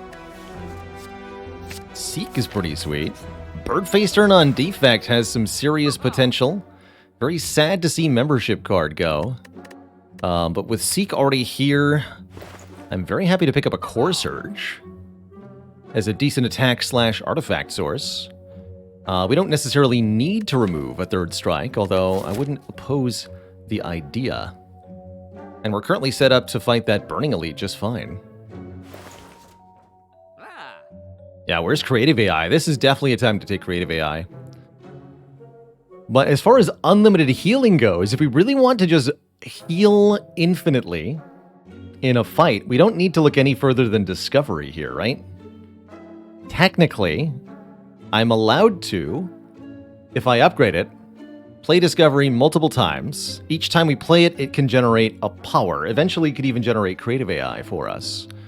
In addition to actually being just not a bad card besides, there's other things Discovery can make. So even if I'm not necessarily planning on using it for healing, it can generate healing and could be good regardless. But is it better than a Core Surge that's cheaper? Probably not. That's my say. Probably not better than Core Surge, though I do like it. We can buy Hologram. Ooh, I like Hologram quite a lot. Yep, I'll buy that. Is upgrading Seek or are we upgrading the Darkness? With Hologram, upgrading Darkness is kind of a big deal. Upgrading Dual Cast looks pretty good too. I better upgrade this Darkness, especially with the Energy Potion. Early game damage trumps all. Well, look for no better damage upgrade than Darkness Plus, quite frankly. Normally, early Bottled Flame, pretty underwhelming. However, guaranteed turn 1 Dark Orb and AoE damage is pretty good. So a Bottled Doom and Gloom is actually one of my favorites. And look at that. Bottled Doom and Gloom, instant payoff. Kerblam. Easy. And I've got a Ball Lightning too, right? So we seek the Ball Lightning, hit the middle one, take most 6, maybe not anything. Is there any way to take less than 6? No. Not without using the potion.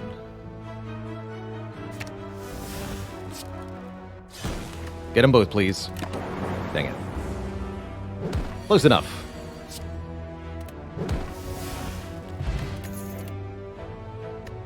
Go for the Ice's back. Pretty good with Equilibrium. Might be too many cards, though. I'm gonna skip this one. Alright, are we about to die? Maybe. Signs point to maybe. Pretty good turn 1 draw. This looks good. Let's see. We need to kill with Dual Cast next turn. Play Darkness Plus, that goes to 18. Ball Lightning puts it in front. Seek for what? Seek Equilibrium to block this turn.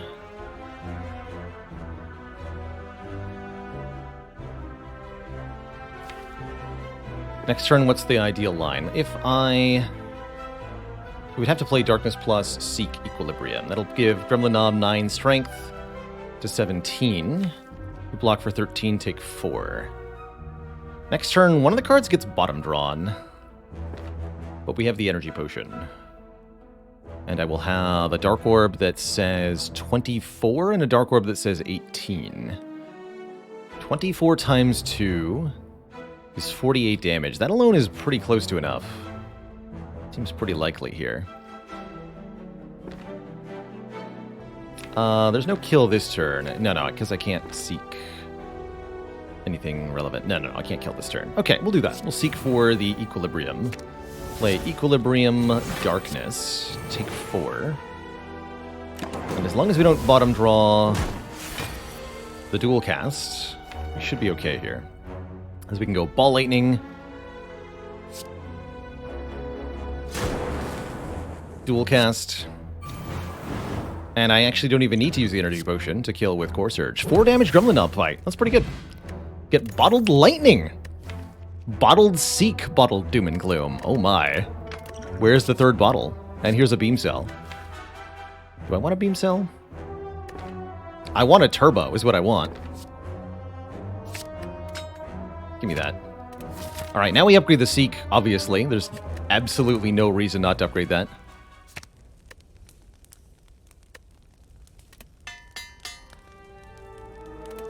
Though I gotta say, it would be nice to have relics that are actually doing something. Currently, I mean, the guaranteed draws are nice, but it's not...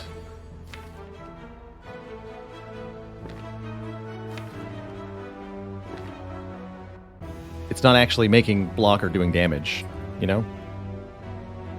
That said, I think we can have a very good turn 1 against Lagavulin. Seek Darkness Hologram, play Darkness, Hologram, Darkness. That doesn't even wake up this thing. Let's do that. Sleep, my child. My foolish child.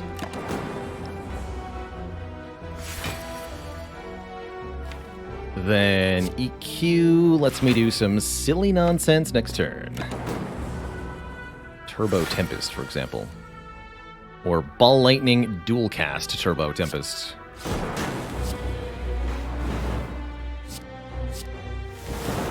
My best Watcher impression. Beautiful.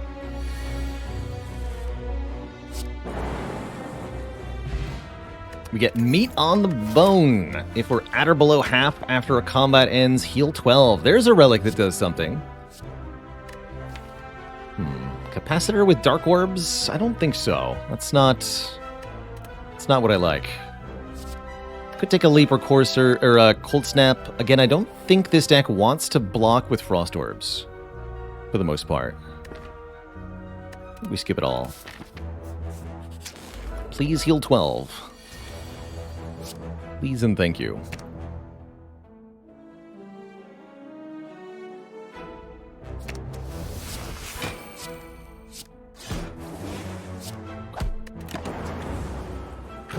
That's what we wanted. Could have also gotten the Darkness Plus down, just like last fight. This is good, though.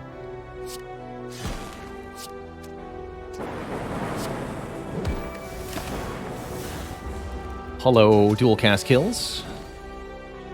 Hello?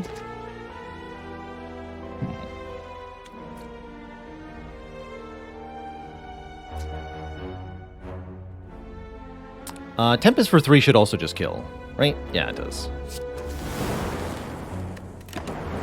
Good fight. Meteor Strike. Oh, shoot. We have Bottled Seek Turbo. So I can always play this card.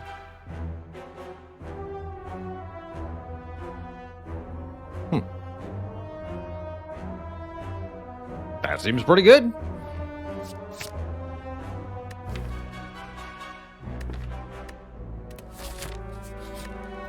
Yeah, now we can do some stupid stuff with Tempest.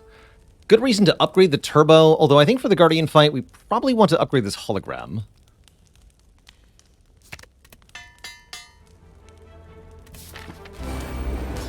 Bum, bum, bum.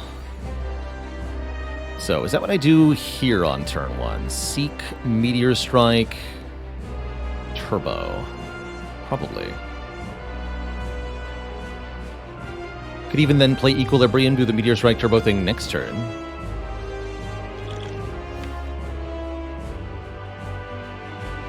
Yeah, let's do it.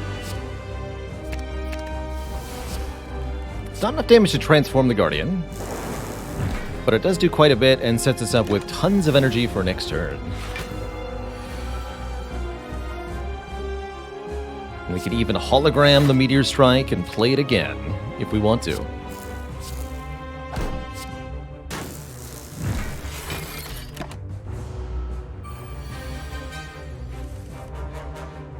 Here's Tempest. Go Zap, then Tempest, then Defend.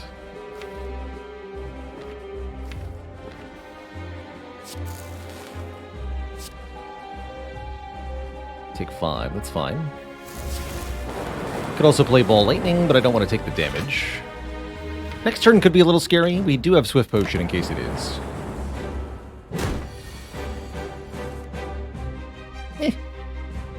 Let's take the damage.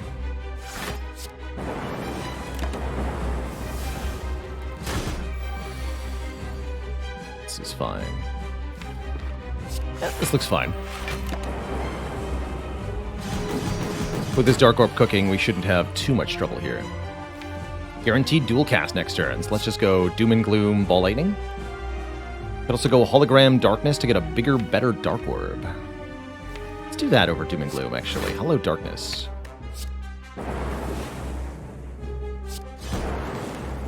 So, Super Transform next turn. Good. I can use Turbo to play Core Surge here. It's probably worth it, too. I'll draw that again.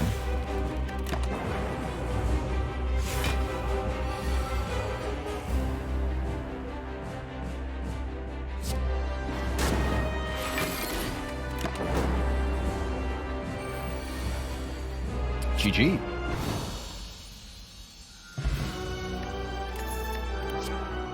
Second Seek, pretty tempting. Electrodynamics, pretty tempting, because it means... Oh, wait. Because then we have Seek, Meteor Strike, Tempest, Electro. That's pretty ridiculous. This also heals me for 2. But, Rainbow's not bad. Or, sorry, a second Seek is not bad. I don't want the Rainbow. No, I'm taking this Electro, though. We do have meat on the bone, but having such a decisive answer to any multi-enemy fight is very nice. Calling Bell, Choker, or Pandoras. 6-card Pandoras. Calling Bell is interesting. These Defend and Strikes aren't that good, so random new cards are probably pretty good too. And Pandora's is one of the best ways for us to get card masteries, duplicate copies of cards. Sure, give me the Pandora's here. There it is, Creative AI is here, Amplify Creative AI is here, And Hyper Beam is here. Alright, that's not any kind of infinite, but it is very good. Especially with Bottled Seek, right? We can Seek Amplify Creative AI if we have enough energy turn 1. I would like to get more energy turn 1 now. Is the thing. How many elites can we handle? 4? Are we infinitely strong or very weak? It's actually kind of hard to tell sometimes. I'm pretty sure we can handle 4 elites, no problem. What about upgrades? Could get 5 upgrades if I fight less elites. Amplify, Creative AI, Turbo, Hologram would all be very good upgrades. But simply getting more cards and more relics might be the answer too. Tough choice.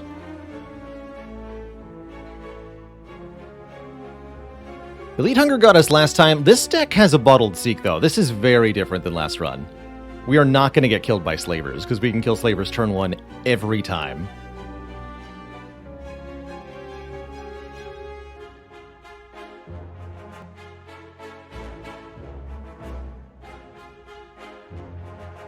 We have no defense, they say. No idea what you're talking about. Defense? Who the heck needs defense? Oh, I guess we maybe need defense against this. But that's what Equilibrium is for, don't you see? Creative AI is defensive, that's also true. Actually, can we leave this fight at full health?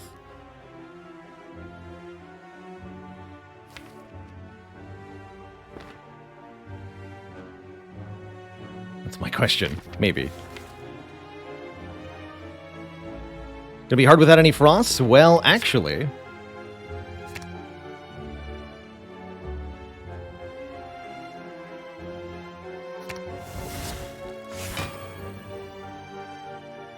actually block this? Yeah, stop that for now. Get rid of this.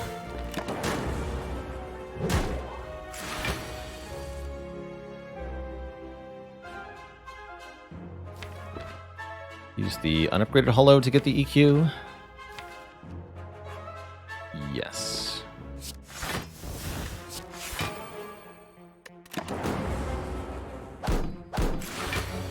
You son of a gun. Alright, that's fine though. We got turbo. Life is good.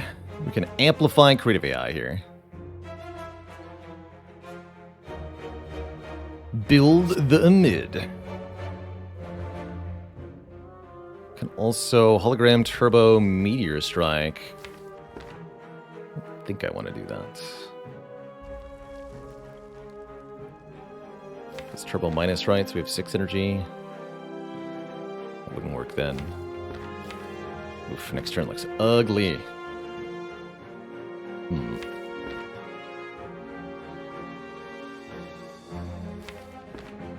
Guess I'll hologram the void then, huh? Okay. This will be fun.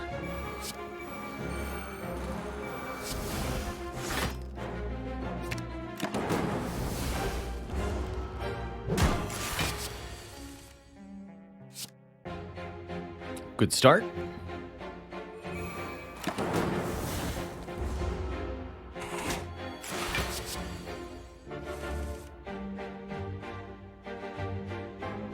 I could double amplify. I think we just double buffer single machine learning here. Here we go.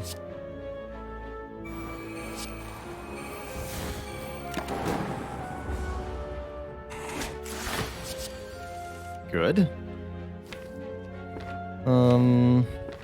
Double machine learning, not necessarily helpful. We could double loop though.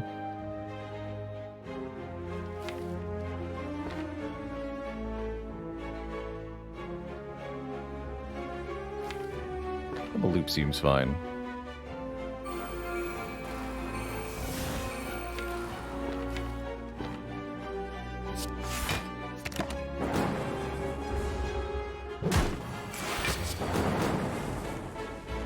How well this works is going to depend partially on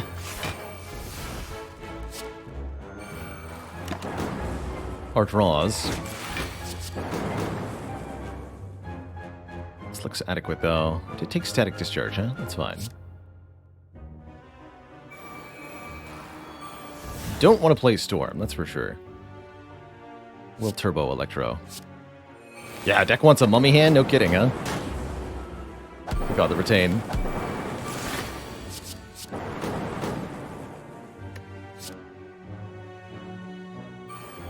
Just keep healing me.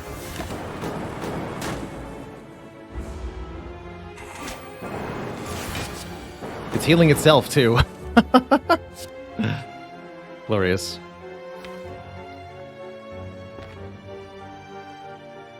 We can get more echoes in play here. We've already got triple echo. So, hollow, hollow. Double turbo. Double amplify. Playing 2 echo forms and 2 buffers.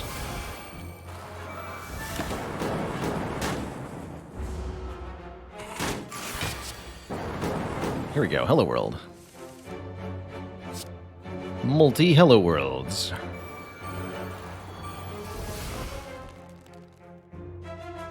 This can also get played, but then I'll be retaining, and I don't want that. Let's skip that for now.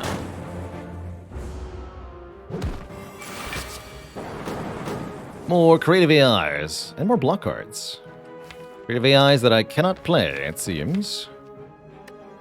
Because there's too many voids.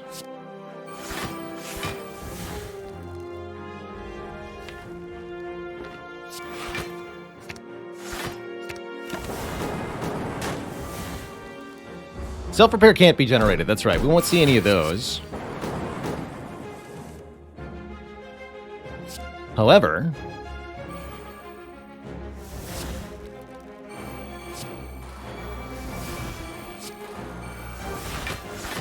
we can generate some other stuff.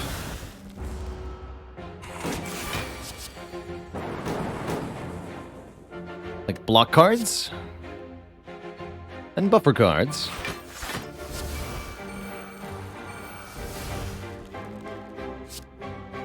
Keep making more of these, I guess.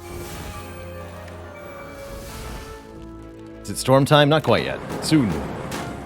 Something degenerate has occurred. I was actually hoping to use the Hello Worlds to make Frost Orbs, but we never needed it. This is fine.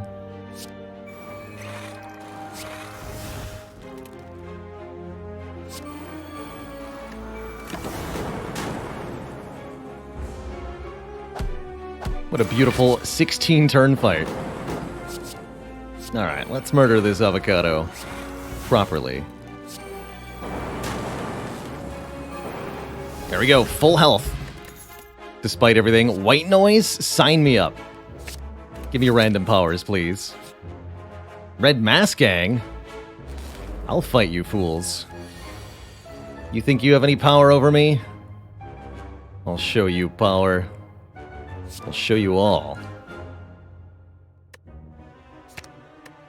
That's Sunder 2, right? So we've got Amp, Electro. Let's do Turbo Doom and Gloom.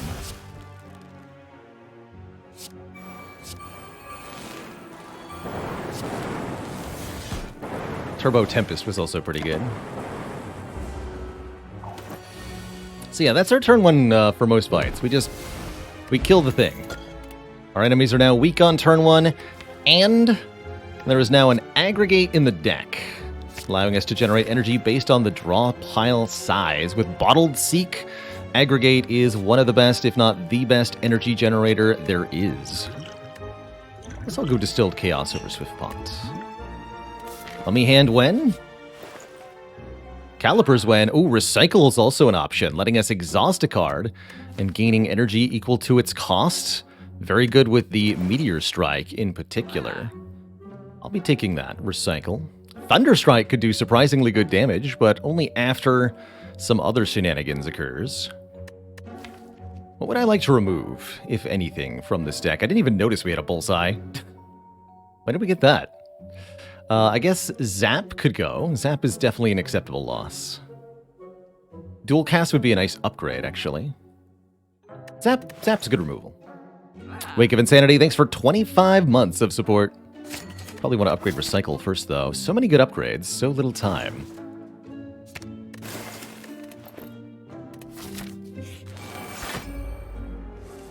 No Melter, though.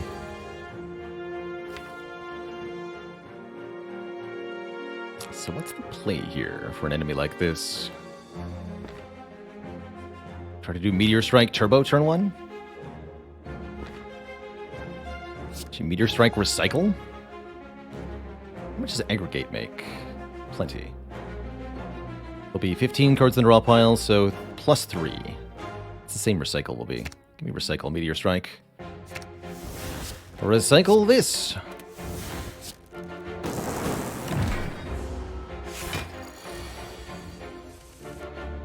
Aha!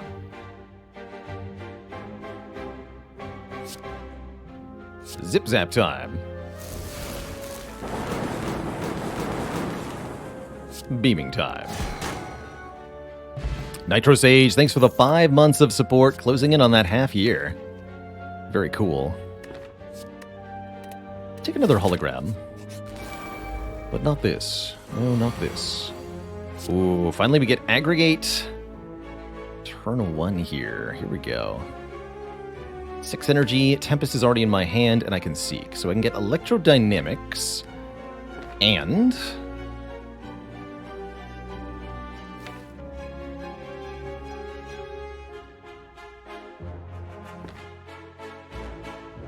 oh, I've got Bullseye, too. And Turbo, I guess. Or Amplify. Both are valid. Both are +2 energy, but Amplify... no, Amplify is only +1, essentially.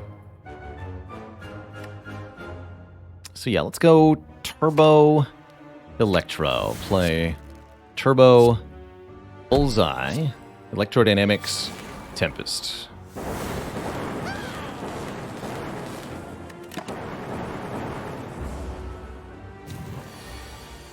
Excuse you. Do you know how much healing I'm going to have to do to make up for that? No, I'll just use the Distilled Chaos first, see what happens. I've already got Bullseye in play. Decent enough damage. Give me the Turbo.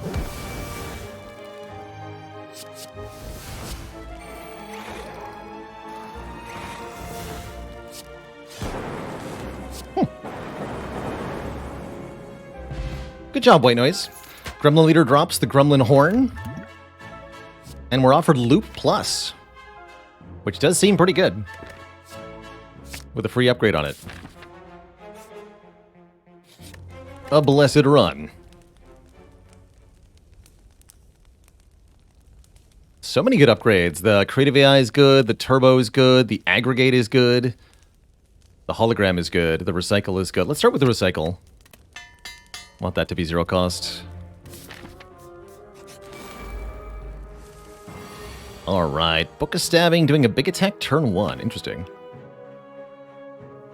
Do I seek EQ Hologram, or do I do something crazier? EQ Hologram's pretty good, because I can do Darkness, Equilibrium, Hologram, Turbo, Darkness. And I could even Energy Potion to do the Doom and Gloom also, and then we could have 3 superpowered Dark Orbs versus the Book of Stabbing. That sounds like a great idea. Not quite a full block. Oh, yes it is. We got an upgraded one. Good. So go Doom and Gloom. 7 energy here, right?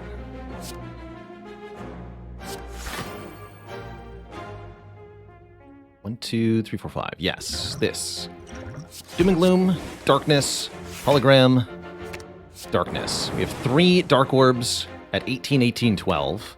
We full block, we keep Sunder. Here's Bullseye. Here's also a ton of damage to our face. Good news is, lots of healing. No problem.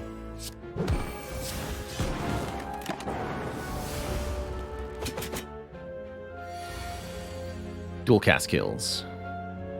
So we White Noise, we Amplify it to get some healing, and then we kill. Quick rule of thumb, dual cast when the enemy has Bullseye is triple damage. Each individual orb is plus 50%, so 30 times 3 is 90, but it's actually 45 times 2 is 90. Shovel, we can dig for relics at rest sites, and we can get a second Meteor Strike, which is actually probably better than the first one. 3 more Plasma Orbs. Lots more energy. And again, able to play it with Bottled Seek. More energy via Happy Flower. This deck is energy hungry, so I'm super picking that up. 2 more elites to go. Here's the 3 slavers. So last time these nerds killed us because we didn't have an adequate answer to triple slavers turn 1. What happens this time? This time, we can seek what exactly? We could do some electrodynamics shenanigans. But what I see for our turn 1 here is this. Recycle Doom and Gloom. Seek Hyper Beam Hologram. Play boop. And boop. And boop. Should have played loop for 1 health. Good fight. So yeah, we can take 4 elites, because we have Bottled Seek. That's why. It's pretty good. In this fight, we instead seek for Core Surge. Block your stupid stinky debuff. Maybe go to full health here? We also have 2 Meteor Strikes against the Snecko, so seems fine. Let's just seek for 1 Creative AI and the Core Surge here. Actually, do I want to block Confusion? Hold on. Honestly, I kind of don't. Let's not, then. Please confuse me.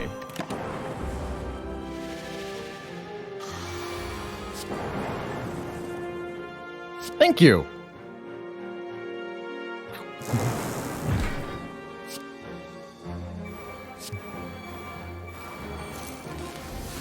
Easy. Keep this for next turn. Only take 1 after all. Hollow Amplify? Sure. Could also hologram the Meteor Strike, of course.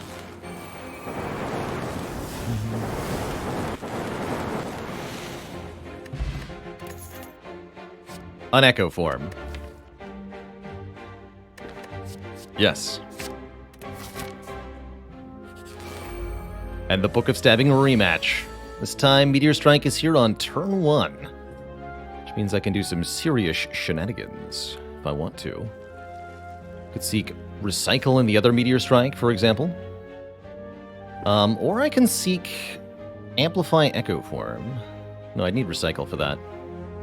Seek Recycle Echo Form?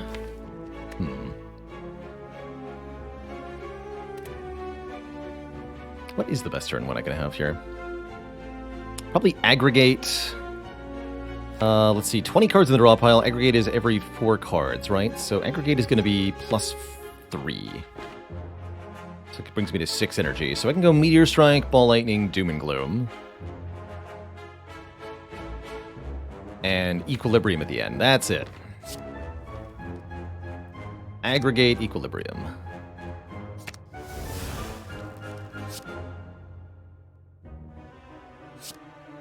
Good Fear Potion here. Probably want to. We're at 70% still. Some bonus damage in here.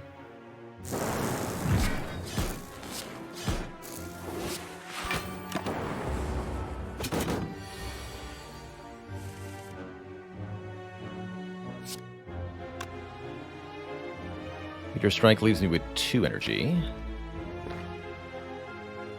I can hollow the Equilibrium, mostly.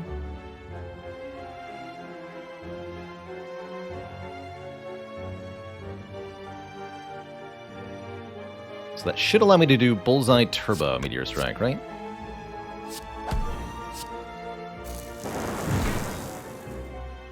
We're actually very close to killing outright here. Do any of the cards in my discard pile actually kill? Ball Lightning would not be enough. No, none of them do. Not quite. Just take 1 more damage.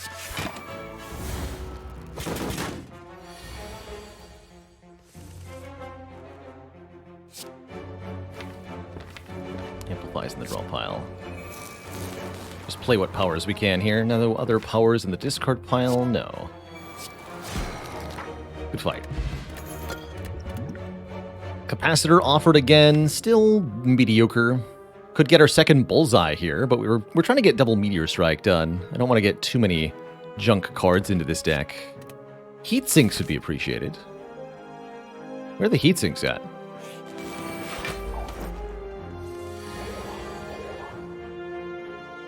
Where are the heat sinks?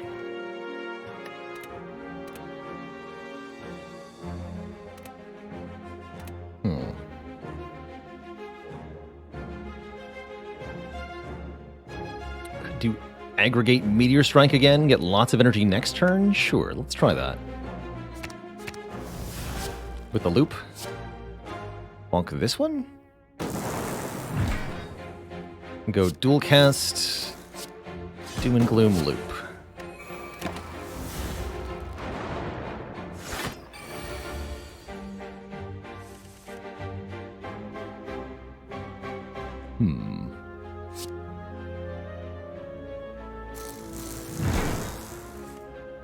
Good. Just hologram the Meteor Strike. Play it again. Boop.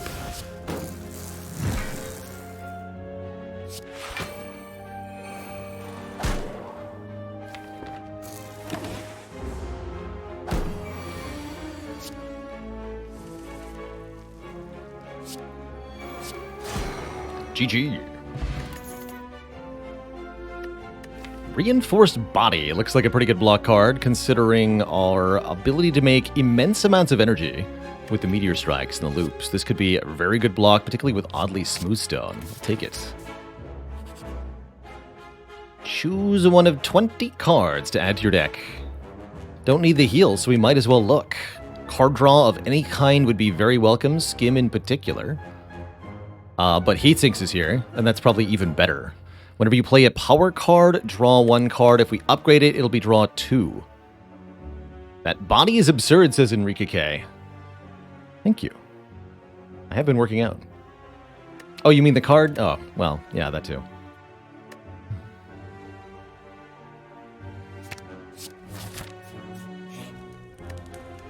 Alright, we'll take that Heatsinks. I might even upgrade that Heatsinks.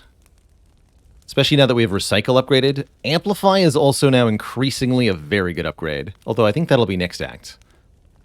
If we're really lucky, this will be our double Amplify run. Dig for the mummy hand, they chant. Tempting. Tempting. We got good stuff, though. I can seek Amp Creative AI or Amp Echo Form. Let's do Amp Echo Form. Seems good.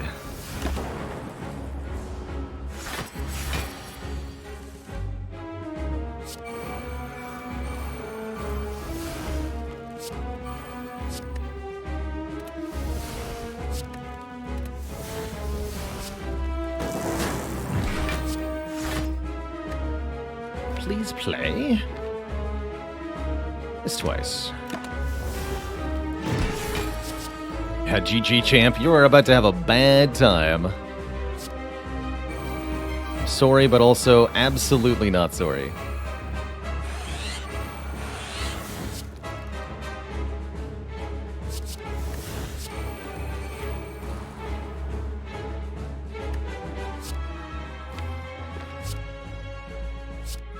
Get rid of that for now. Draw 3. Well, draw 2, actually.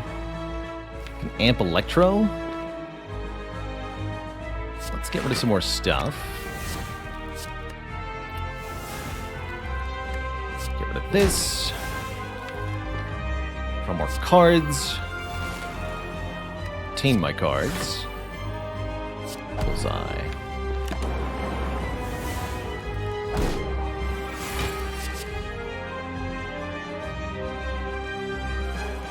More energy, please.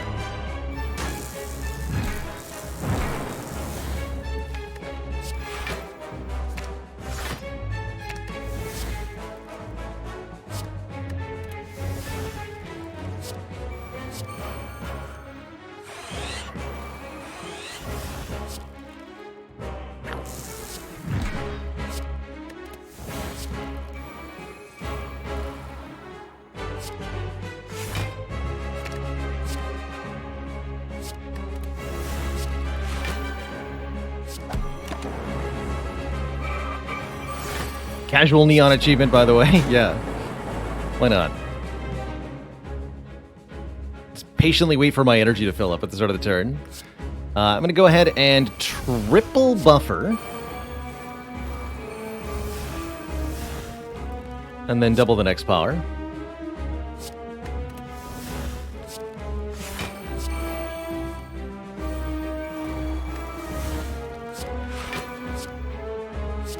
Who needs dark orbs anyway? Not me. I'm a Hyper Beam man now. With Runic Pyramid, too.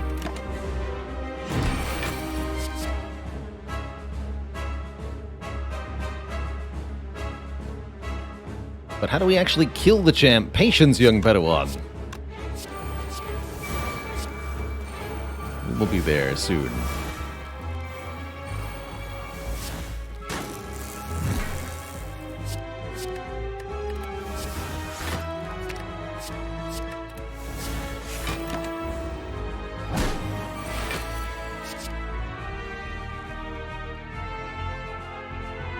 Claw is the answer.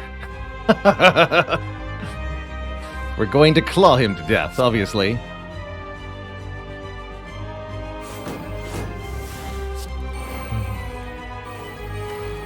It is the law. How many times per turn can we play claw? That's the real question.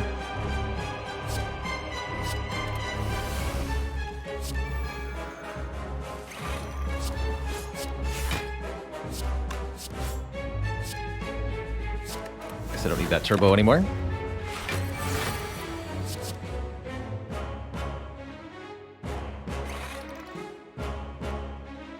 I like you can just watch them going one at a time with their little animation. Double claw. Double hologram to get back claw and hologram. Claw again. Hologram. Claw. Hologram. Claw. Draw some cards. Claw. Hologram. Claw. Draw some more cards. Claw, hologram, claw. Come at me, he says. Oh, I'm way ahead of you, champ. Oh, now we got cool-headed? Oh my. So it's claw twice. It's over. It's all over. You dead. GG. We could have done many, many claw plays on that turn. Triple Meteor Strike. 4-second Core Surge. Honestly, I think this is triple Meteor Strike deck, Twitch chat. Let's do it. The power. And there it is! Frozen... Wait, no, we don't have Frozen Core Inserter. It's regular Frozen Core. Is it Slaver's Collar or Empty Cage, I guess is the question. There's not much to Empty Cage out of this deck, so Slaver's Collar sounds pretty good. I guess I could Snip Sunder and a few other things. Snip Sunder, Snip Ball Lightning. But more energy is definitely helpful here, letting us play the Meteor Strikes more easily to get started. We got so much... We have no limit to the amount of energy we can spend with this deck, so we might as well have no limit to the amount of energy we can add and have it feel useful, too. Because we have those 2 X-Cost cards and the infinite chain of Meteor Strikes and all that. Got our green key already, which means we can go absolutely hog wild on the elites this act. Check out this path. 4 more elites, 2 shops, and several rest sites equals 1 delicious defect run.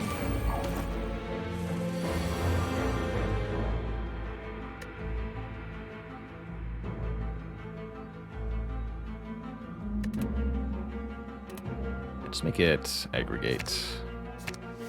Make my life easier.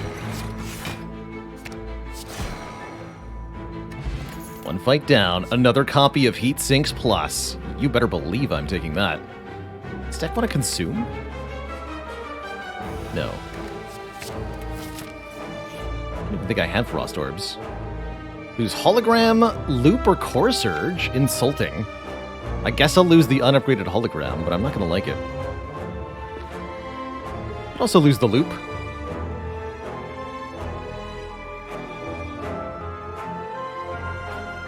Loop is actually not necessarily helping us that much. It's another power, though. Powers are pretty good.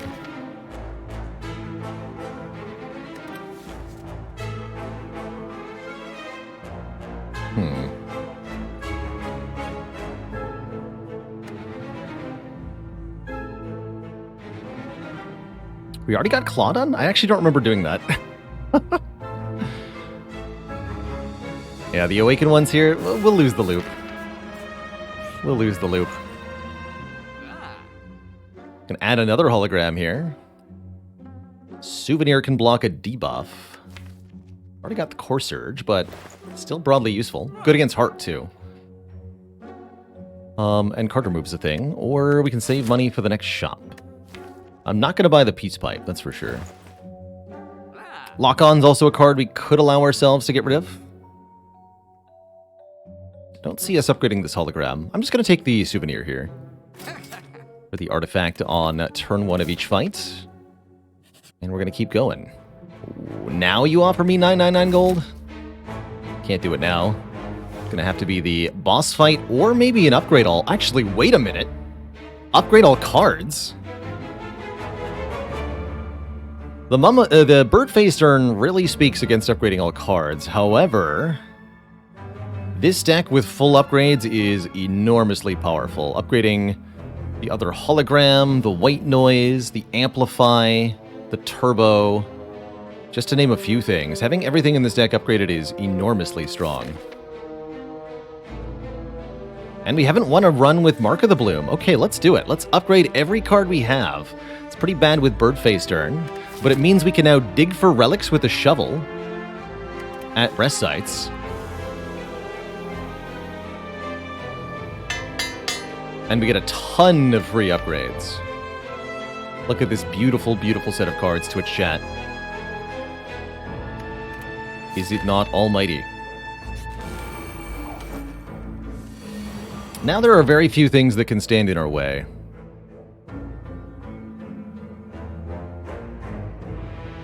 Let's see, what are we seeking here? Seek aggregate. It's actually not that much initial draw. Oh yeah, it's just seek aggregate hyper beam, of course.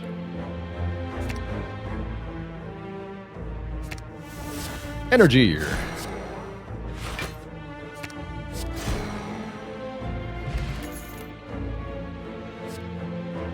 Good block card. Reinforced Body Plus is definitely the better card here. The holograms are definitely the better cards. We don't need Leap. Who needs healing, right? You don't take damage in the first place. There is nothing to heal. This looks like we want Electrodynamics Aggregate for massive damage here. Could even do Heat Sinks Electro. Boy, I like that even more. Alright, I'll do Heat Sinks Electro.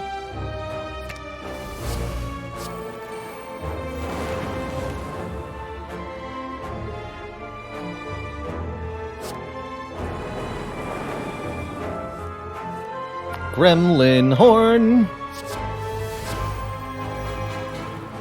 Oh my.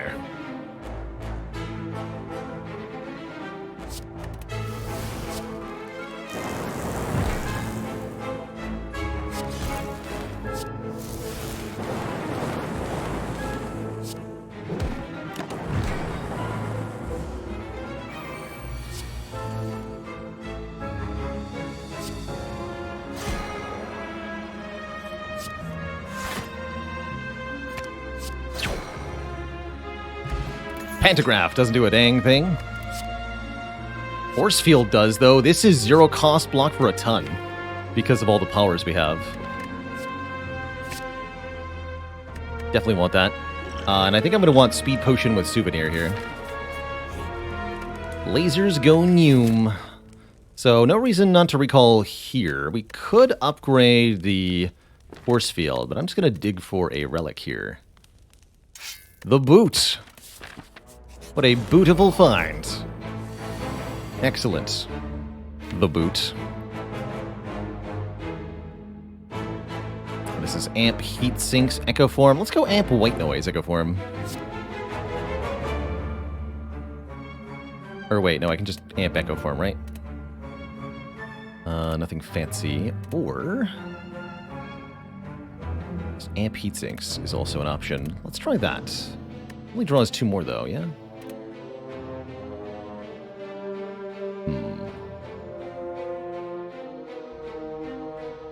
Try it this way, then. Need another copy of Seek. That's what I'm seeing here. There's Amplify, of course.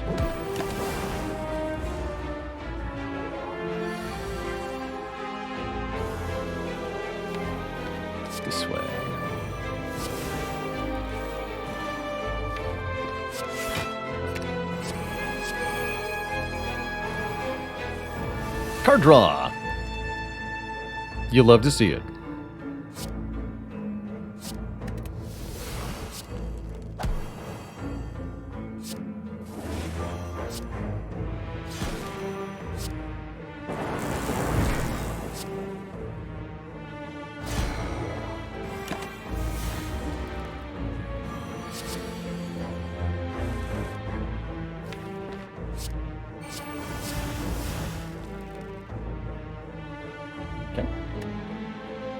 More energy, more energy, more draw and energy, more energy, more draw and energy, more energy, more block, more draw, more energy, more energy, less cards, more energy. More cards, less energy. Also more energy. Energy seems to be going up. Oh dear.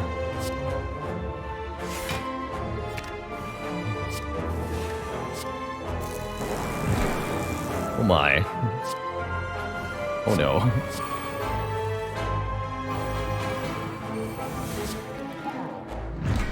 Wow, the deck seems to be broken. Pick up the pair, now we're not at full health. Oh no, but what about 4th copy of Meteor Strike? Quad Meteors, let's go. Who needs Cool-Headed? Actually, I might need Cool-Headed. Hold on. I might need Cool-Headed. The Double Mastery. No, more Meteor Strikes.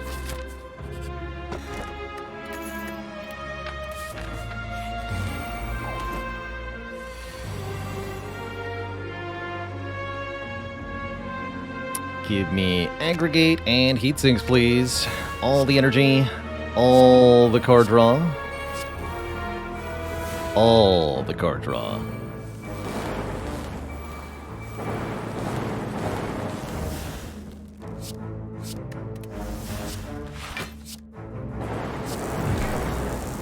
Bonk.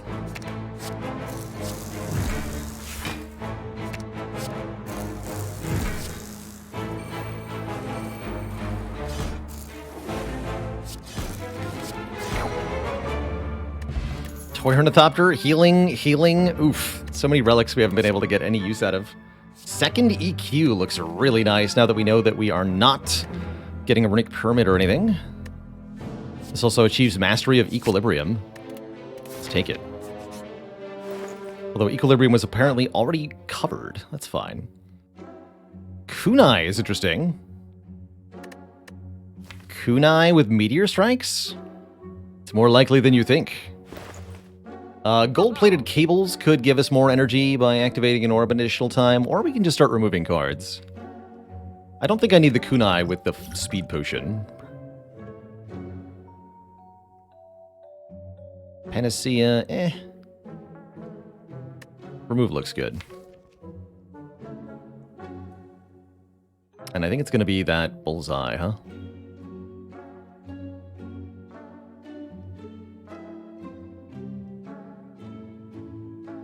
Wait, where's the bullseye?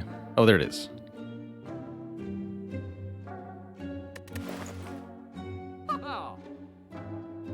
Yeah, let's lose the bullseye.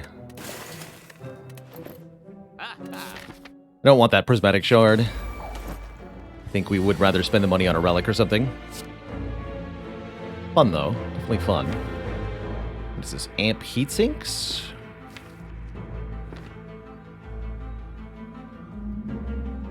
Yes, because I also have Electro in hand.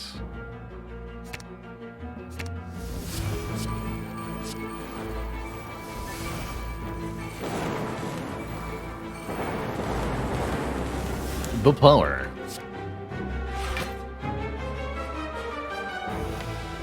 So what's the plane now?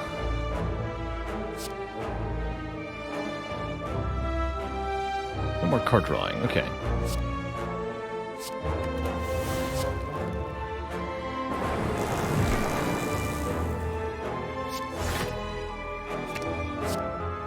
Tempest. Meteor Strike again. My dual cast, I have 5 energy. So let's just EQ. Hollow in hand. So we can block this.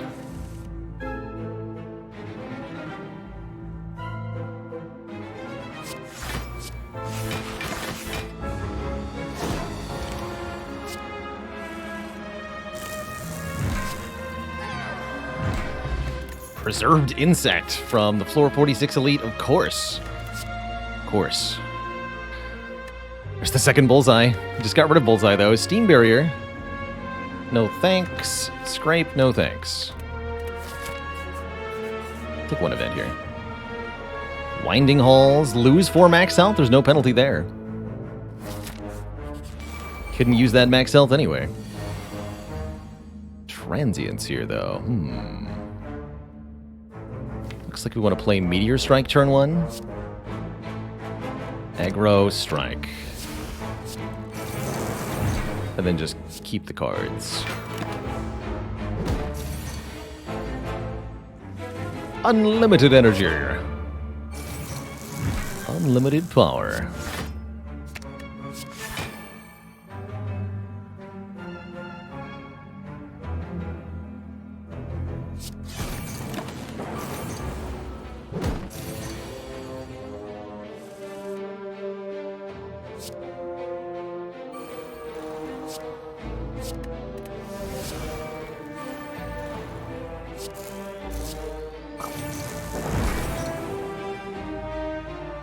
Go reinforced here.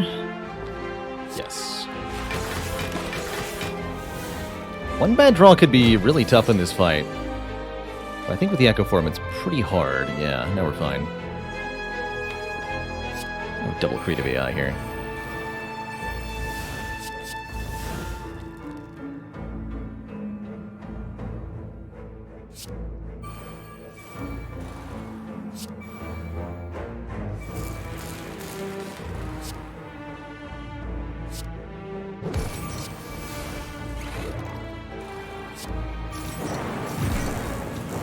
Perfect.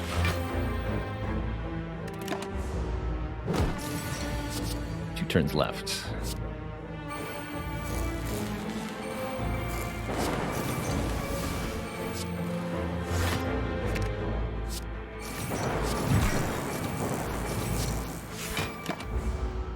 We can just double Tempest and win. Some serious draw, no kidding, right? Just draw so many cards that it really doesn't matter what's happening, is kind of the modus operandi here.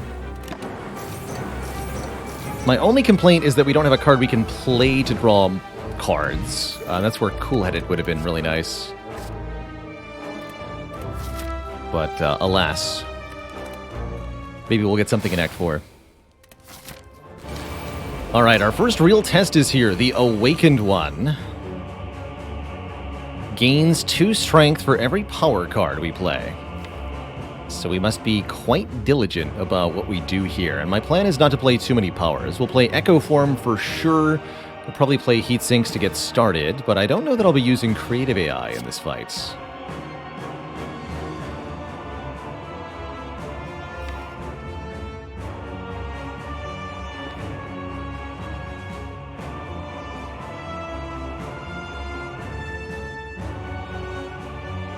I want to seek for Amplify Heatsinks, though, because we do need the draw engine online. Creative AI is our draw... Yeah, Creative AI is our card draw engine, though.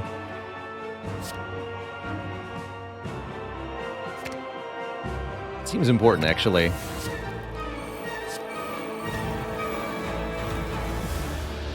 So maybe I do just double play Creative AI? Why are we letting the Awaken one attack? Also a good question.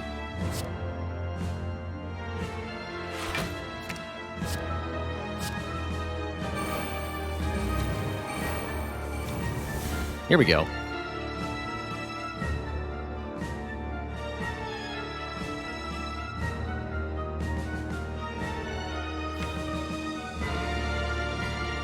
If I play AI, it means we'll have to keep playing powers. Yes. Yes, it does.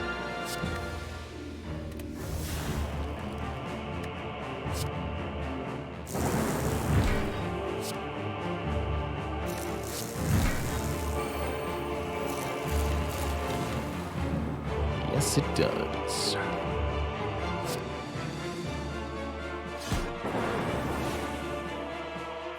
We hologram what? Recycle? Should get rid of turbo, huh? Turbo might be important, though. We should get rid of aggregate. Not yet. Get rid of dual cast? Yes.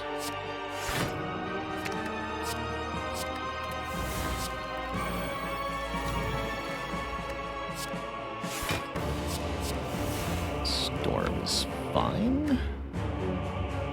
Should have kept that hologram, though. Yeah, don't play Storm.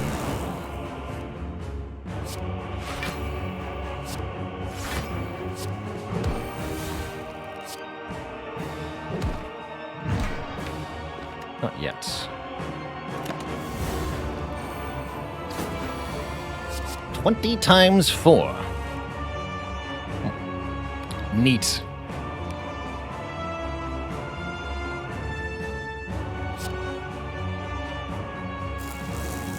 Also, I'm not done playing cards this turn.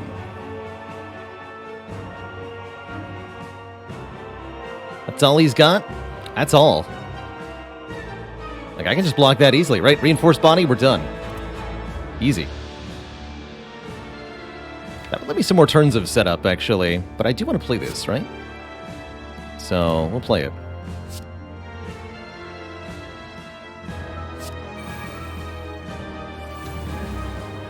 Meteor Strike. Here, you die for free.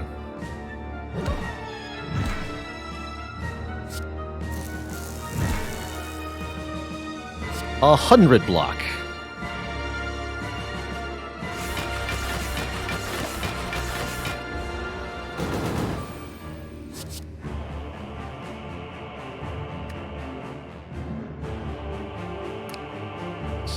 Echo forms in play. So we do what? Double storm now? Double storm now.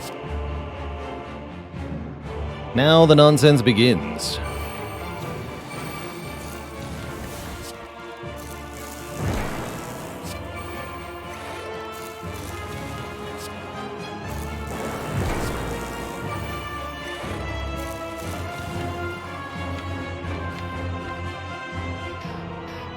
Not retaining anything anymore.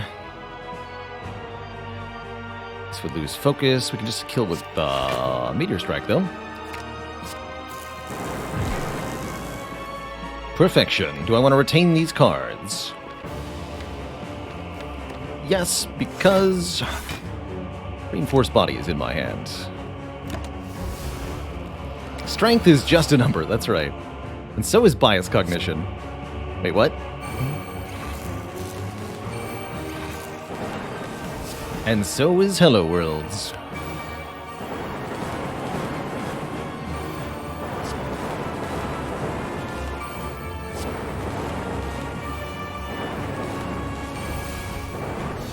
GG, Twitch chat. And they said the Awakened one was scary. Look at that. We're into Act 4 with... Well, actually, no, we got one more boss. We're almost into Act 4 with no damage taken this run yet. But Tim the Time Eater might have a different idea here.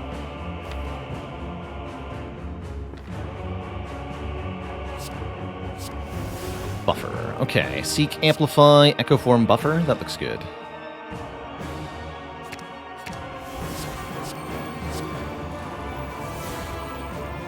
It's going to be relatively hard to die to that. We don't get made vulnerable, and it's just a single hit anyway. So why not Amplify, Creative AI?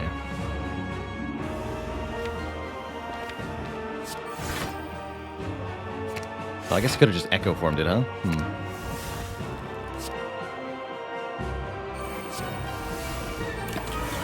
can do that, right? Let's try making less mistakes. Alright, 2 Echo Forms means the first 2 cards are double. Double Heat Sinks. Go. Double Force Field. Go. Single Electro. Go. Here we are. We could play Meteor Strike by hologramming Meteor Strike and then recycling Meteor Strike. That will be sufficient to full block here. we can do a little better. I probably want to go to the full card counter here. So let's do Turbo, Recycle Meteor, Hologram Meteor, play Meteor, play Electro. Yeah. Oh, I was supposed to hologram there. What did I do? This is fine now. I'll get Equilibrium.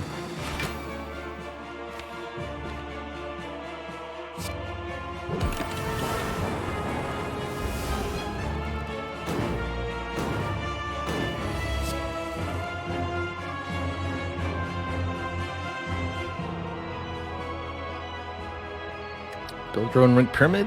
Double Darkness. Still have one buffer. We're going to block the Vulnerable again. That's kind of cool. Double Darkness doesn't do that much damage with no focus, huh? Seems awkward.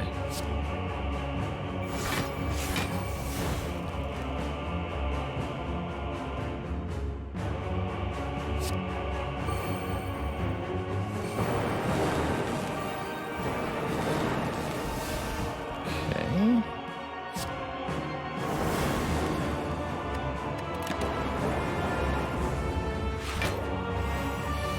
12 by 3.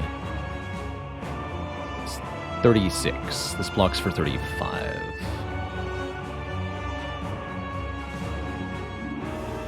So I can double buffer, double reinforced. Seems pretty good. Ooh, or I can double aggregate and we can go full. Let's do it. So now I can go Meteor Strike. Dual cast, reinforced.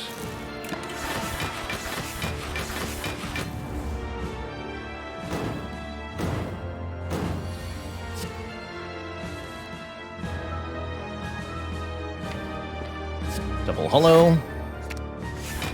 Double Meteor. Retain. Block. Block some more. It's 14 by 3 anyway. 40 something.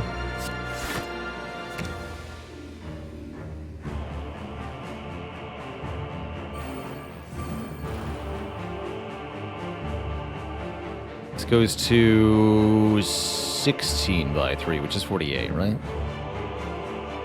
Yes. 48, okay. So we can go Doom and Gloom Darkness if I want to, or Turbo Meteor Strike, but I want to double the Meteor Strike. Go Doom and Gloom Darkness.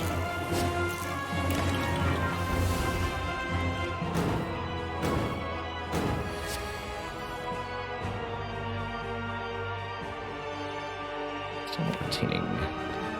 Might be able to kill next turn if I go full aggro here. Double Meteor Strike, double Sunder. Yeah, we can do this.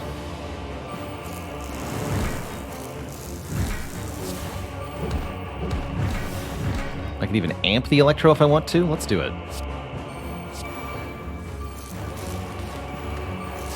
And then it's as simple as Meteor Strike. Meteor Strike. GG. There we go. We're on to Act 4. Not a single point of damage taken since we picked up the Mark of the Bloom, but we did prevent 194 healing. So, You charge your core to its maximum, dealing 2853. What a score. Next turn, you say. As if there was a next turn.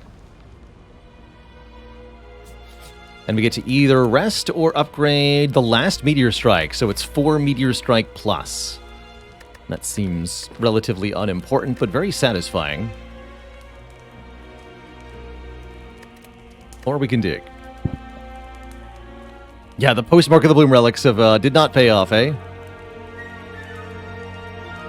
One last dig, they say. Let's do it. Dig it up. It's a shuriken. Can we dig up a good relic? Shuriken. And there is a Dolly's Mirror here. Dolly's Mirror to be looked at carefully here. We can duplicate any card in the deck, and this is crucial because duplicating the right card will allow us to master that card, probably. Couple good candidates, specifically the rares. We could do Electro, Amplify, Creative AI, Echo Form, or Hyper Beam. I think we've already gotten double Echo Form, but most of the others should be unmastered. Personally, Seek is going to make our turn 1 way better. But personally, I like duping, Amplify. Oh, we could also do double dual cast here. Twitch chat's right. This is a good opportunity to do double dual cast.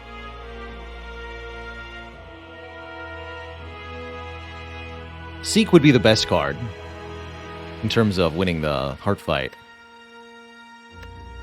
Yeah, let's do double dual cast. I like that a lot.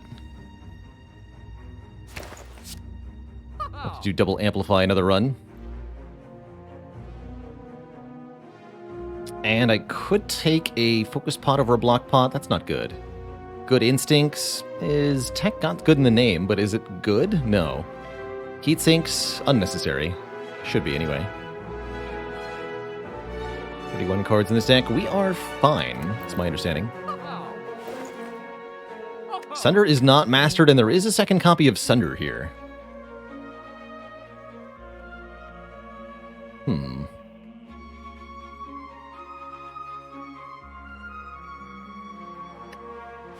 Okay. Nothing else to use the money on. Good recycle target, that's true.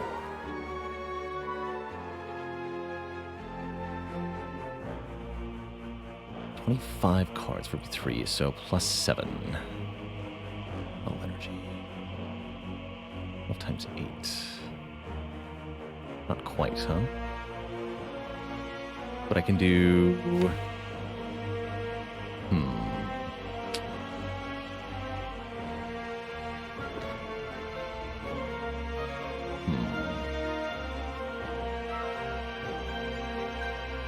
Seek Echo Form?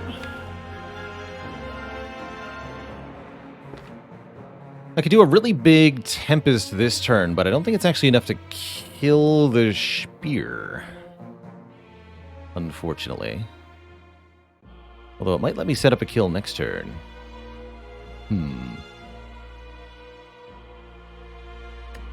How do we have 3 dexterity? We don't actually. We only have 1 dexterity from the Oddly Smooth Stone. You're seeing the card hotkey for Tempest perfectly overlapping the dex icon. It's pretty funny. Note the giant 3. It's a fake. It's a fake. Perfectly lines up only in this fight, because your character's normally over here. That's entertaining as heck. So, how do we want this to go? If I just seek for Aggregate and Electro, I decided that wasn't enough, right? That is... We'll have 25 cards in the draw pile. Aggregate is +7, so it'll be a 13 Energy Tempest. Hold on, no. We get... Or no, 12 Energy +1, so 13 Lightning Orb Tempest, which means we'll evoke 11 Lightning Orbs and then passively strike with 3. Which will not be enough, right? That's only going to be 88 +9. Less than 100 damage. Does not kill the spear. But it gets them mostly dead. But then next turn seems like we don't seal the deal enough. Okay, so that's not it. That's not it. Probably means we want to draw some serious cards then. We could amp Heat Sinks White Noise, for example. Seek Heat Sinks and Amplify? That's not enough either. Heat Sinks Amplify is okay because of Equilibrium, though. Get to retain the hand. I could also Equilibrium, Seek, Echo Form, and then a card I want to dupe next turn, like Reinforced Body. We could just double Reinforced Body to block next turn. That's also pretty reasonable. That would be, what, 10 block, 8 times. Yeah, 80 block? That's fine, actually. Sure. I'll take that line. Seek Echo Form and Reinforced Body. Keep this. Do I play this for 1 Lightning Orb now? Probably, although it's a good recycle target. And I have room in hand, so no, keep it.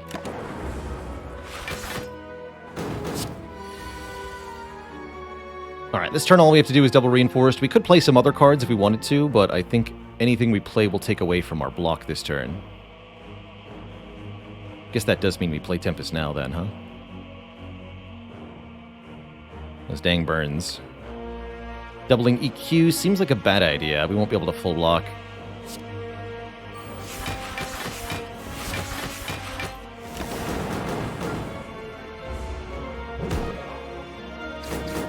And this turn could be pretty spooky depending on what we draw here. It certainly does look that way, huh? Shoot.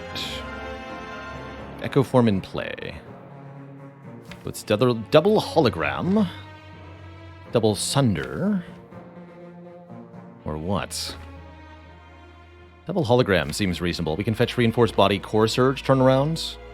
Could also try to get buffer off the white noise. Duping that.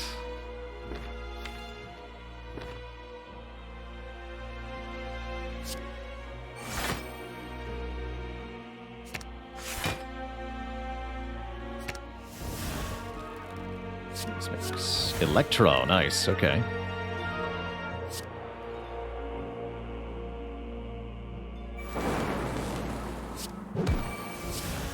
Do take some damage here. Currently taking 6. I'll allow it. Isn't going that well. Here we go. Double heat sinks is tempting. We could also just double meteor strike and do a ton of damage that way. But then the rest of the hand seems bad, right? We don't get a kill, so we should double heat sinks. Draw me some cards. Oh, shoot. Block potion time.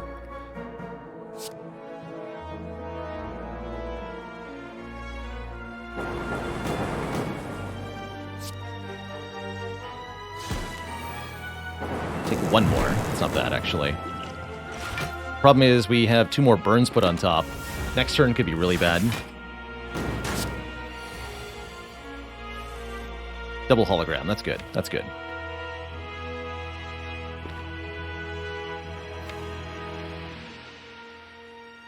Okay. Hollow meteor strike. Hollow? No, hold on. All the best cards in the draw pile. Almost bad, but not quite.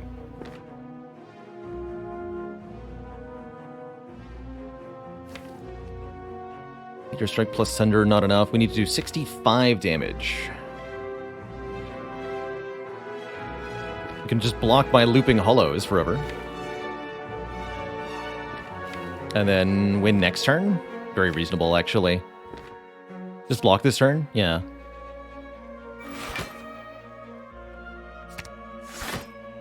Also just get 2 holograms into my hand.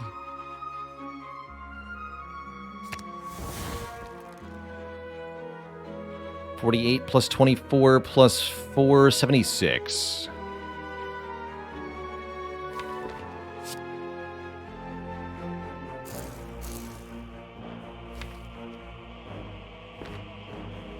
Which means we can also get something else into my hand here. Doom and Gloom, or what?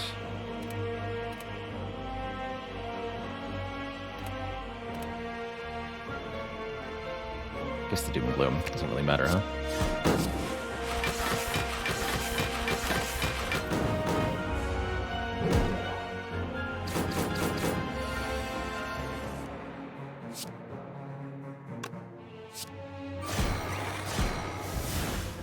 Alright, that was a little tricky. We didn't take that much damage going through Shield and Spear. And we're offered a Glacier plus, a Hello World, or a Stringline. I have to believe that our block will come from non-Frost Orb sources. Glacier's not actually that bad, though. Let's take one more decent block card. More healing. Ooh, and we got Core Surge and turn 1 Speed Pot. Excellent. Question is, what do we seek for?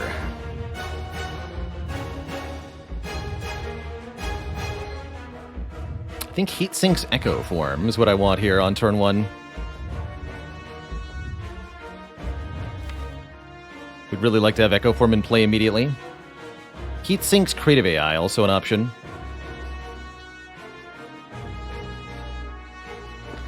Fortunately, we're going to take some beat of death damage here. Not much I can do about that.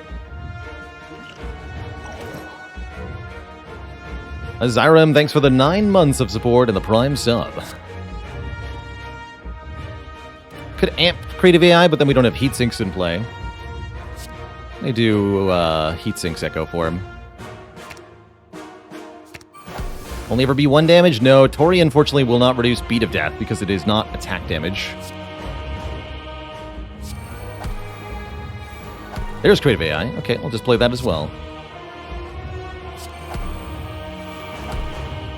Ow.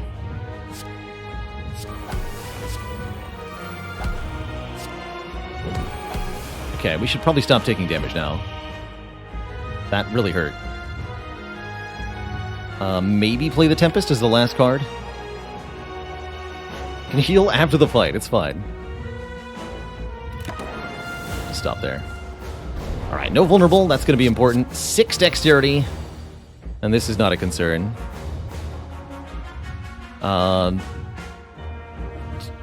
Yeah, double this, please. How much healing is Mark of the Bloom prevented? A lot. Too much.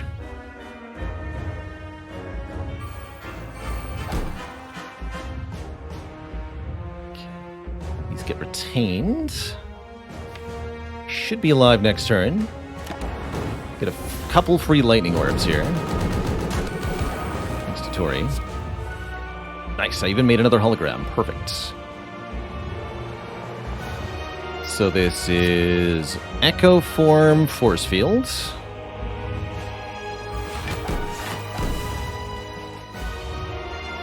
I'm gonna recycle this Meteor Strike. Rebound the hologram. Putting the hologram back on top and fetching the Force Field. Playing the Force Field. Gonna amplify the heat sinks. Draw a ton of cards here. Wow. Talk about a good draw, hey? I would like to retain those. We are equilibriuming, so we would like to be able to do that next turn. We gotta make sure that we have Turbo in hand then next turn.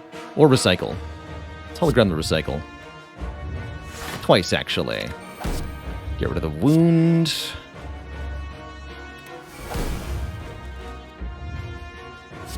Play this, just keep the unupgraded hologram? Yeah, sure.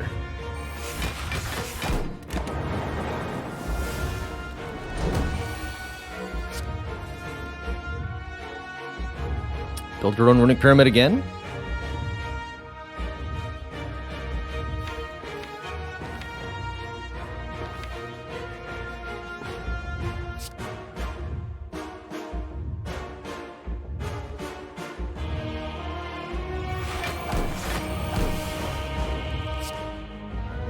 Play one of these to start.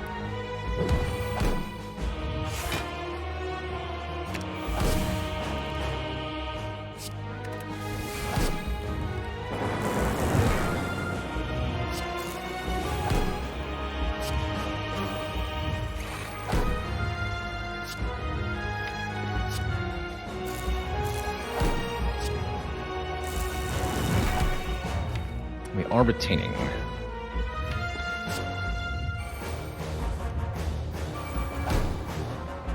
Actually, why don't I just keep making energy? And doing stuff.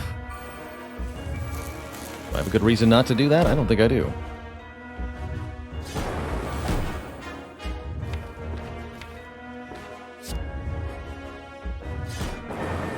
Okay, damage cap reached here. I'm gonna rebound this glacier. Alright, good talk.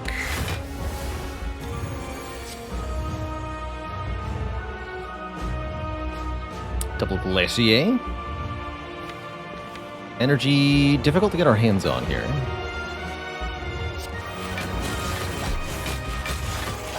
Hologram aggregate will be sufficient for the moment. Here we go.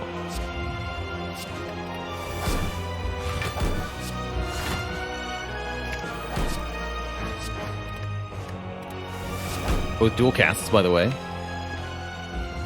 And keep getting rid of the cards we don't want here.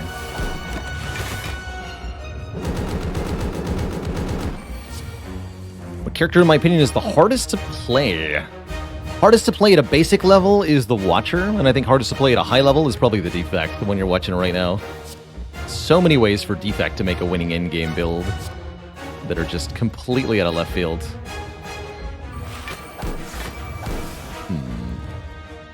I really gotta stop using up all of my plasma orbs, though, huh?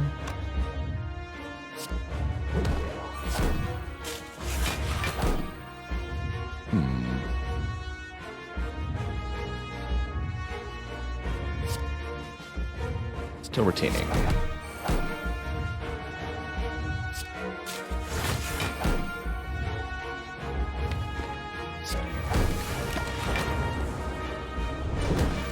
Okay, here we go. We just Echo Form the Meteor Strike, and that'll generate the energy we need to get started here.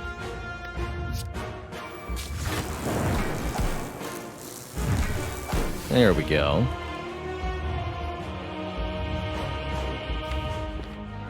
Let's go EQ, Cold Snap. I can amp the defrag if I want to. Sure.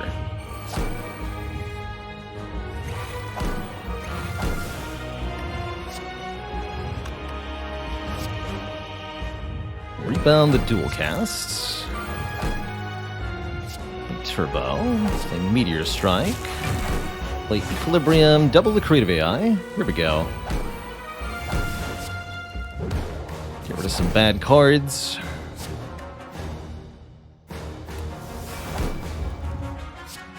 Stack's actually going to be pretty good next turn. Sure.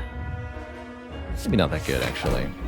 Keep Hologram as it is, or do we want to double something? Keep Hologram as it is. This looks like a good turn. All right. I think we have what we need, Twitch chat. 6x15. Not so hard to block when Equilibrium is 22 on its own. Easy peasy.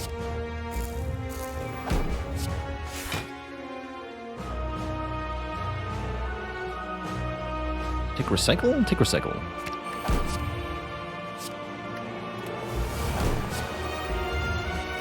Draw many cards. Many, many cards.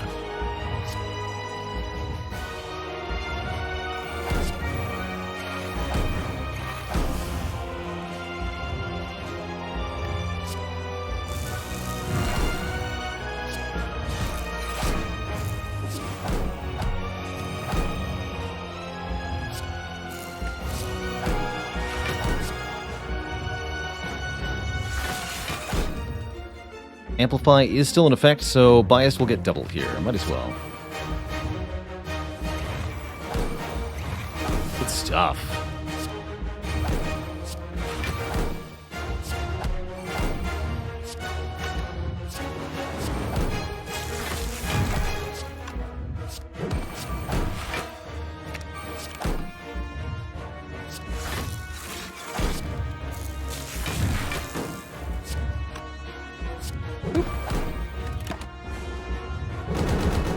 Are you winning, son?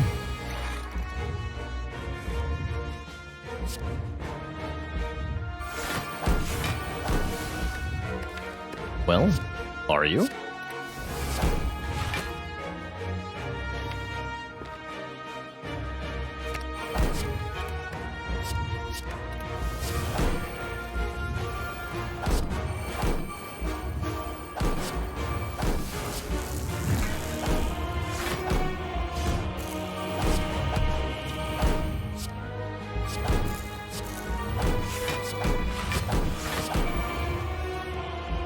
Card draw.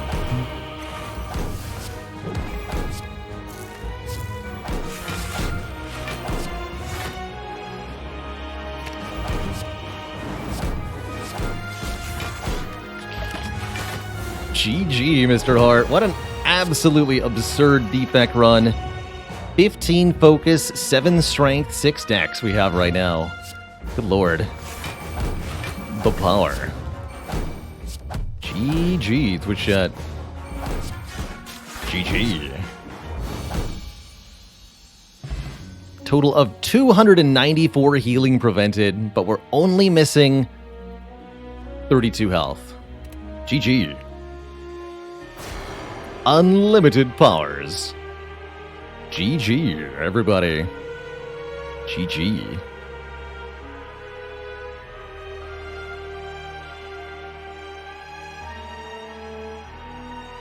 Whoops. There we go.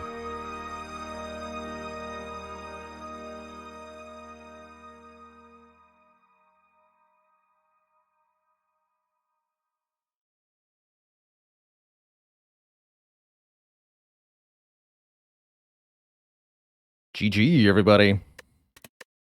Jaume Silva, thanks for the Prime sub. Welcome to the Cozy Sub Club. Look at that score, 36-53, one of our highest scoring defect runs of all time. And all it took was Bottled Seek. Classic. Classic. Well, that's another starter card crossed off with 2 copies of. We got Dual Cast done there.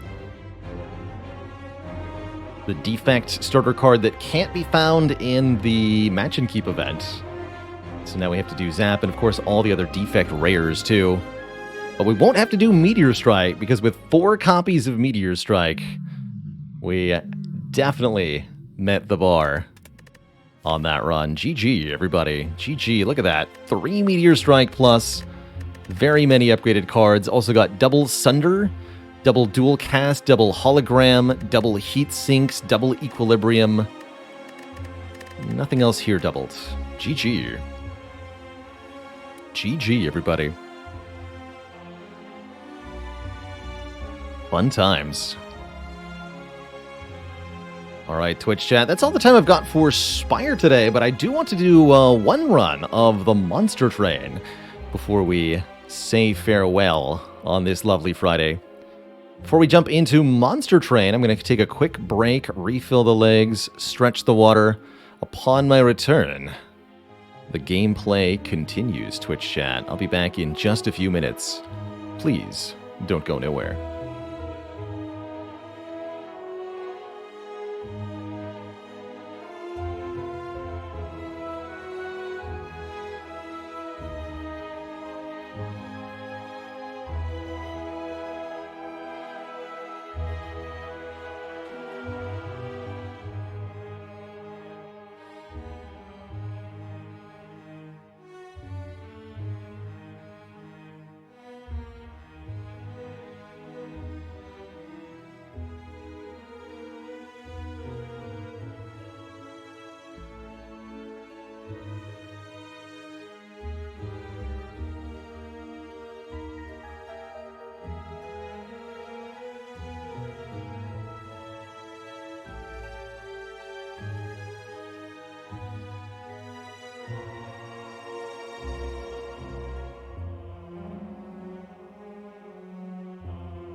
All right, Twitch chat, we are back. Good to see you back, Failing. Just missed an amazing defect run. Truly redonkulous. And we are going to be switching over now, Twitch chat, to the other deck builder. The Monster Train. Heck yeah.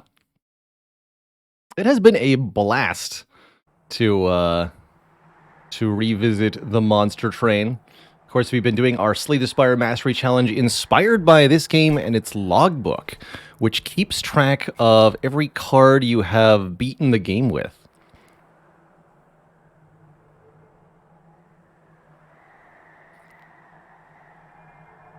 It's actually a good suggestion, Zomias. Zominus? There you go. That's quite a name. Zominus. Monster Train, not Monster Train. Monster Train. C20?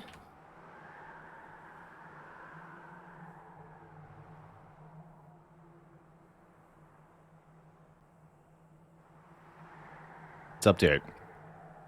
Did we ever play Inscription on stream? Yes, we played through the entirety of Inscription live on stream. And it was heckin' fun. Oh, I lied. We're on Covenant 19. All right. I'll refuse to lie. Almost at Covenant 20. We'll play random. We did actually lose our first Monster Train run of the save file a couple runs ago, getting caught by the fifth circle boss. Right after I was asked by a chat member, what's the most difficult part of a Monster Train run? And I said the middle 3 rings, which I think very much holds true. This is when the enemies scale up often a lot faster than the player does. So if you don't have a really good strategy in set, you could run into trouble. Oh boy, this is our first run with Wildington. Wildington? Not actually sure. Something in the wildwood unsettles my mind, granting me visions of its very roots when I rest there. But those roots form a creature predating both hollows and channelers. Was there some soul before the wildwood? Wildington is a champion that I really have a high opinion of. You can, with just a few spell buffs, Wildington can be used kind of to solo the entire game. Yeah, Wildington is strong as heck. Because it's a champ that can get quick plus sweep. That's why Wildington is crazy. Crazy strong.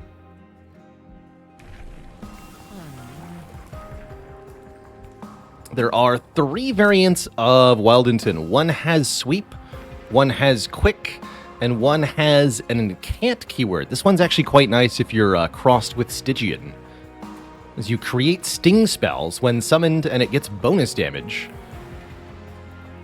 whenever you play a spell on the floor. The sweep version roots units, which means even if units aren't killed, every unit has to stay on the floor with the Strangler.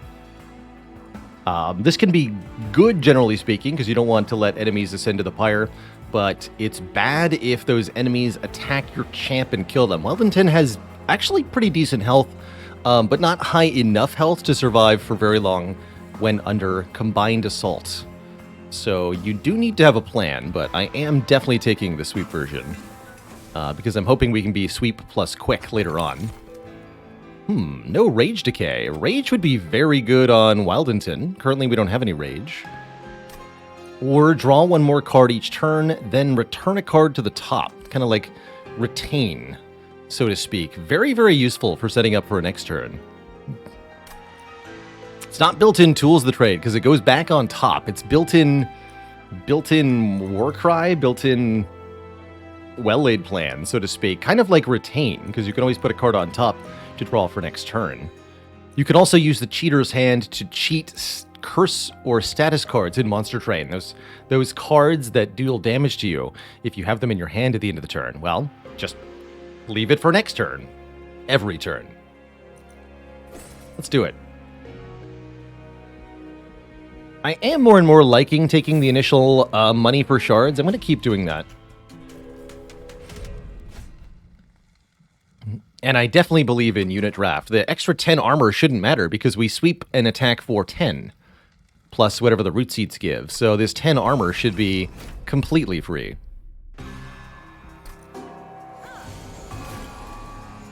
And I do think we probably just want to set up Wildington on the top floor, so that we can weaken units as much as possible before getting up there. Maybe snipe the high damage units. We'll pull them with Vine Grasp or something.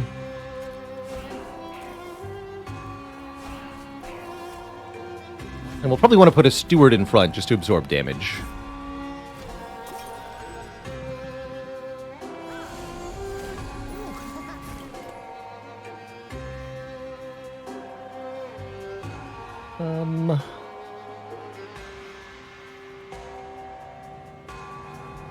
Put a torch on top. So here, if we Vine Grasp this unit to the front, we should be able to have the Stewards kill it next turn. We can use the torch to kill the Collector and get the money. And we want to keep applying root seeds to our champ here. Let's do that. Pull you. Snipe you. Buff you.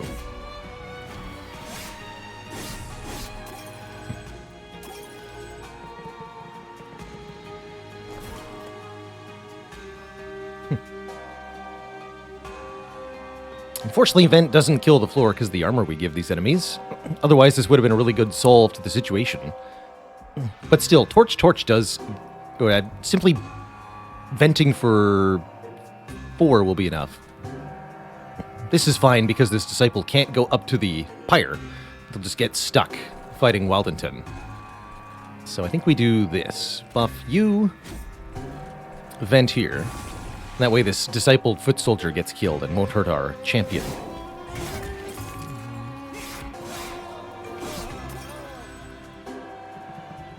We also have this really nice Heal 25 card that we can use to restore our champ. We'll want to make this card discounted, and we might even want more copies of it. Actually, let's just keep putting it on top until we need it. Yeah. Yeah, because this will take a few rounds to resolve. Keep buffing you. Plop another Steward down. And pull you to the front so the Stewards can kill the minion at least. Seems fine up there.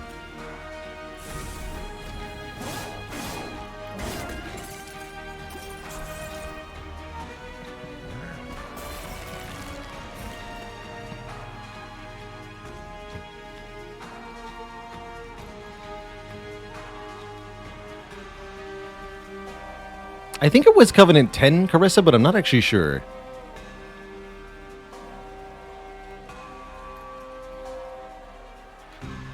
Keep putting this on top. Got it.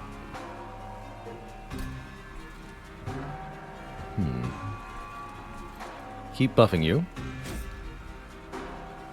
Now we put the Steward in. We could actually put the Steward behind for an extra little bit of damage, too. Should work either way.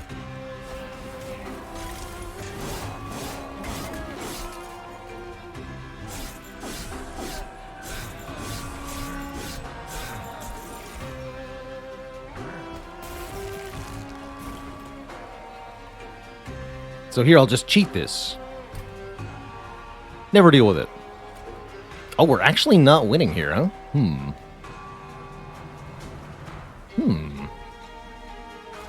Does 10 health make a big difference? No. Oh.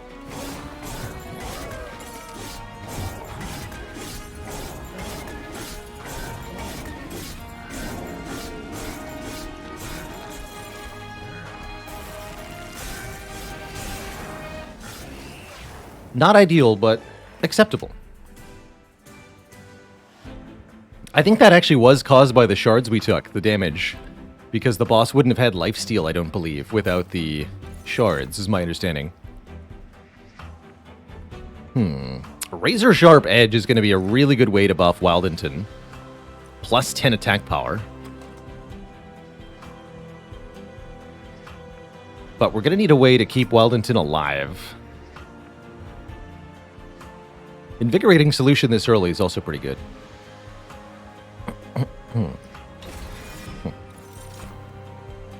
Armor could work, but Fortify is one of the worst ways to get armor. It's only 5 for 1 card play.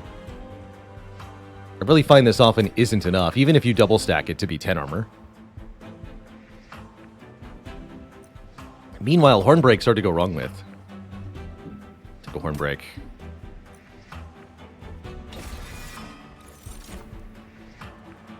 Ooh, another quick unit. The Animus of Speed. Strikes before enemies do.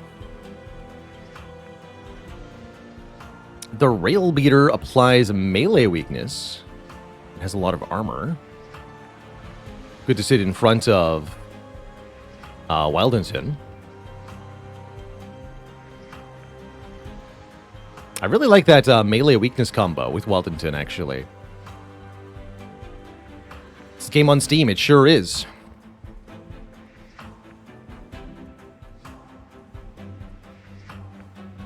Yeah, I'm liking the Rail Beater here. Beefy boy. We would definitely like one good unit to have alongside our champion. And anything that can provide toughness is quite nice. Always difficult to choose Merchant of Magic or Merchant of Steel first. I'm thinking Merchant of Steel is often the better pick. You want to get one good unit with 2 upgrades and infuse something into it with the Divine Temple. And then you're usually set for 3 or 4 rings.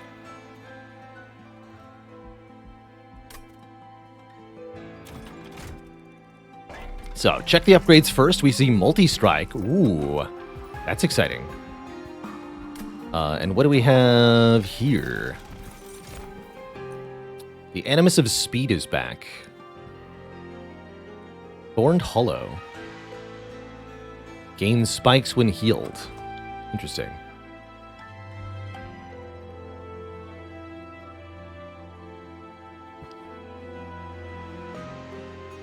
So we could make the Rail Beater quick and multi-strike, which is rather interesting. If we infuse the essence of the Animus of Speed.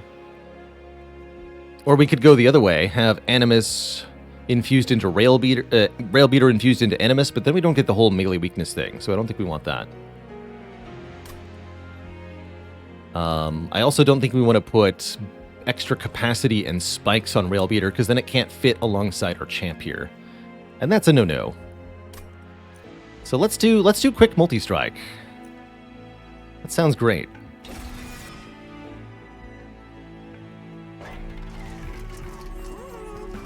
Maybe Battlestone? Fury Stone would be nice just to do huge damage early to deal with problematic early tough units. The other option is only upgrade with the Frenzy Stone. Leave one upgrade slot on the Hammer Guy unused.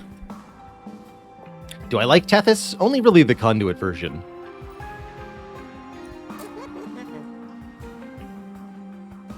I feel like you need better base attack power. Let's do the Rage. 10 by 2 is not enough. But with Rage, it's going to start as 24 by 2, which is a bonk of 24 and then 48. Because the melee weakness immediately applies. I like it. We didn't choose no Rage Decay, though. That might have been a mistake. Although Cheater's Hand is already pretty sweet. Spell Chain. Don't think so. Could maybe go Spell Chain Razor Sharp Edge if we really want to boost the damage. Spell Chain creates an additional copy of the card when you play it. But the copy costs 1 more. So you get to play the card twice for twice the energy plus 1. Pretty expensive, but super strong. Extremely useful on cards that have Consume. Because you get to use the one-time use card twice.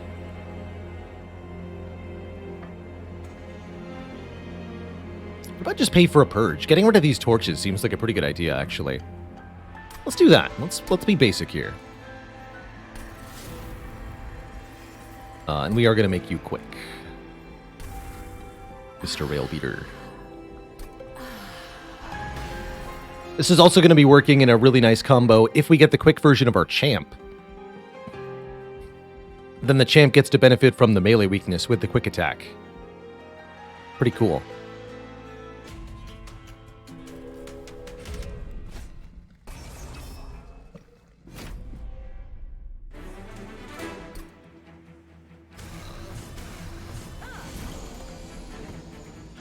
Beefy, beefy enemies.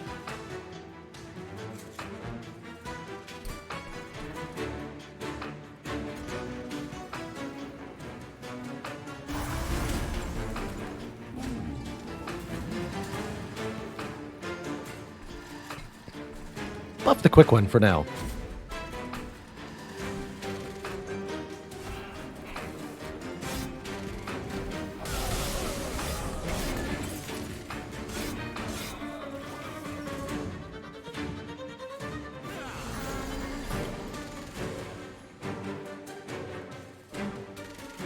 Hello, collector. Put that on top. So, fun fact here, if I didn't have the torch in hand, we could get the collector killed by playing razor sharp edge on it. This can apply to enemy units as well, and the -2 health is capable of killing an enemy that has 2 or fewer health. So this would be a valid way to get the kill, but we'd rather do it this way, of course.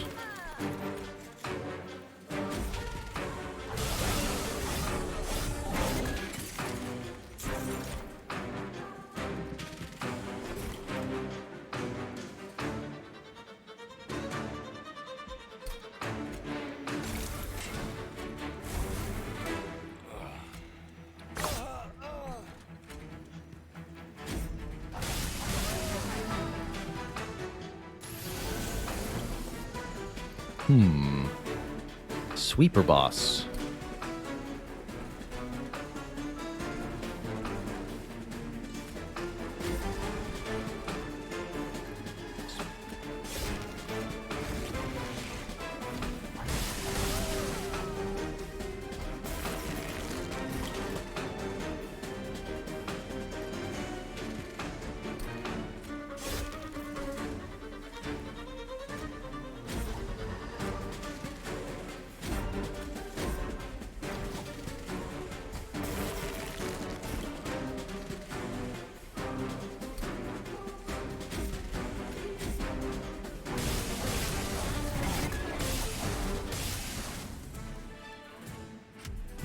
Squish.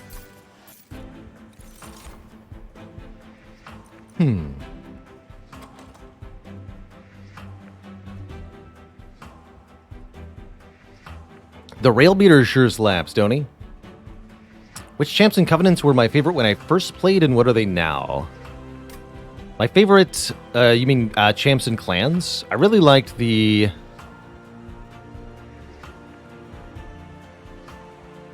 Awoken when I first started playing, but I've really cooled off on them a lot. They feel like a lot of their strategies don't work all that well. Do I actually want this Glimmer? I don't think I do. I find a lot of their cards aren't useful except in particular situations.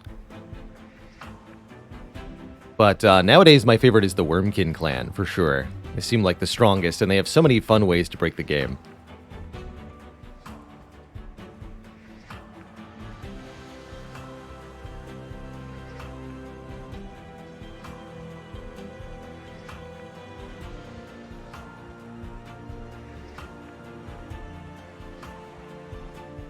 Dromar, how did the imp get hired as a welder? He handled the interview impeccably. Do I want this welder helper? No, because we can't fit the units on the same floor. We're not going to go imps this run. Let's skip that. My champs that were the favorite? I really liked the Hornbreaker Prince when I first started playing.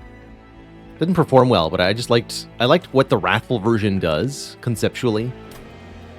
Now my favorite champ might be Echo, right? But I also really like both of the Stygian champs quite a lot. Alright, we definitely want to go to a Merchant of Magic, right? I think so. Get some cost reductions applied to these root seeds. Holdover on Focus Growth would be kind of interesting. Holdover on Razor Sharp Edge would be interesting too. Could also take a Herzl's Horde and Hellhorn Banner unit. But I think we'd rather go to the Merchant than get one of 2 artifacts. Let's see what we got here. Eternal Stone. We have no Consume cards though. Although you can Surge Stone and Eternal Stone a card. So we can Hornbreak with Eternal Stone to make a 2-cost 20 magic power card. But it's not very good, honestly.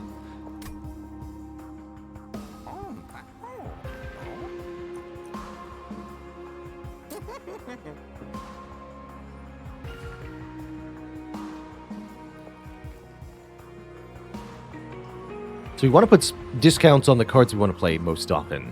Root Seeds are excellent because they essentially pay for their own draw. Let's add 20 damage to one of these events. There's Holdover. Oh yeah, what was the, what's in the temple here before we apply Holdover? Spell Chain and Piercing. Ooh. Piercing is good on event as well.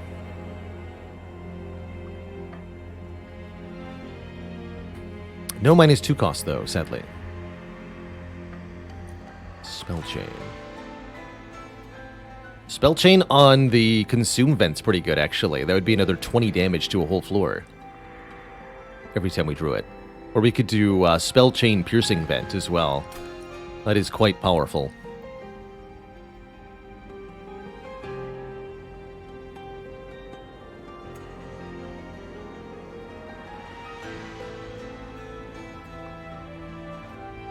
Holdover Piercing Vent would be decent too. That's true. Don't necessarily need it to be Holdover though.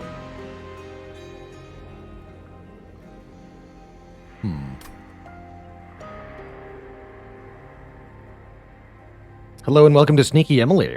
Thanks for those kind words.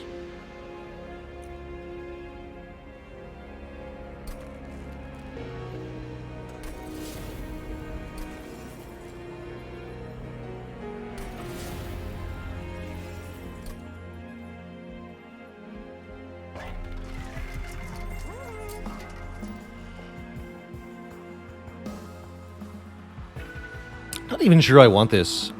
Although it's ultimately a draw engine, if I'm willing to pay the energy cost. It's not too bad.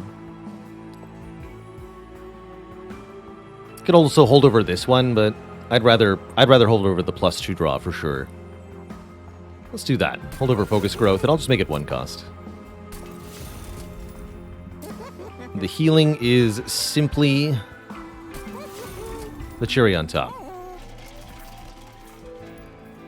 What do we got here? We care about any of this? Not really. We already have the 2 units we're going to use. We're only going to be a 1-floor setup here. So we don't need anything else. Let's look at our event. I can also afford 1 Purge if I want it. Ooh, upgrade a monster or spell with Purge and a stat boost. So upgrade a unit for 1 combat and lose it permanently. That's great. I'll take a free Train Steward Purge. Thank you.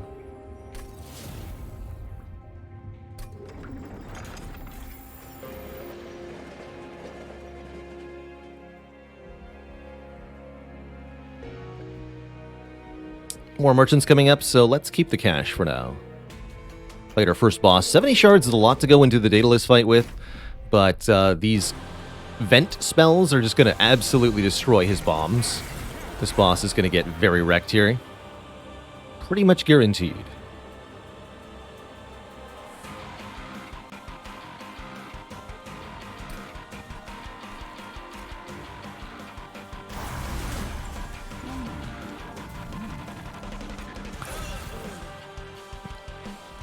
These units all deal 1 damage to the front unit of ours when they die, which can be a bit of a problem.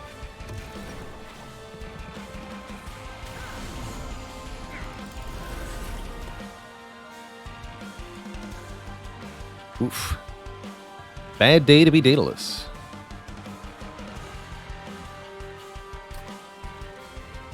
Alright, please don't hurt my Super Steward. Thank you.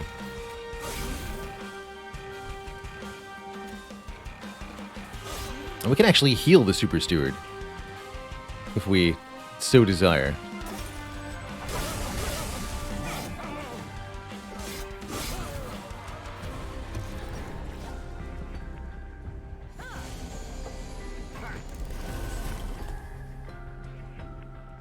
Alright, the crazy card draw begins.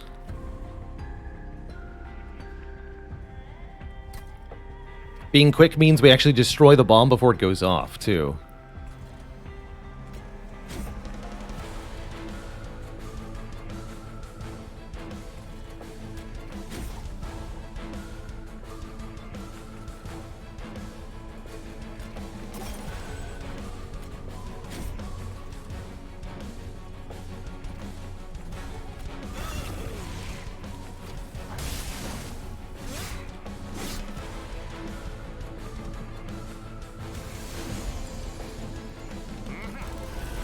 For the glory of the winged. Alright, piercing spell chain vent. Show them what you can do. For 0 cost, no less. Kill this fool. Actually, I didn't need to do that. Buff this fool. 10 damage to that floor. 10 damage to this floor. Easy.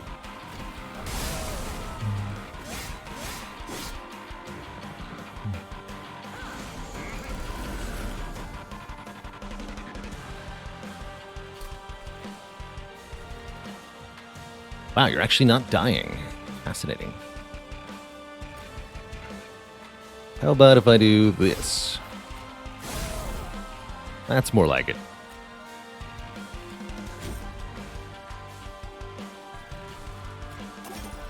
And you have a friend in back of you.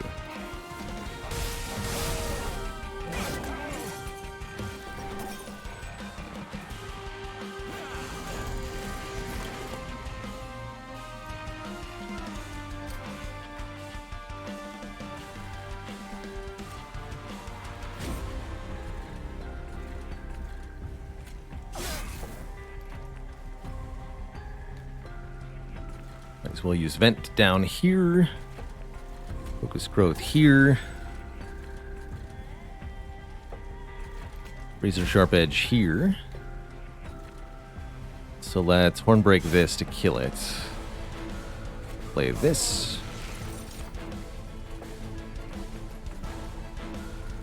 Just do 10 more to the boss.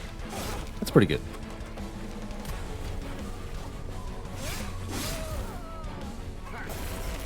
Can actually almost kill the boss with the Train Steward, right? Well, no. Daedalus is hitting for 12, actually. Brutal.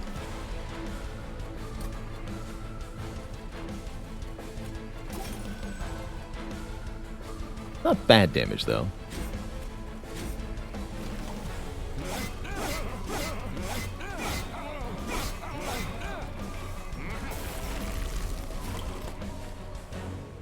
Wow, we're actually not as of this instant currently beating the boss.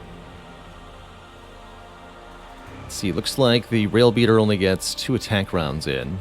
We do want to keep stacking the bonuses on the Rail Beater, because the Rail Beater's essentially getting triple damage from damage boosts because of the melee weakness timing. This should get us most of the way there. I'll take it. Just enough. GG. Wow, very, very close to not being a victory here.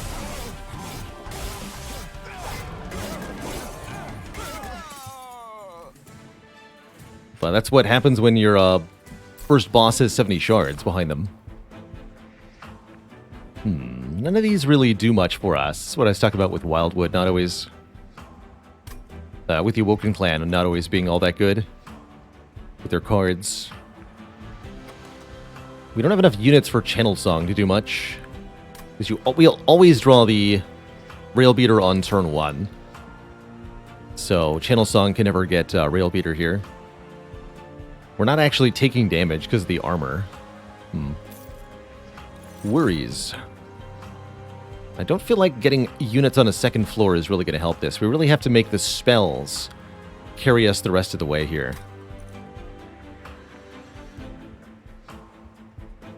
Unless we cheaters hand it. That's funny, actually. I didn't think about that. Huh. That's a fun way to get a stat bonus on that unit. If we see that again, I'll think about it. Not actually sure we want more draw. I wonder if adding more capacity so that we can maybe eventually have 2 rail beaters. Or have a cycling imp unit could be worth it. Extra energy could also be nice, especially since we can often turn that energy into more draw. This is one situation where I don't think card draw is the obvious take, like usual.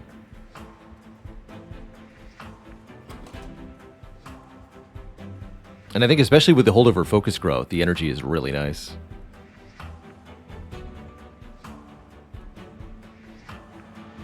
That'll let me pick up some expensive and powerful cards. We haven't really seen a whole lot of Hellhorn cards that I feel like are good. Maybe we can change that. Let's take Fell's Remorse. Maybe go Fell's Remorse, Light of Seraph this run. We're already on base 6 draw because of Cheater's Hand as well. So, Merchant of Steel? Question mark? Do I have anything good enough to duplicate here? I could dupe the Vent, but that'll be very expensive shard-wise. No, I don't have that many good dupes. So, let's get 2 Train Stewards out of here and see if we're quick. We are. Quick Sweep. Oh, right, and I forgot about that. The Quick Wildington also grants Quick to the whole floor. I forgot it did that. Either way, we now have Quick plus Sweep, which equals dead enemies, by and large.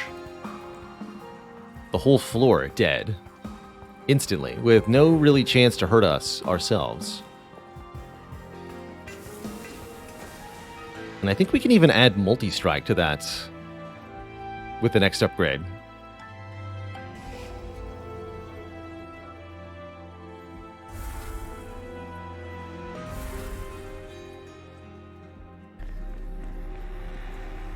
Another Purge, another Spell Chain.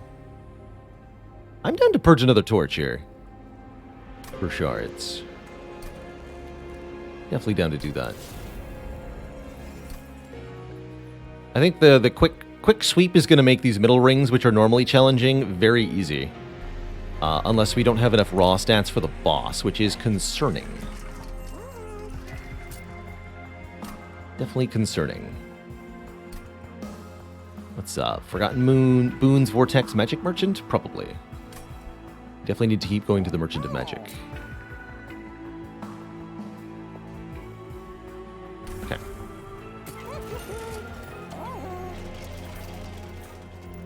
Yeah, we'd have to get more capacity to get more units on the floor, but there are some nice Ascend cards. We're also mostly past the point where you can be offered new units. Past Ring 4. You will not see new banner units, pro tip. Spikes?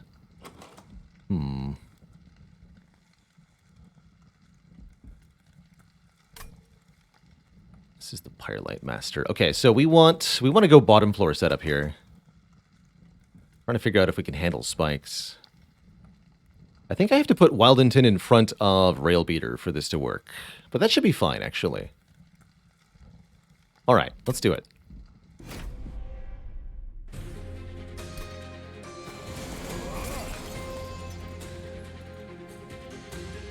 So yeah, we can often just kill things with the Piercing Spell Chain. Nonsense.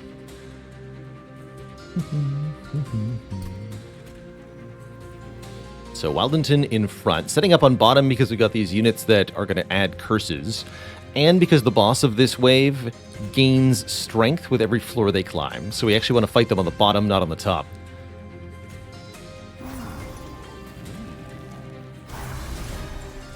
And we'll boost Wildington's quickness and power initially, yes.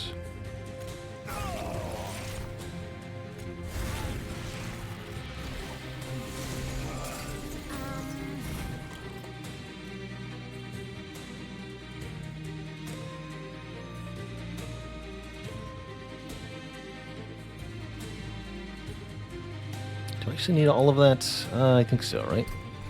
You have 10 health. You died quick, though. It's fine. Okay, good. Good. And you have to hit him twice. A little bit of a bummer, but I get it.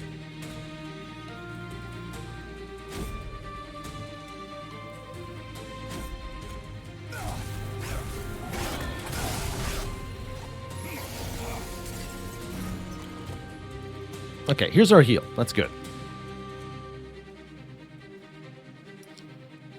If we could prevent our rail beater from taking more unnecessary damage, though, that'd be really helpful.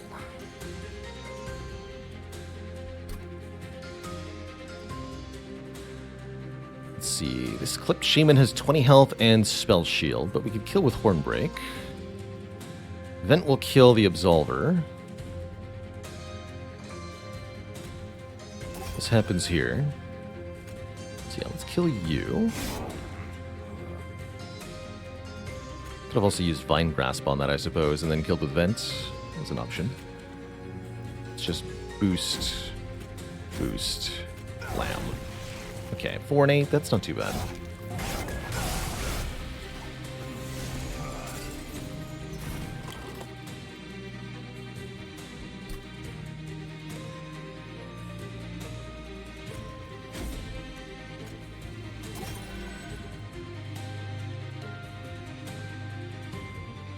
Once again, 2 hits on the front clipped Guardian is the problem here.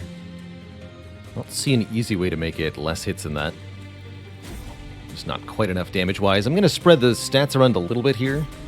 I'm not 100% sure the Rail Beater is going to be alive for very long. A bit worrisome. Alright. Pre-boss wave, good.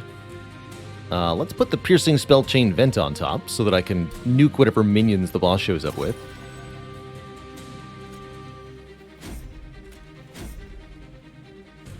Keep drawing a ton of cards. Yeah, we're actually drawing 10 cards this turn. So I think that is proof that the plus draw bonus from the boss would be useless to us. Alright, this is pretty good looking. We haven't played the event yet, and it's already almost a victory. Give Wildington some more damage. Wait, what?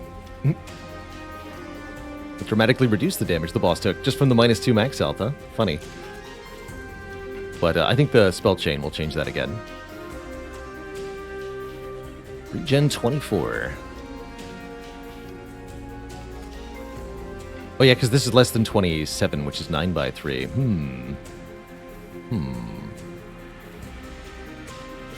Still okay though, I think.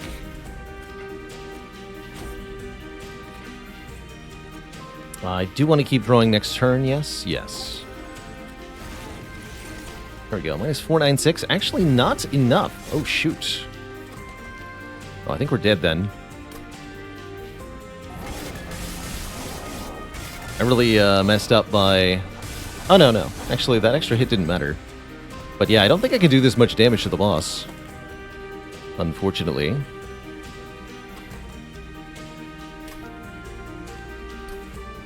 We can try. I'm not allowed to play Root Seeds on the Pyre. We do have a lot of health, thankfully. But this plus regen will mean... I think the boss will just slaughter the Pyre. So I think we're actually dead here. I was worried that our rail beater wouldn't be enough. Or that we might not be able to actually scale up to the requirements of the bosses. And, well, here we are. Here we are. I could give the boss extra damage and so that we can draw more cards. Lovely.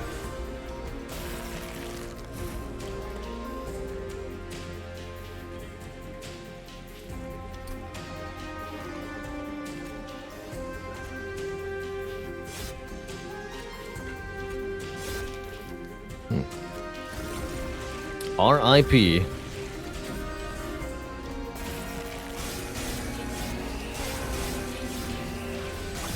Wow, we were only 50 damage short. Let's try again. Let's try again.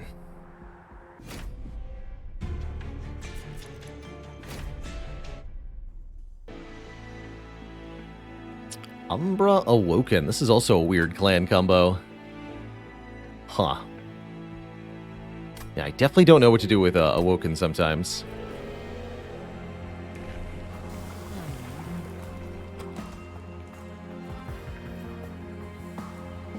Double Space Prism, huh? Let's try Trample Penumbra again. Especially with double Wildwood Sap, actually. Have I done any 200 shard runs? Not many. Ooh, rationing scales early. What about wing clippings, though? Cards with Consume have a chance to not be consumed. Give me that. Seems really cool, actually. Alright, we won't take the initial money this time. Yeah, spikes are what killed that battle. That's true, actually. If we hadn't lost the armor to the spikes on the rail beater, we would have won. Dang greed. The dang greed, man. Classic mistake. Should have reversed those.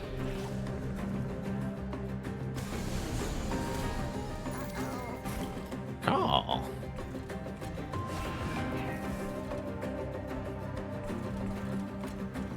Please perish.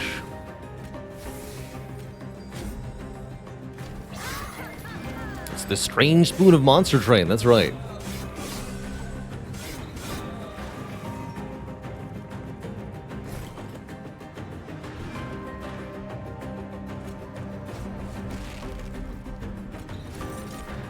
More cells. We demand more cells.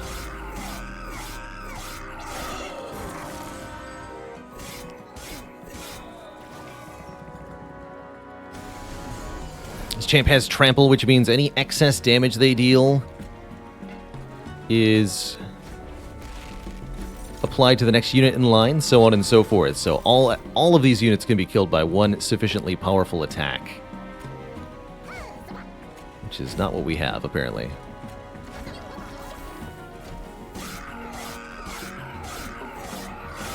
See, Ember Forge is also back.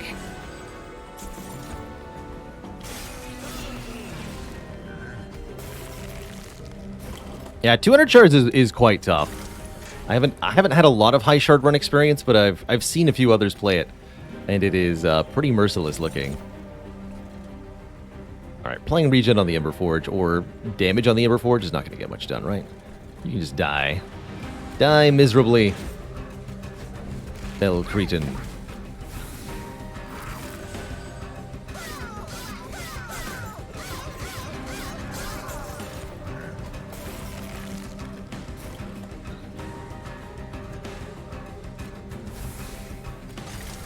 Easy peasy.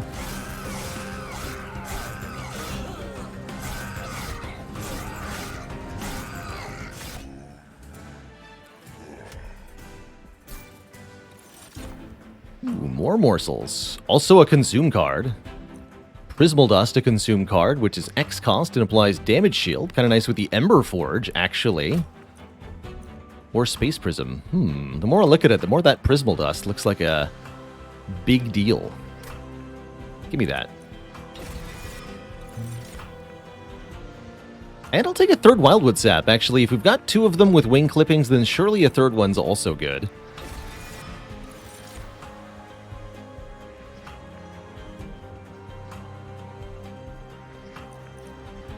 Crucible Warden seems like a really good frontliner.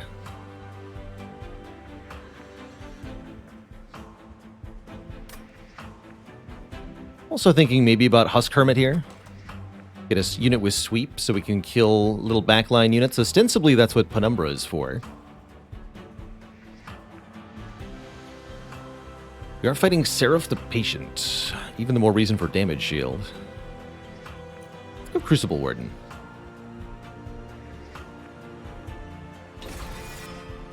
I'm a little worried we're not going to have enough damage to kill high health units, though.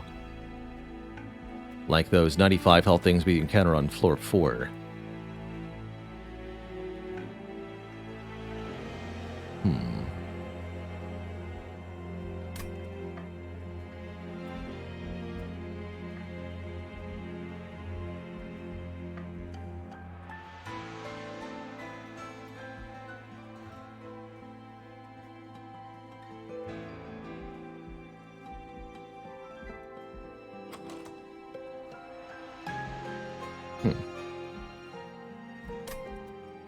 Not actually sure which direction we should be heading here.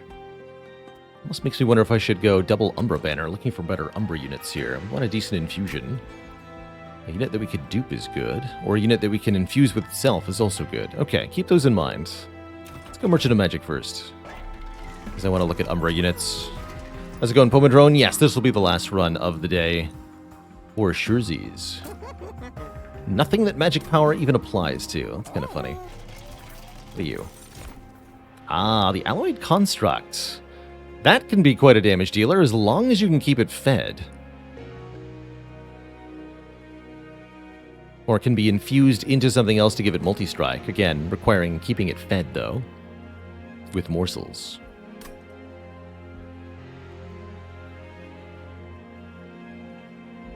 I don't know. I think I'll look at the next Umbra banner. Skip this. I am going to take this money. We are going to add a cost reduction to what? The Prismal Dust? Maybe. I could Eternal Stone the Prismal Dust, but why would I bother when we have the wings? Yeah, that unit needs a lot of babysitting. I agree with that. Good way to phrase it. Do I want to reroll here? I don't think so. I think we'll just take the one discount, right?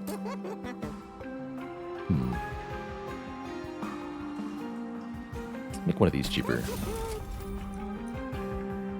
I actually love this overall.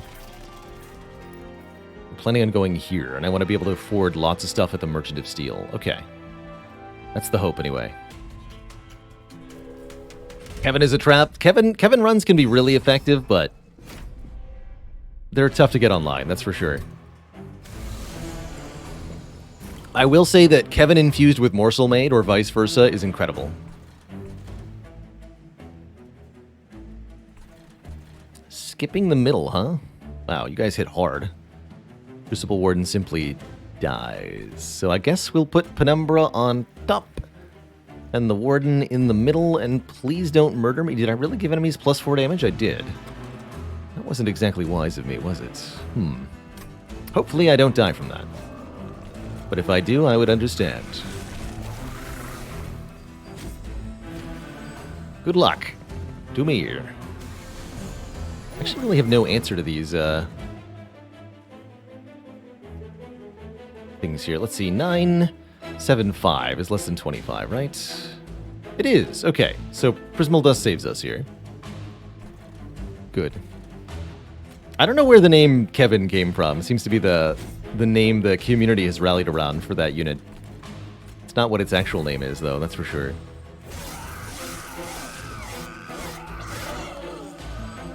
Problem is, what do I do on the next wave? Just die. Well, I think that means we're dead. Like, just straight up dead on ring 2 here.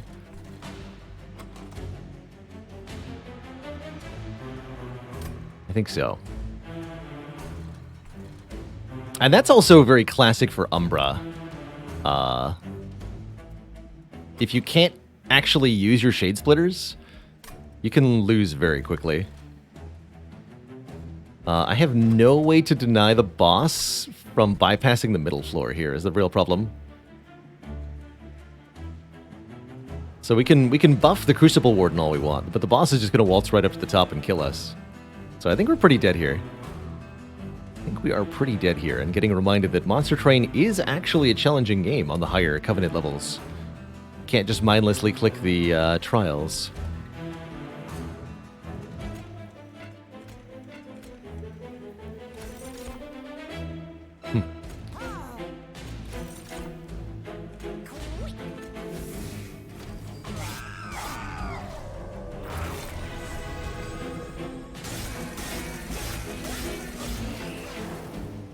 Pyre's on its own fine there, but the problem is the boss will not be thwarted here, and the Conduit Infiltrator behind them. Since our starting deck has no way to target backline units, all you need is a 1 damage spell to solve this, but neither Umbra nor Awoken has that. That's why this clan combo is one of the worst, in my opinion, and can lead to very early deaths like this one.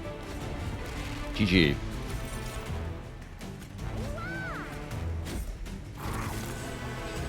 Yeah, Plink also would have gotten it done, but guarantee in this situation, Plink would hit the boss twice. Guaranteed.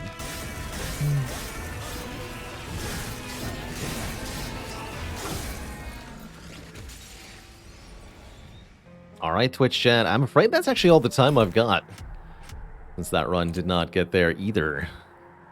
Very tough to get Umbra off the ground, particularly with the Penumbra champ. Actually, either champ, really, is very, very tough. I do not know what to do with Umbra main, usually. My least favorite clan, for sure, is Umbra. GG.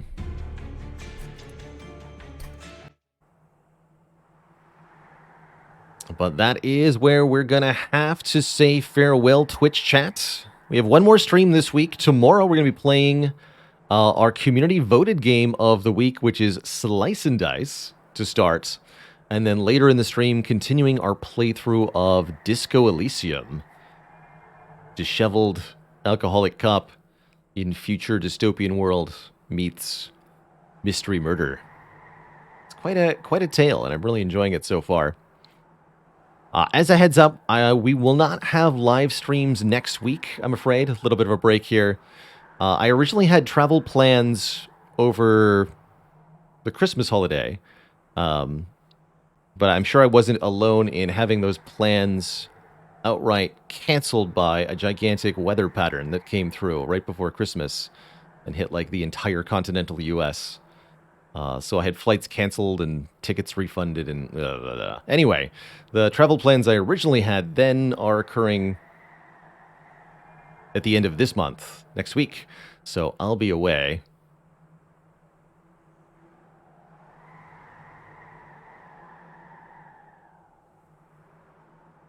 And we'll be returning on February the 2nd. Will be our next live stream after tomorrow. So you'll have to catch them while you can, Twitch chat. There won't be much Baylor yet.